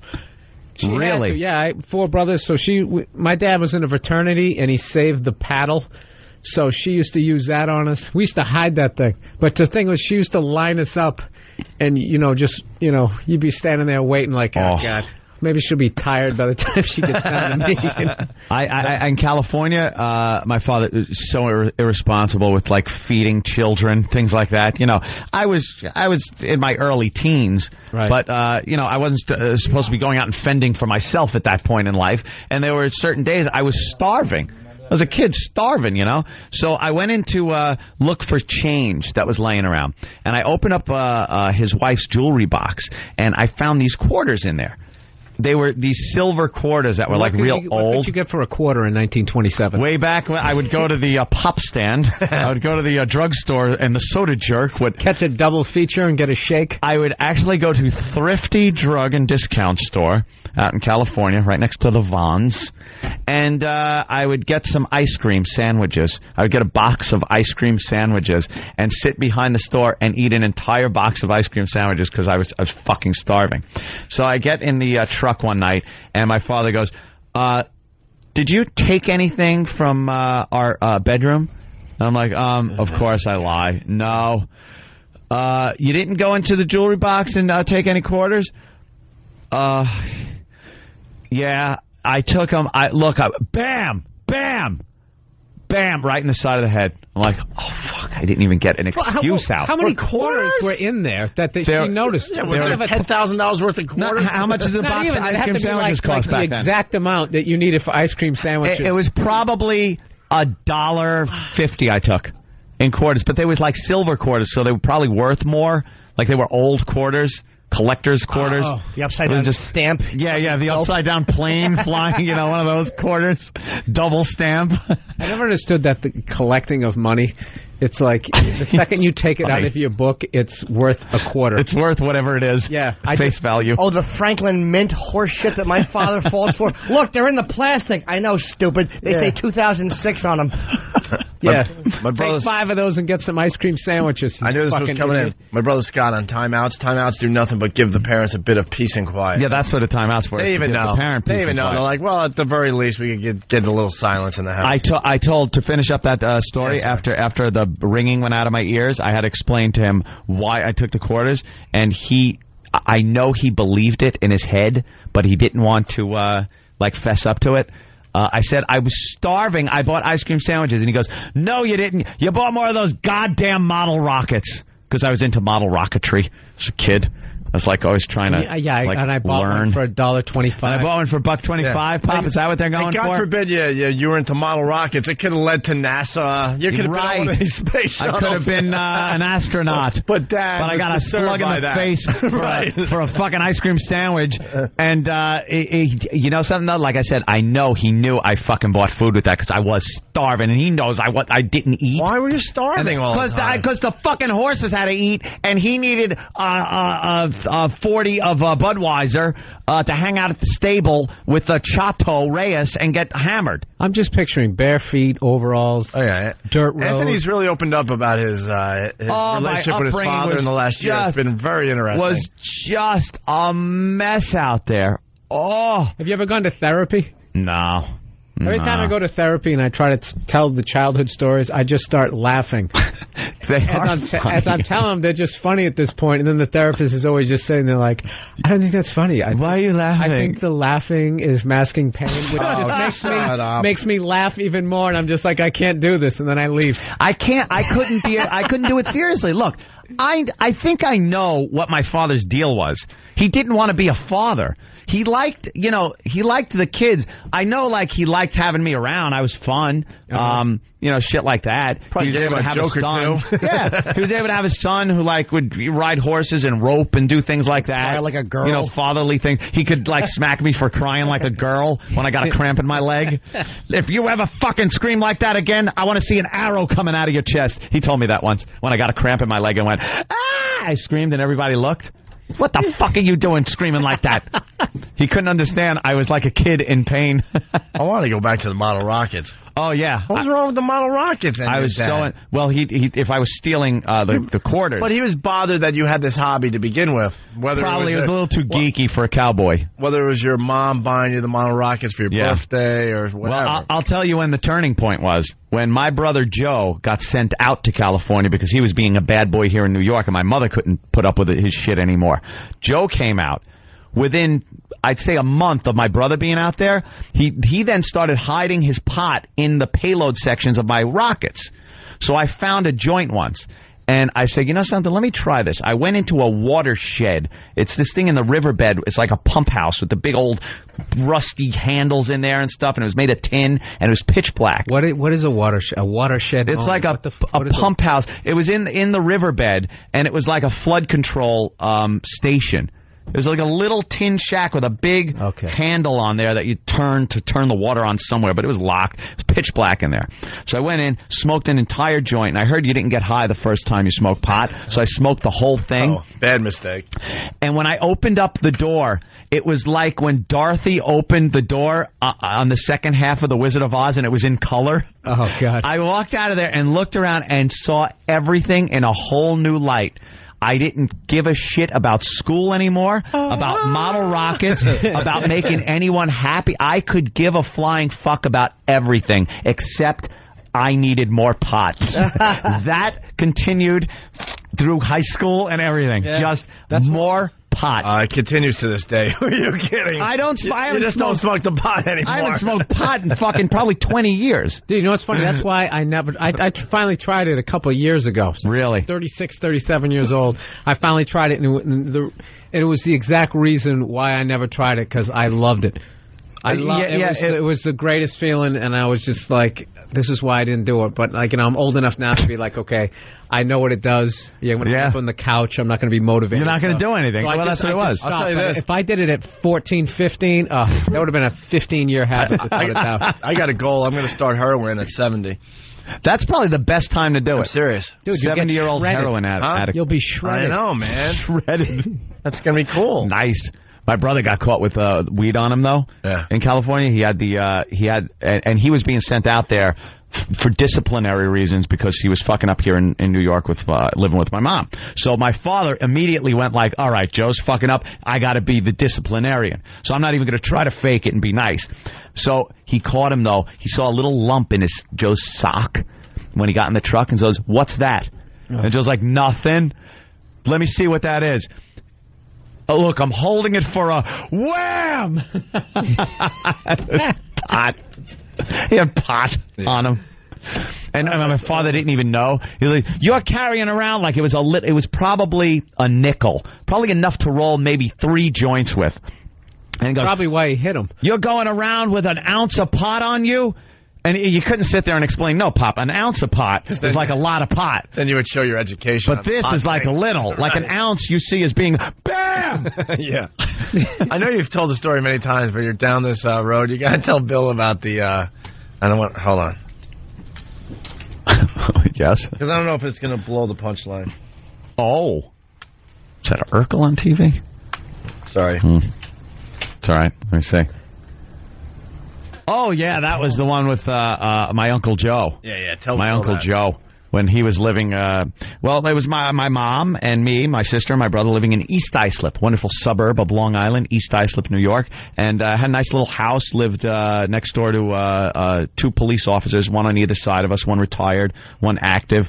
So it was a nice neighborhood. Boomer Esiason lived right down the road. A bunch of kids we used to play on our bikes. And my uncle was living with us for a while. My Uncle Joe. He's, he was a hippie at the time and very into his pot, a connoisseur of marijuana. Right. He got some seeds and planted pot plants in the backyard in these huge garbage pails on our back patio. And he also had a big garden with like cucumbers and tomatoes and everything else in there. Poppy seeds. The pot seed. He planted these plants. They got to be about 8 to 12 feet tall, varying sizes, in these huge planters where they were towering over our hedges and everything. So now the police... so now we got cops living on either side of us, and they're just poking over the hedges, huge buds growing off the tops of these things. They were giant.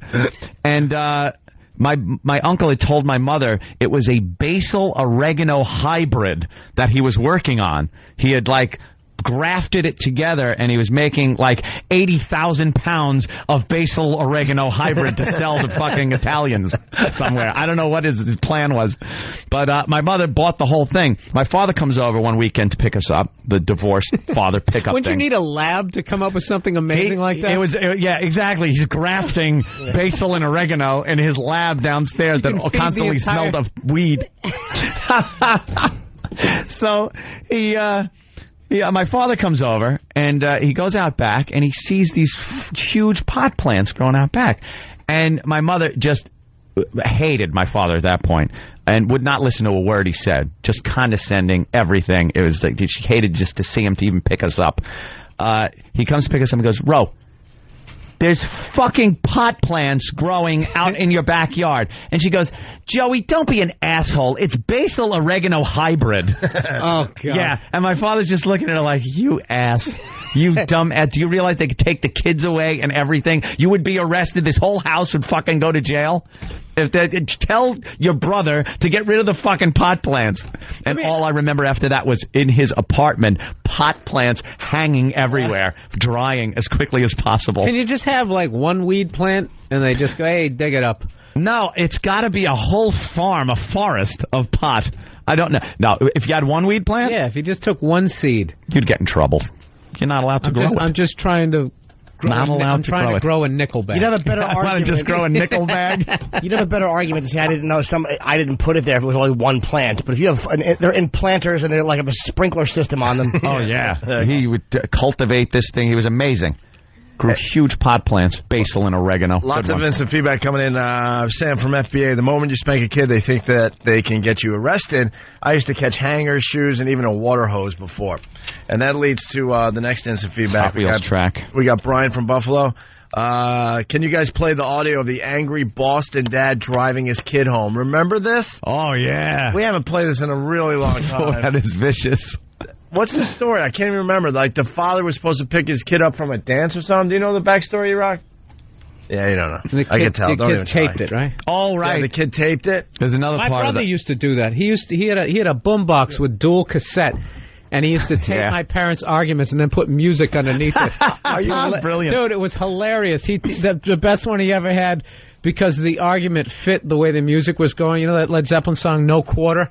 Yeah. It starts really slowly with that haunting keyboard, and you just hear my dad going, "Oh, what the fuck? This is some bullshit." And as he's getting madder and madder, the music is like, right as he flipped out, like Bonham came in with the crash cymbals. It was great. I actually asked him yesterday if he still had that. He said it's somewhere in my parents' house. Oh, you gotta find that. That's hilarious. I remember the last thing with my uncle. He kind of lived. It wasn't really the basement. It was kind of like one of those split level things. So off the kitchen, it was a few steps down, like half a floor down, and that was where he lived. And we put a door up, or he put a door up, and put this, like, barely you could see through this frosted glass by this little window that went from the kitchen into his apartment. But there was a gap there that I could peer through and look into his apartment. And he used to have these pot parties, you know, like a bunch of hippies. He'd be down there with big beards, just smoking weed, topless broads and everything like that. But I didn't know if I left the light on in the kitchen and peered through, that through the frosted glass, he'd see my silhouette clear as day peering in. So I left the light on, and I'm looking and watching and watching this party going on. And then out of nowhere, this lump of clay just went right in the hole I was looking at. Just took some clay and like scram, kid. But who has clay? They were around for that stuff. They were sculpting, man. Yeah. It's the 70s. It was just so Everybody had groovy, silly man. Good point. Danny, what's the backstory? It was probably hash, knowing him. Yeah, right. Big lump of hash. This is the father that's yelling at the kid in the car. Yeah. Yeah, he was apparently had a reputation of being late. So and obviously the kid knows that the father is going to freak out, so he kind of pre-plans this, and I think he was purposefully late, and then taped his father freaking out for a solid 3 minutes, I think at least. Yeah, so his father came by to pick up his son, and his son wasn't there for a while. Yeah, he was about 15 minutes late, so when the kid finally gets into the car, his father just unloads on him. This is great. As well he should have. The beauty of this is that you hear the snotty kid knowing, you know, he's taping the whole thing. I don't think his father knew he was taping. And the kid's laughing along because he knows the father's never going to hit him. So it's a new day and age as far as raising kids. Yeah, I'm not getting in the car. I'm not getting in the car. Fuck in the car. Dad. I'm going to look at time. Get your ass in there. Calm down. Get your fucking ass in. It's 11:10. What time did I fucking tell you? 11. Get the fuck here. Dude. What the fuck time does it say? Dude. What fucking time is that? It says 11 fucking 10 in there. It's 11:21. It said 11 you think I'm fucking sticking out here for 20 minutes? I'm for your fucking ass. ass? Why don't you come in? Fuck you! You told me 11 o'clock, you fucking cunt! Don't waste my fucking time again! You don't even give a shit! It's a fucking joke to you, right? I didn't think you were here yet. It's a fucking big joke to you! I'll fucking show you a joke! You fucking asshole! Oh, shit. What a fucking... You are so fucking unappreciative. You are like a fucking cunt. You're so fucking unappreciative. You don't give one shit. You're in there fucking laughing your ass off. Where? Where was I laughing my ass off? Can you please talk to me, Dad? I don't want to fucking even see your fucking face. Why? Dad, please talk to me. Because you're a cunt. You're a fucking cunt. What time is it? It says like 11 fucking... The next 5 minutes fast. All right, then... 15 fucking minutes. I'm there 5 minutes early. I'm there for 20 fucking minutes. People kept coming to the window. You knew I was out there. No, I didn't. The greatest part, there's a baseball game obviously going on. Yeah. I was just hoping that some great thing would happen in the game where he would have to stop to listen to see what's going on. Of course he's listening to this song. America's pastime in the back. Right, yeah, there's You're a cunt. People kept coming to the window. You knew I was out there. No, I didn't. You can't tell me what I know and not know. Why didn't you come in and be like a normal... Why didn't you go outside at 11 o'clock? I thought you told me. You told me 11 o'clock. You told me 11 o'clock. And then you could have had... You told me 11 o'clock, fuckhead. You could have had some decency to come in for your parents. No. I did that last time. Fuckhead. You don't just do it once. You could have done it again. I'm not saying it's your fault. I'm just saying you're... I'm telling you, you're a fucking cunt. You're a fucking unappreciative fuckhead. My income and I'm building a $1 million business with no employees. One of the best parts is that my income is not tied. You don't give a flying fuck. And I get to do all this. Calm down. Who else loves the flying fuck curse? Flying fuck. I use that one a lot. You don't give a flying... See, this is the way I love the flying fuck. This is the way Alec Baldwin could have come at his daughter. But right. You know what I'm saying? This is why, like, I thought he showed unbelievable respect. That's why the Alec Baldwin thing's no big deal, because the parents do that all the time. We all heard, we pretty much all heard what we're listeing to. Oh, my cunt. Oh, yeah. If you're a little older, we've all heard this. And worse. A flying fuck. Could you calm down? Like, really? 15 minutes. That's pretty insignificant. Why are you so mad? It's not insignificant. Yes, it is. 15 minutes. What the fuck? It's insignificant to you. Sure, to you. Yeah, it is. You care. If I'm sitting out there for 15 minutes. 15 minutes. 15 minutes? Yeah. Fucking 15 minutes, then I shouldn't be fucking waiting. You fuck. Stop grabbing me. You stupid fuck. Yeah, that was 15 minutes. 11 o'clock, you don't give a shit. You know I'm always up at 11 o'clock. No problem, call me, wake me up, I'll go get you. Well, I don't fucking mind. But I do fucking mind when I gotta wait 15 or 20 minutes. You fucking cunt licker. Cunt licker? Cunt licker. And then we keep track of all the curses. That's a compliment. The last time we played this, how many fucks, shits, flying fucks. Cunt licker. You dick licker. I mean, he corrected himself. He realized he fucked up. Cunt licker. No, dick licker. That's a compliment. Yeah, both of them are. You're right. I would. You dick licker. Excuse me. Excuse me. Sorry, I gave you the wrong. Excuse me. The wrong thing. You mean cunt licker? Sorry, I was trying to say that you're gay. Love this guy. Excuse me. Radio 850 WEEI. Check out Pete Briscoe and Jay Glazer. Fucking asshole. You don't even give a shit about my fucking time? Who gives a fuck? What time? What took you so fucking long? Why you're telling me? Okay, you're telling me. I was watching. Okay, whoa, okay. You're telling me it was 10 past 11 when you left that house, right? I thought it was. I wasn't paying attention at the time. You don't even pay attention. I made a mistake. Okay. Don't even pay attention. So the world revolves around you. Don't even pay attention. You told me 11 o'clock. You told me 11 o'clock. So okay, I'll come pick you up 11. I said okay. So you told me. No, I didn't. You asked Fody what time. I asked Laura. She told me.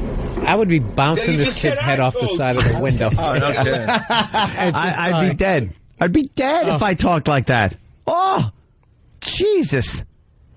You keep waiting for the sound and it never happens. Yeah. Just that kid's head going through a window. That's the point I made. Like, the kid knows.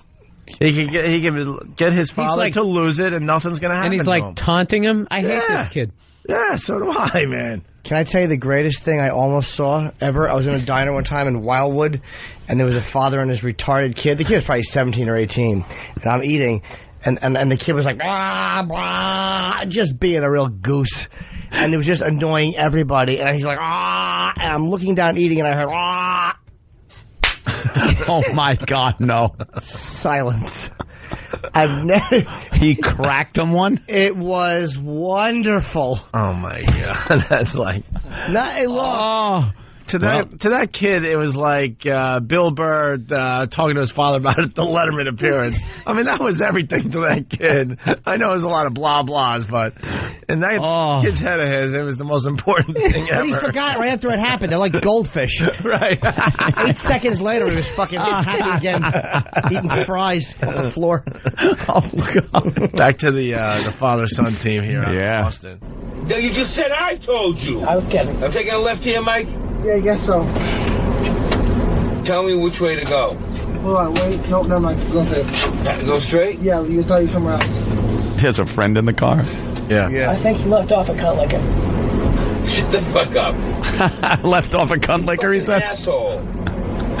You are a fucking asshole. Dad, you need to calm down, buddy. Oh, you need to fucking say, oh, Dad, I'm fucking sorry. Oh, Dad, I'm fucking sorry. Not like that. You said it just like that. Not like what that. do you want from me, cocksucker fuck luck? Shut the fuck up. Don't give me shit. Okay. You're not in any position. I had to take all your shit. You better fucking believe it.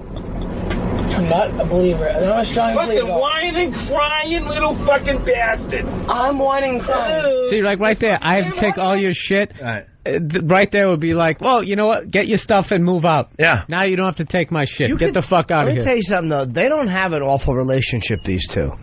They actually seem like they have a pretty cool relationship. Like, I know it sounds crazy, but it's like my friend Dean had a relationship with his dad. Like, I couldn't believe Dean would curse in front of his dad. He'd go, get the fuck up. It's like... this guy knows his father isn't going to belt him, and he's yelling at him. He's furious, but he's yelling at him the way I would yell at one of my dumb friends. I'm not saying it's the healthiest, but this does not seem like an abusive relationship. Oh my God, I couldn't imagine. They do have a sense of humor. Yeah. He didn't take a left off cunt licker. The one kid said, that sounded like, was that his friend that said take a left off cunt licker? Because shove your I think it was his son. It was his I'm son? not sure That's pretty funny. It is funny. If you thought a lot of comedy in this thing. Yeah. If you thought you were going to get hit, you'd never say that. No, you wouldn't got past the first sentence in that whole tape. You would have been there at 11. Forget about it. Yeah, you would have been there at 11. Oof. I'm whining crying. This fucking camera cunt licker, so fucking much. the cunt licker, cocksucker, motherfucker is a whiny bitch. Is I supposed to take a left there? That's hilarious. He's driving somebody home. I'm gonna fucking... So you're sitting in there, the movie didn't get over late. I'm sorry, I made a mistake. You don't go looking for me. I made a mistake. You. I made a mistake. I don't believe it. Good, then don't bitch about it. It's not gonna make shit better. I don't fucking believe it. You knew I was out there. No, I didn't! Shit to go looking. The girl fucking left. Her parent come. She comes running right the fuck out as soon as they come. What? They're looking. She's looking for the person. She's looking for her fucking ride. Take a left there? Yeah. Thank God my head. She's looking for her fucking ride. I'm there before her fucking ride. She came in and said, hey. Did she have it? Did her fucking parent have to come in and get her? I'm not her. I'm sorry. I made a mistake. Fucking asshole. I made a mistake, Dad. Fucking dickhead. Normal fucking thing. Drive up, get out, go in. I made a mistake. Not with you, not with sorry. my kid. No, I can't have that with my kid. I'm sorry, Dad. I made a mistake. What do you want? I fucking apologize and everything. If I really thought that it wouldn't happen again, if you said, like you're saying you're sorry, I made a mistake, but I know it ain't going to make a fucking difference. Right, that's how I am. Why don't you fucking accept me? Should I fucking kill him now? I hate how these things end. That's it. There was obviously fucking kill him now. This obviously continued. Where's part 2? Yeah. I hate that. It leaves you hanging. I want to know how the story ends. Accept me the way I am. Yeah. Ooh. A fucking asshole. How great is that? That's some relationship there. Yeah. It's another kind of father-son relationship. What are you going to do? They seem to like each other. They did fun seem in to their, like each other. Have fun in their language. A weird, silly moment, like I drop you off, Mike. Like it was such a normal thing for these two jackasses just to be yelling at each other, and the kid would never mouth off like fucking accept me if he thought he was gonna get his teeth knocked out. Like a really abusive father, you would never say. Oh yeah. You think the father? How do you think he treats the wife? Hopefully the same. Hopefully. Probably good. There are people actually saying that audio's fake. You can tell it's not fake. No, the acting is too good in that. It would be too good. You know. That guy was genuinely pissed when he first started. And then he kind of lightened up a little. Yeah, right. He lightened up a little and wasn't as pissed. Son knows the father wasn't taking any further than that. Yeah. So they're just bitching at each other. My father got mad once when he heard Simon and Garfunkel, Kodachrome, I think it was. Was that the one when I look back at all the crap I learned in high school? The first line? He went like, he goes, what, that kind of language. That kind of language coming over the radio. Kind of ironic now. I really turned the screws on him. Hey, Pop, fuck. How about that coming over the radio? He can't. I know he's dead. Yeah, he can't do it. He's dead. His ears aren't around anymore. Yeah. I probably would have bought him a truck or something. Bill's cringing. Just like, Jesus. What are you going to do? And I are in the same boat. So, yeah. So we kind of acknowledge. What are you supposed to do? What are you going to sit there and weep for 12 years? It's been 12 years, 94, 13 years. Enough. Yeah, about 13. All right, we'll take a break. Bill Burr at Comedy Connection at the end of the month. I think this now that we're on terrestrial, I'm doing hyping Zanies. Zanies in Nashville this weekend. Yeah, that's my weekend, baby. Going to Old Tennessee. I want to see how that works out for you. What's wrong with Nashville? I hear it's a cool town. I hear it's actually has kind of a rock scene down there as well. Does it? Everyone says it's all about country, but supposedly it has a rock scene. Yeah, Steve C. used to go down there a lot. Guys, wonderful. It's a great transgender scene down there. How many bands are down there? Stepped all over you. How many bands are down there? Could be 10, could be 100 million. How about name... Let me go check. Let me check the stats. How about we name one rock band that came out of Nashville? We all know about the country acts. A rock band that came out of Nashville. Lousy. Elvis ain't rock. Elvis was Memphis. He ripped off the black man. That's right. That was no rock. Lousy rock band that came out of Nashville. Rock band from Nashville. Nashville Pussy. Good one. But I think why did someone just write that? Is that really a band? Yeah, that is. Who wrote it? But they're like the second you said it, it popped up on Pal Talk, and I'm like, that's odd. No, but I think they're alternative. I thought you were joking. I thought you were joking. No, they're alternative country, aren't they? Oh, are they? Hawk, do we have a Nashville Pussy song? Kings of Leon are from Nashville. Yes, they are fabulous. Just amazing. They have so many fans, either 10 or 6,200,000. Hang on, let me check. Let me check. Huh? Is it Leon or Leon? Is it called Kings of Leon? I've never heard of that. I always said Leon. What is it? If it's Leon, then I love it. McDonald's, man. Let's all just talk at the same time because this is good. Can I get 2 cheeseburgers or 500? Or 500 cheese. I'm not sure. Let me check. That dummy had no idea how to estimate with numbers. You say it's either 10 or 15. Not either. Well, I either have 3 or 409,575 minus the root. But it is divisible by 3. Yes. Let me check. Let me check. I'd like 4 apples or the square root of 100,000. You or fucking... the entire tree. You blithering nothing. Hey, before the break. God, he's great. Wait, we got to move. Oh, he's as dumb as they come. He's not listening. All right. Eric V. from Buffalo, what's up? Eric V. from Buffalo, what's up? You're on the air. And kill my radio. What's going on? Yeah, guys? how about you pretty kill good it today, guys? Well, we were until we took a phone call from Eric V. from Buffalo. Yeah. Put the brakes give on. Reagan a shout out when you mention where I'm calling from. We like those guys. So you give Fred and Reagan in Buffalo a shout out, yes? And what else? Eric V. Yeah, what's up?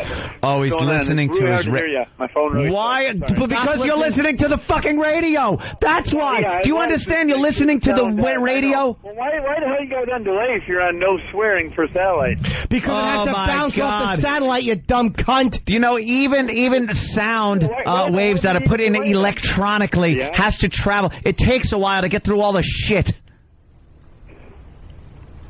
Good. I hope his radio turned off. I'm still on the air. Okay. If you go to YouTube, you click on the link for the McMahon limo blowing up.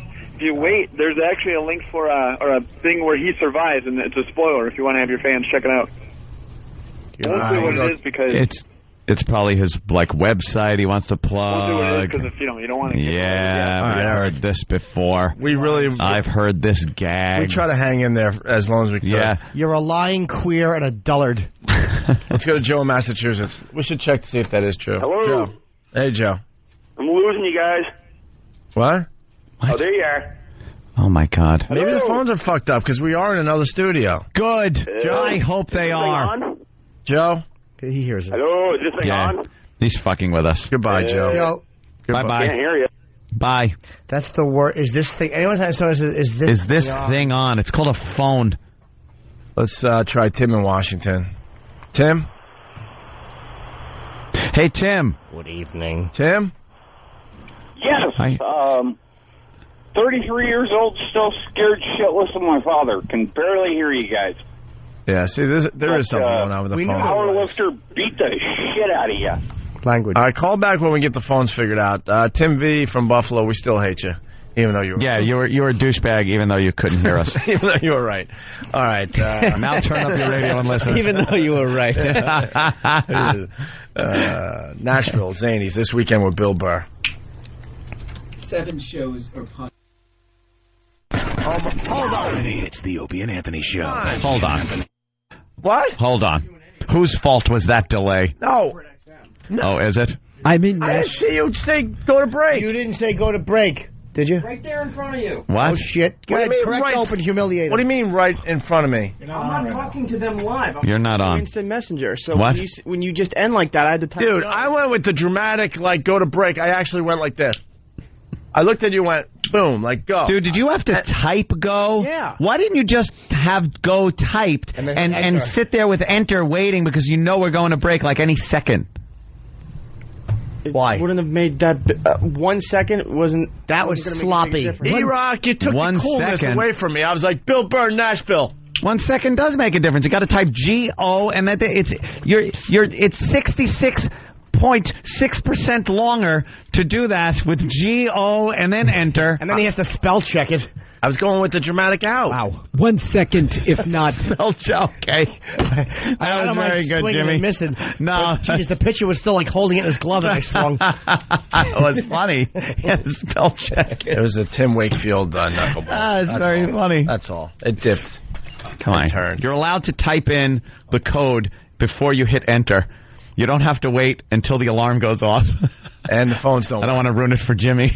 The phones don't work. If they're not working, by the time we get back, then we go home early. That's what we do. Simple as that. Why don't they just type the code in and then hit enter when the clock ticks down? Ready? Wow, look at this eye contact.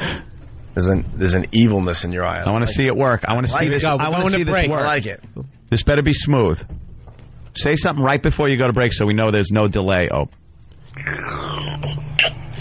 You want to recreate that moment? I was trying. Honey. Bill Burr, Nashville. It's the Opie and Anthony Show. Opie and Anthony. Carbonite keeps it safe and locked up so that if something happens to your computer, you've got it all backed up.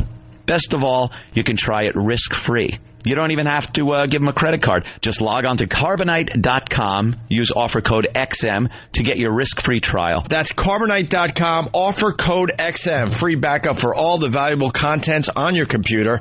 Carbonite.com, offer code XM. These statements have not been evaluated by the FDA. These products are not intended to diagnose, cure, treat, or prevent any disease. Great sex kicks ass. Yes. Not just end of the night sex with your chick, but I can't feel my legs anymore sex. The kind that makes her run to her friends in amazement. The kind where when you're done, you're not sure how you even got in that position. That kind of sex is called Zencore sex. If you're finishing right as she's getting started, perhaps you need to try Zencore Tabs, a revolutionary supplement for male sexual performance. Just take Zencore Tabs 45 minutes before sex, and you'll experience powerful, fast-acting results with just one dose. Zencore Tabs were developed to improve sexual performance, stamina, and sex drive. Call 1-800-592-4201 for a free sample so you can put it to the test. Experience the power of doctor-developed Zencore Tabs absolutely free. Call 1-800-592-4201. That's 1-800-592-4201. Call 1-800-592-4201. This is a rate alert for June 2007. Slower economic growth has caused the Fed to keep interest rates flat, and the market has responded with some of the lowest mortgage interest rates in years. Mortgage leader Quicken Loans currently reports rates starting at 5.5%. Call 800-610-4399 right away. Don't let a rate as low as 5.5% slip through your fingers. It could cut hundreds off your house payment. Many experts thought we'd seen the last of interest rates this low, so don't miss this rare opportunity to get a mortgage rate as low as 5.5%. Call 800-610-4399 today. Whether you're buying or refinancing, these surprisingly low rates could help you save big on interest. Call Quicken Loans at 800-610-4399 right away. Equal housing lender licensed in all 50 states. APR 7%. Don't wait. Call 800-610-4399. That's 800-610-4399. The sun used to make our outdoor deck and patio space so hot and uncomfortable we couldn't use it. But then we discovered the Sunsetter retractable awning. Tell them about the discount, Harry. Our Sunsetter retractable awning is built to last. It opens and closes in just 60 seconds and keeps our deck about 20 degrees cooler. Tell them about the discount, Harry. It provides instant shade and protection from the sun. Tell them about the discount, Harry. And our Sunsetter costs less than $600. Harry. All right. But now you can call and get a special $200 discount certificate, so your Sunsetter can cost as little as $398. Good, Harry. Call now and Sunsetter will rush you this $200 discount certificate, along with a free DVD that tells you the whole Sunsetter story. Enjoy your deck or patio more this summer and save with a Sunsetter retractable awning. Call 1-800-500-9198 for your free Sunsetter DVD and $200 discount certificate. Call 1-800-500-9198. 1-800-500-9198. Is it on? Is it recording right now? Listen, it's Bob Kelly. I'm going to be at the Miami Improv next week. Right. What date's that? Oh, fuck, I suck. It's Thursday. Thursday to Sunday. What? Check. 21st through the 24th. That's right, the Miami Improv. And I don't have the number. You have the number? Just go to the improv.com, www.improv.com, Miami Improv, the 21st through when? The 24th. All right, that's Thursday through Sunday. Buy your tickets now because it's almost sold out. Get the fuck out of here.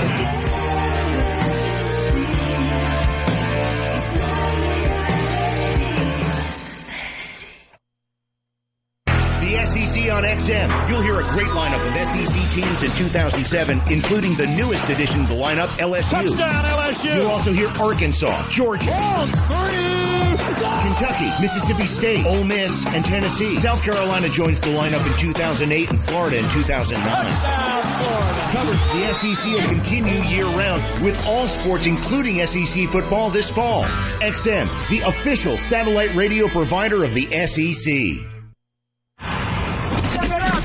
6'5", The Rhyme presents Mr. Wall has a big Spit Kicker Radio. Hip-hop for grown folks. That's right. Grown conversation. That's right. Grown music. That's right. And you know it's gonna get real in here. Because we just rock. We just want to rock. Catch it every Saturday, 6 to 8 p.m. East, with encores every Thursday, 11 p.m. to 1 a.m. East. Spit Kicker Radio, where the radio is real with the real Spit Kicker. What's on my XM? Hey there, good morning. It's Paul here from the XM headquarters in Washington, D.C. Well, I got some country on my mind today. Over in the country music neighborhood, it's new release day, as it's Tuesday. And Brad Paisley, one of the biggest stars in country music, he's touring around the country this summer. He has a brand new disc out today called Fifth Gear, and you can hear a cut from the new album On the Hour over on Highway 16. Speaking of big stars over on 16, Bucky Covington is going to join John Anthony a little bit later on today. The American Idol finalist is becoming one of the big names in country music quickly, so you can catch that at 3 p.m. Eastern Time. Bucky Covington on Highway 16 as well. And speaking of cowboys, well, we have old-time radio stories for you at 4 p.m. Eastern on Radio Classics, XM 164. You can hear a 2-hour special featuring a 1941 episode of The Lone Ranger, and then William Boyd as Hopalong Cassidy. That should be a lot of fun. That's later on in XM 164. More details online, xmradio.com. All your important files are on your Office PC. To work from home or while traveling, you have to copy files to CD, email documents home, or sync up your laptop. What a hassle. Now, there is a perfect solution for working from anywhere at any time. It's called Go to My PC. With Go to My PC, you can always have complete and secure access to everything on your Office PC from any other internet-connected computer in the world. Simply log in at gotomypc.com and your Office PC desktop instantly appears, just as if you were at your desk. Work with all your programs and files, check email, and hear your PC sounds. The best part is XM subscribers can try Go to My PC free for 30 days with unlimited use. For this special offer, visit gotomypc.com. Click the Try It Free button and enter promo code XM. Go to My PC is so easy to use, and the automatic setup takes just 2 minutes. That's gotomypc.com. Try It Free button, promo code XM. Try Go to My PC free today. Stop working yourself to death. XM iRep is a brand new program that allows you to break out of your cubicle and earn extra cash for referring family and friends to XM. Break free! At XM iRep, you create your own personalized XM iRep sales account and then just tell family and friends to visit your page. It's just that simple, and it's free to sign up. Visit xmirep.com for more information and to get signed up today. Live Earth. 7 continents. 9 concerts. You'll hear unparalleled coverage on XM. Every note from every stage. Taking over XM's rock neighborhood. Go to xmradio.com or text Live Earth at 46896. Live Earth on XM. On 7707.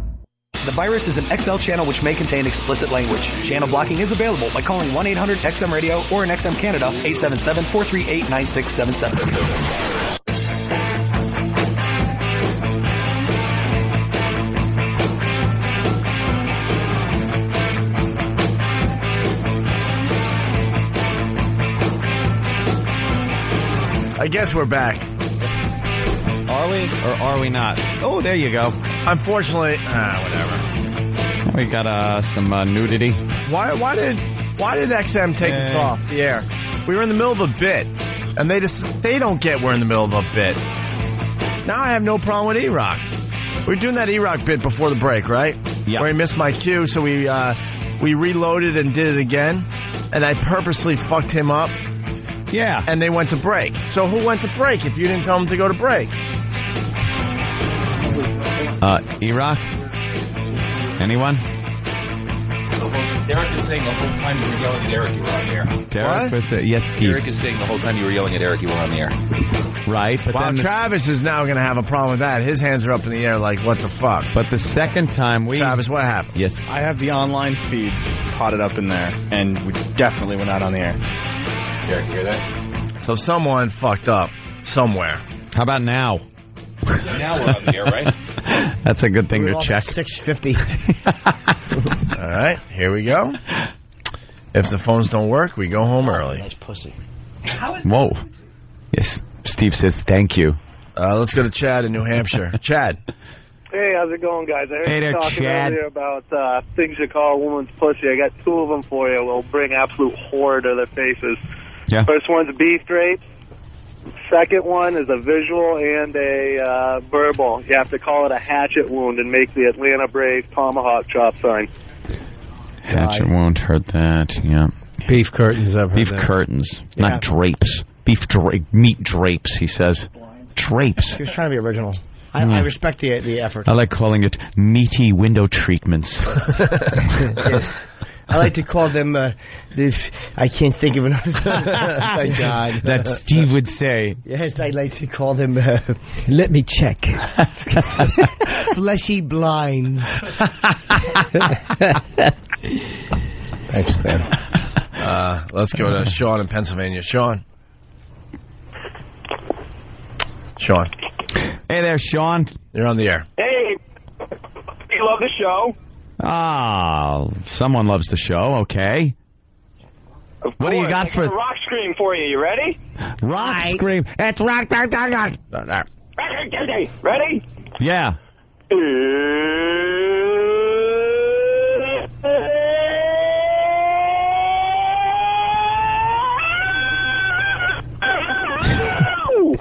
Hey, all right. That was good. I couldn't hear that. Could you do that again? Hey, Jimmy.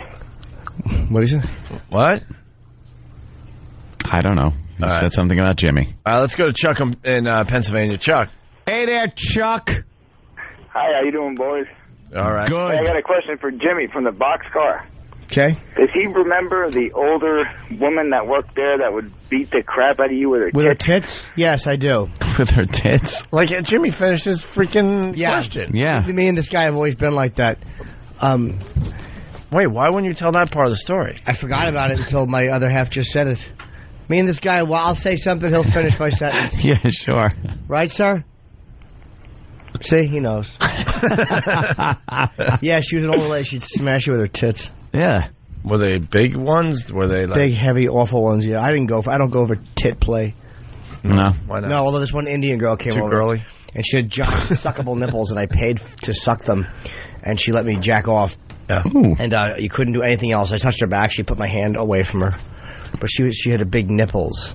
Yeah. Yeah, that was her specialty. She took your hand away from her back because you didn't pay for that? No, because she would only suck her tits. That's all you could do. It was nipple play. Where did you find her? Craigslist, you goose. Where else does a boy find Indian nipples to suckle? Craigslist. I've never heard of a... You could get furniture from Craigslist and Indian nipples. Yeah, exactly. I can see, like, I don't have intercourse, blah, blah, blah. I've just never heard just the sucking of the nipples, and that's it. It's the truth. Yes, that's all she offered was nipple play. I still look for her. And escorts with big clits. Let's go to Flint in Canada, actually. Flint Jimmy. in Canada. Flint in Canada. Flint in Canada. Yes. Hey, Hello? man. Yes. Hello? Flint. Flint. In Canada. Yeah, how's it going? Hey, I got another name, Moose Knuckle. Well, That's more for, these aren't anything new. I don't think we're going to hear any new... We're not going to get any new words for the vagina, whether they're through the pants or not through the pants. Maybe No that's one's the way new. to go. Somebody come up with a new one. Yeah, come up with a new one. We know about moose knuckle, camel toe, hatchet wound, clam, beaver, bush, snatch, You know who snapper, comes up slit. with new ones is What? little Jimmy Norton. It's part of the HBO special he filmed down there in Washington. Redding from Whackbag. Opie, remember the guy who was fucking some girl that liked to be punched in the tits? Yes. One of the greatest stories of all time from our pal Chuck Barnum. She used to make her get the big O, he would punch her really hard in the boobs.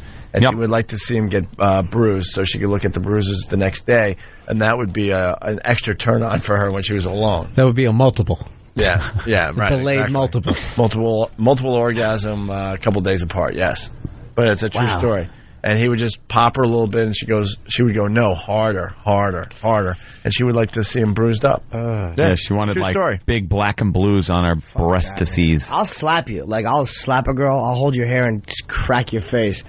Yeah? I actually like that, yeah. Really? Yeah. Could you show me the expression on your face when you do that, Jim? I would just really... That can't be it. That's very happy. You got to put on like an attitude, right? Exactly. You put on an attitude. Ta-da! He looks like Bob's big boy.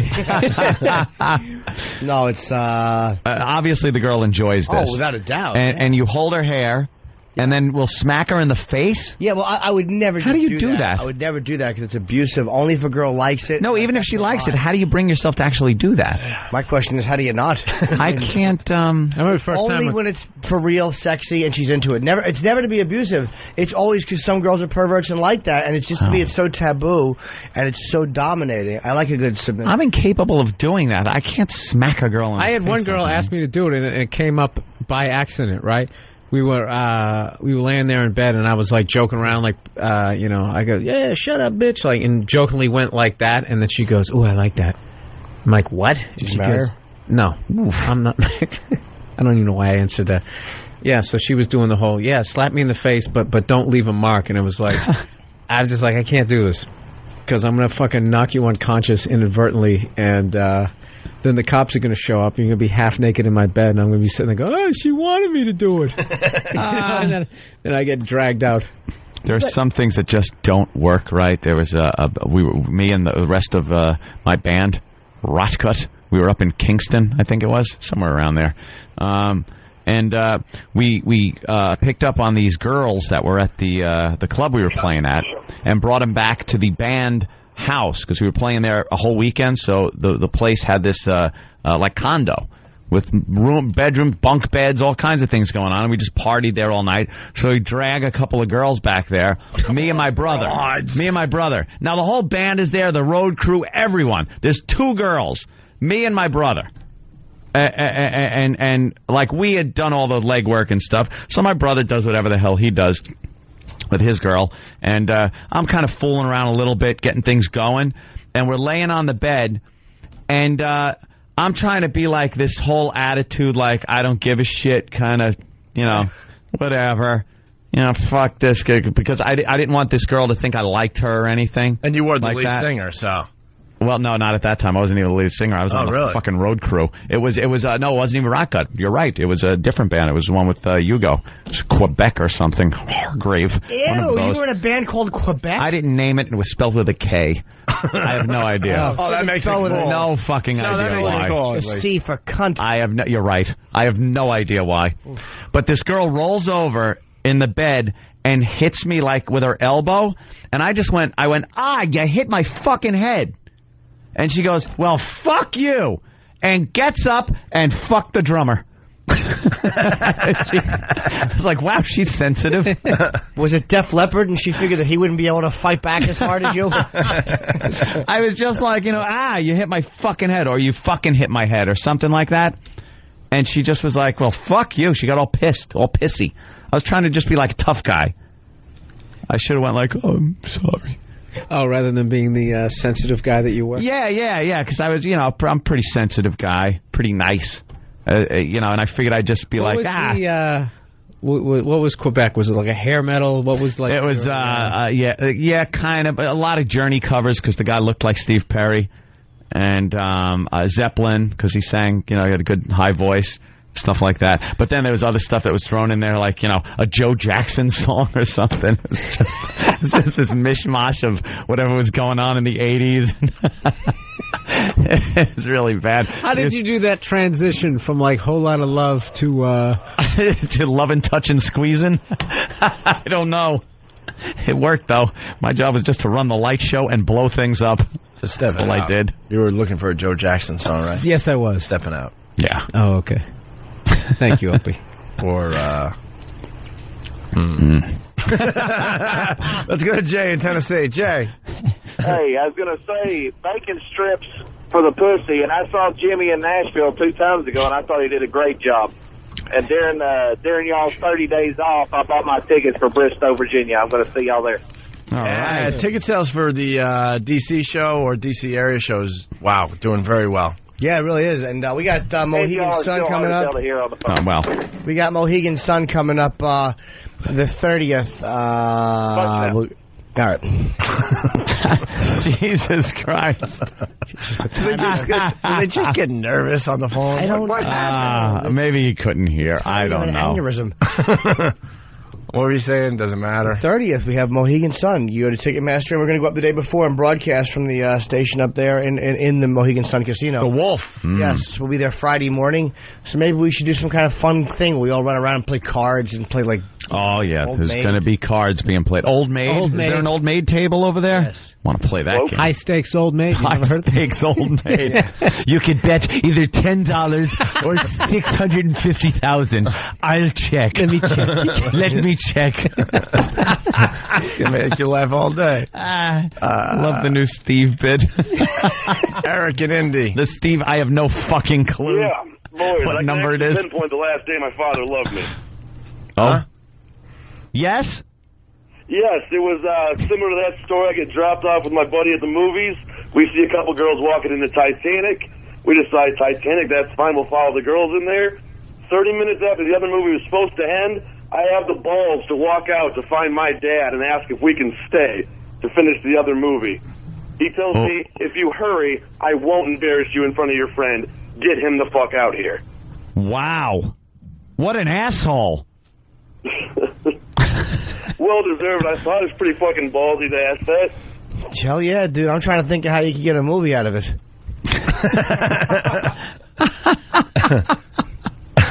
Yeah. Well, now these stories come in. Which one? Jeff in Chicago. What's up, Jeff? Hey guys, I used to fuck this crazy bitch, man. She would she'd want me to wrap her hands around her neck and just choke the living shit out of her, and then she choked me too at the same time. And I tell you what, there's sometimes I didn't think I was going to survive it. So then what, you throw an uppercut just to get out of the clinch man, of you guys the are hard, smasher? Yeah. That's some crazy stuff, man. Choking I'm always careful with because I'm always scared of hurting somebody's neck. But that means you've done it, Jimmy. Oh, yeah. Yeah. You've done the... choking? Yes. Erotic asphyxiation? Never. Auto-erotic asphyxia, where you sit there and choke yourself as you jack off? No. Now choke yourself! Did you do that, Jim? I've choked. No. Did you Did you hang yourself from the chin-up bar that you don't use? Shit. That was completely uncalled for. I'm sorry, man. I tease my nipples gently while I jerk off. No pain for me. I like Just to- gently? Yeah. So what's up with the choking? If a girl wants it, I'll choke. You've done that? Wow. To the point where she's going... No, like gasping for air? No. Then what's the fucking... What point do you choke her at? There's either... Choking doesn't really have a fucking volume knob on it. You're either having your blood supply to your brain or your air cut off, or you're not. But then I stop it. Like, I don't go too long because I'm uncomfortable doing it. So at one point, did they go like... Yeah, what is the safety word? Yeah. No, There's no safe word. I squeeze kind of hard. When they go... That means stop. I just like Jim how he has this creepy calm tone to his voice when he discusses. Oh, I know. Well, I do that Because he's a professional. He's going to explain to people. If you would listen, you would get to learn something about this. Well, there's not much you can say about that other than I never. I have a few girls want it. I don't do it too long because it does frighten me that you can really hurt. Slapping somebody is one thing. Choking somebody is a different fucking ball of wax. You can get really hurt doing that. So it's like, a little bit. A little bit of choking. Yeah, like where it's like squeeze your own Could neck. you demonstrate on like E-Rock? Come here, Eric. I couldn't get my hand around that E-Rock gullet. I'm afraid if I squeeze it, a fish is gonna fly out. Why did E-Rock get up so eagerly? E-Rock, could you... I want to grab that fucking awful neck. Just choke him a little bit. I want to see... It doesn't have to be sexy. It's just got to be like the volume of choke that you give. But it will be. And I want to see like what... No, I can't do it. I can't choke you because I'm going to get a rod. He's all razor stubbly and stuff. It's almost like, tell me if I'll squeeze like that or a little bit harder. But you see, it's a little bit, right? You feel E-Rock, what does that feel like? Hard. Was your blood getting cut off a little? Yeah, a little bit. Yeah. But Fuck it's not that. too hard, right? I'm not going to hurt you. Fuck that. But I don't like it done. All right, kick him in the ball. Come here, I'll show you how you get pussy. Done. Just fold your neck over. Did you see the video? It's up on. I saw it on break. See, I was scanning break. Oh, you're smelling what? You're smelling your hand after you choked him. Good cologne. What are you wearing? Ooh, yeah. Sexy. It's called Ice Sport. You fucking Ice Sport wood when I see a man. That's what he's wearing. Ice Sport. Ice Sport. What CVS did you pick this up out of? Slap it on in the morning. Dog shit. What's the matter with that? A fucking Brute? This is like 6 after Brute.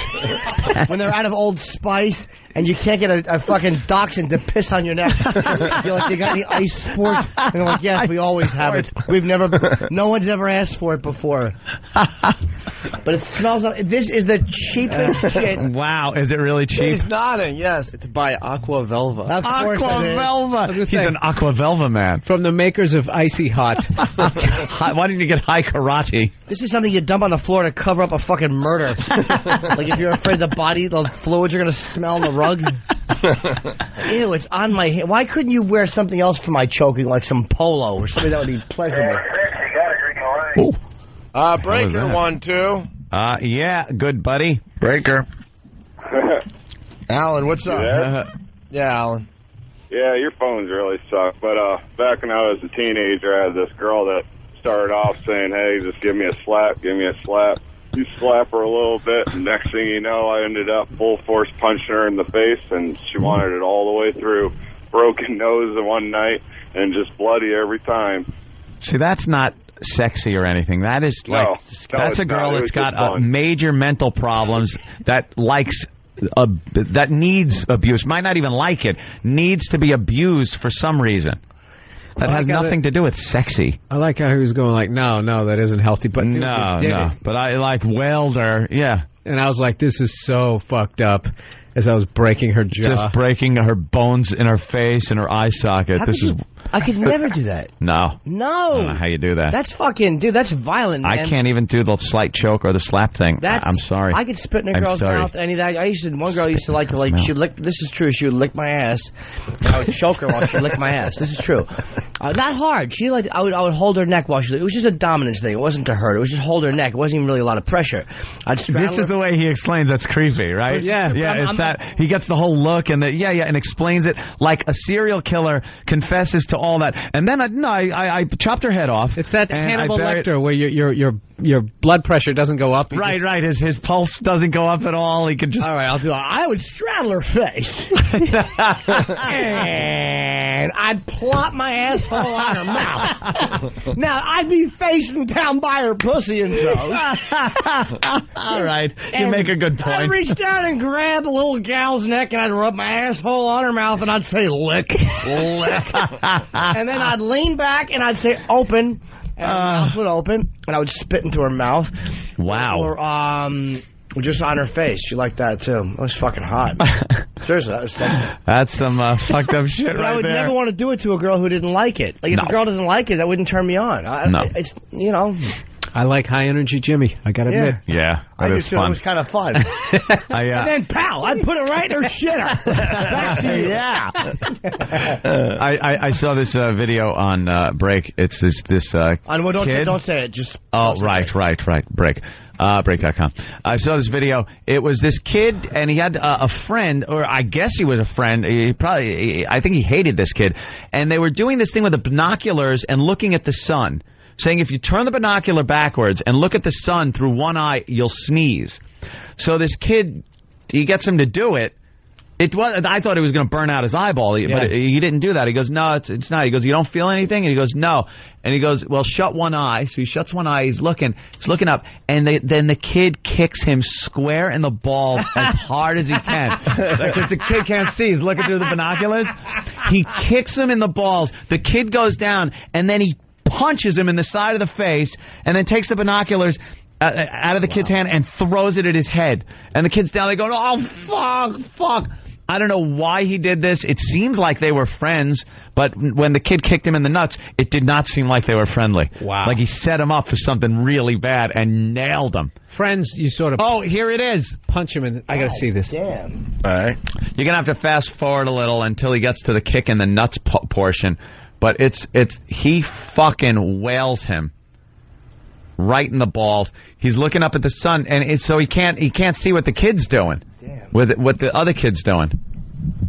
Go forward more. Yeah. Oh, it's loading, is it? How did you stumble onto this? Yeah. What did you search under to get that so people at home could participate? Best binoculars prank yet. Oh, okay. Best binoculars prank yet. Is that one kid older than this kid or no? He looks like he's a little older because the kid that kicks him in the nuts looks like a real young kid. He looks like about 14 maybe. And the other kid looks about, 15, 16. I don't know. But he fucking just nails him right in the balls and then punches him in the face. He doesn't look like a tough kid. He looks like he's wearing pajamas, too. He's totally going to field it. He was winding up to kick him right there, and then the kid put the binoculars down for a second. And he's totally taunting him. He's going, no, really, just look at it. Do you feel it? Do you feel it yet? Right in the balls, and then bam, punches him in the face, picks up the binoculars and throws him at him. Whoa. He's a real little prick. That's pretty funny. That's great. Yeah, that's on break. It's a doozy. All right. I don't like bullies. I like watching videos of kids beating the shit out of each other. There's a lot of it on there. I saw a girl one yesterday. It seemed like one girl was mad at another girl for some guy problem at a beach parking lot. And they went at each other, and then it was just a riot of girls just beating up on each other. But they never ripped off their bathing suits. Like, one girl was in this really, like a one-string around her back kind of bikini top thing. Never ripped it off. If I was one of those chicks, boom, that would have come right off. Smack her tits around a little bit. But that's when guys fight. You want the guy to, rip the guy's clothes off? Yes. No. If it's girls fighting, then that's the last thing on your mind. Yeah, but it would have been a great thing to rip her top off, and then she would have tried to cover up her bosoms, and then the other girl could have punched her in the face a little more. Right. All right. Mike in Detroit, what's up? Hey, Hope, how's it going? Oh, I'm sick today. Hey, I got Thanks for asking. Name for the cooch. The Vent. And once in the Army, I was skull fucking this broad, and I shot it down her throat, and it came out her sinuses. I was wondering if anyone else has ever witnessed that. How does it come out her sinuses? You mean it came out her nose? It came right out her nose. But you guys She's got to swallow, and she got scared. All right. He's laughing at himself. He said skull fucked her. He said the vent. Is that it? Yeah, he never explained it. I've heard the flu. You know, like a chimney flue? Yeah. Like, yeah, jam it up our fucking flue. I've heard that one. But women hate anytime you just refer to their cunt as something separate from them. All right, we're doing line of the day. Bill Burr is going to be at Zanies in Nashville this weekend. And then for 7 shows. 7, wow. If not 1, I'll have to go check. End of the month, Comedy Connection up there in New England. Yes. Runner-up line of the day.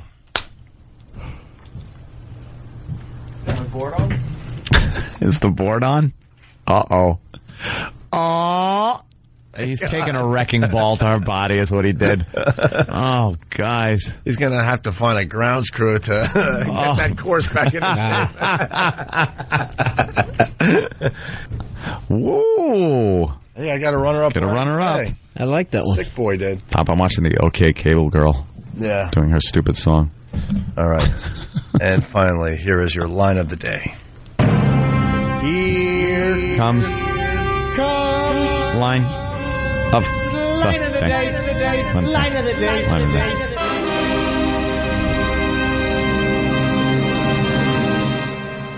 That dummy had no idea how to estimate with numbers. You say it's either 10 or 15. Not either, well, I either have 3 or 409,575 minus the root. I'd like 4 apples or the square root of 100,000. Blithering nothing. Darn. Fuckers. I'll check. Let me go check. I wouldn't say that was line of the day, but I thank the nod, but the darn makes me very happy. Darn is very funny. Darn. Sorry, Steve. All right, we'll be back tomorrow. Bill Burr, thank you. Thank you for having me. Anything else you want to promote? You're good? Nope, that's it. All right. Yeah.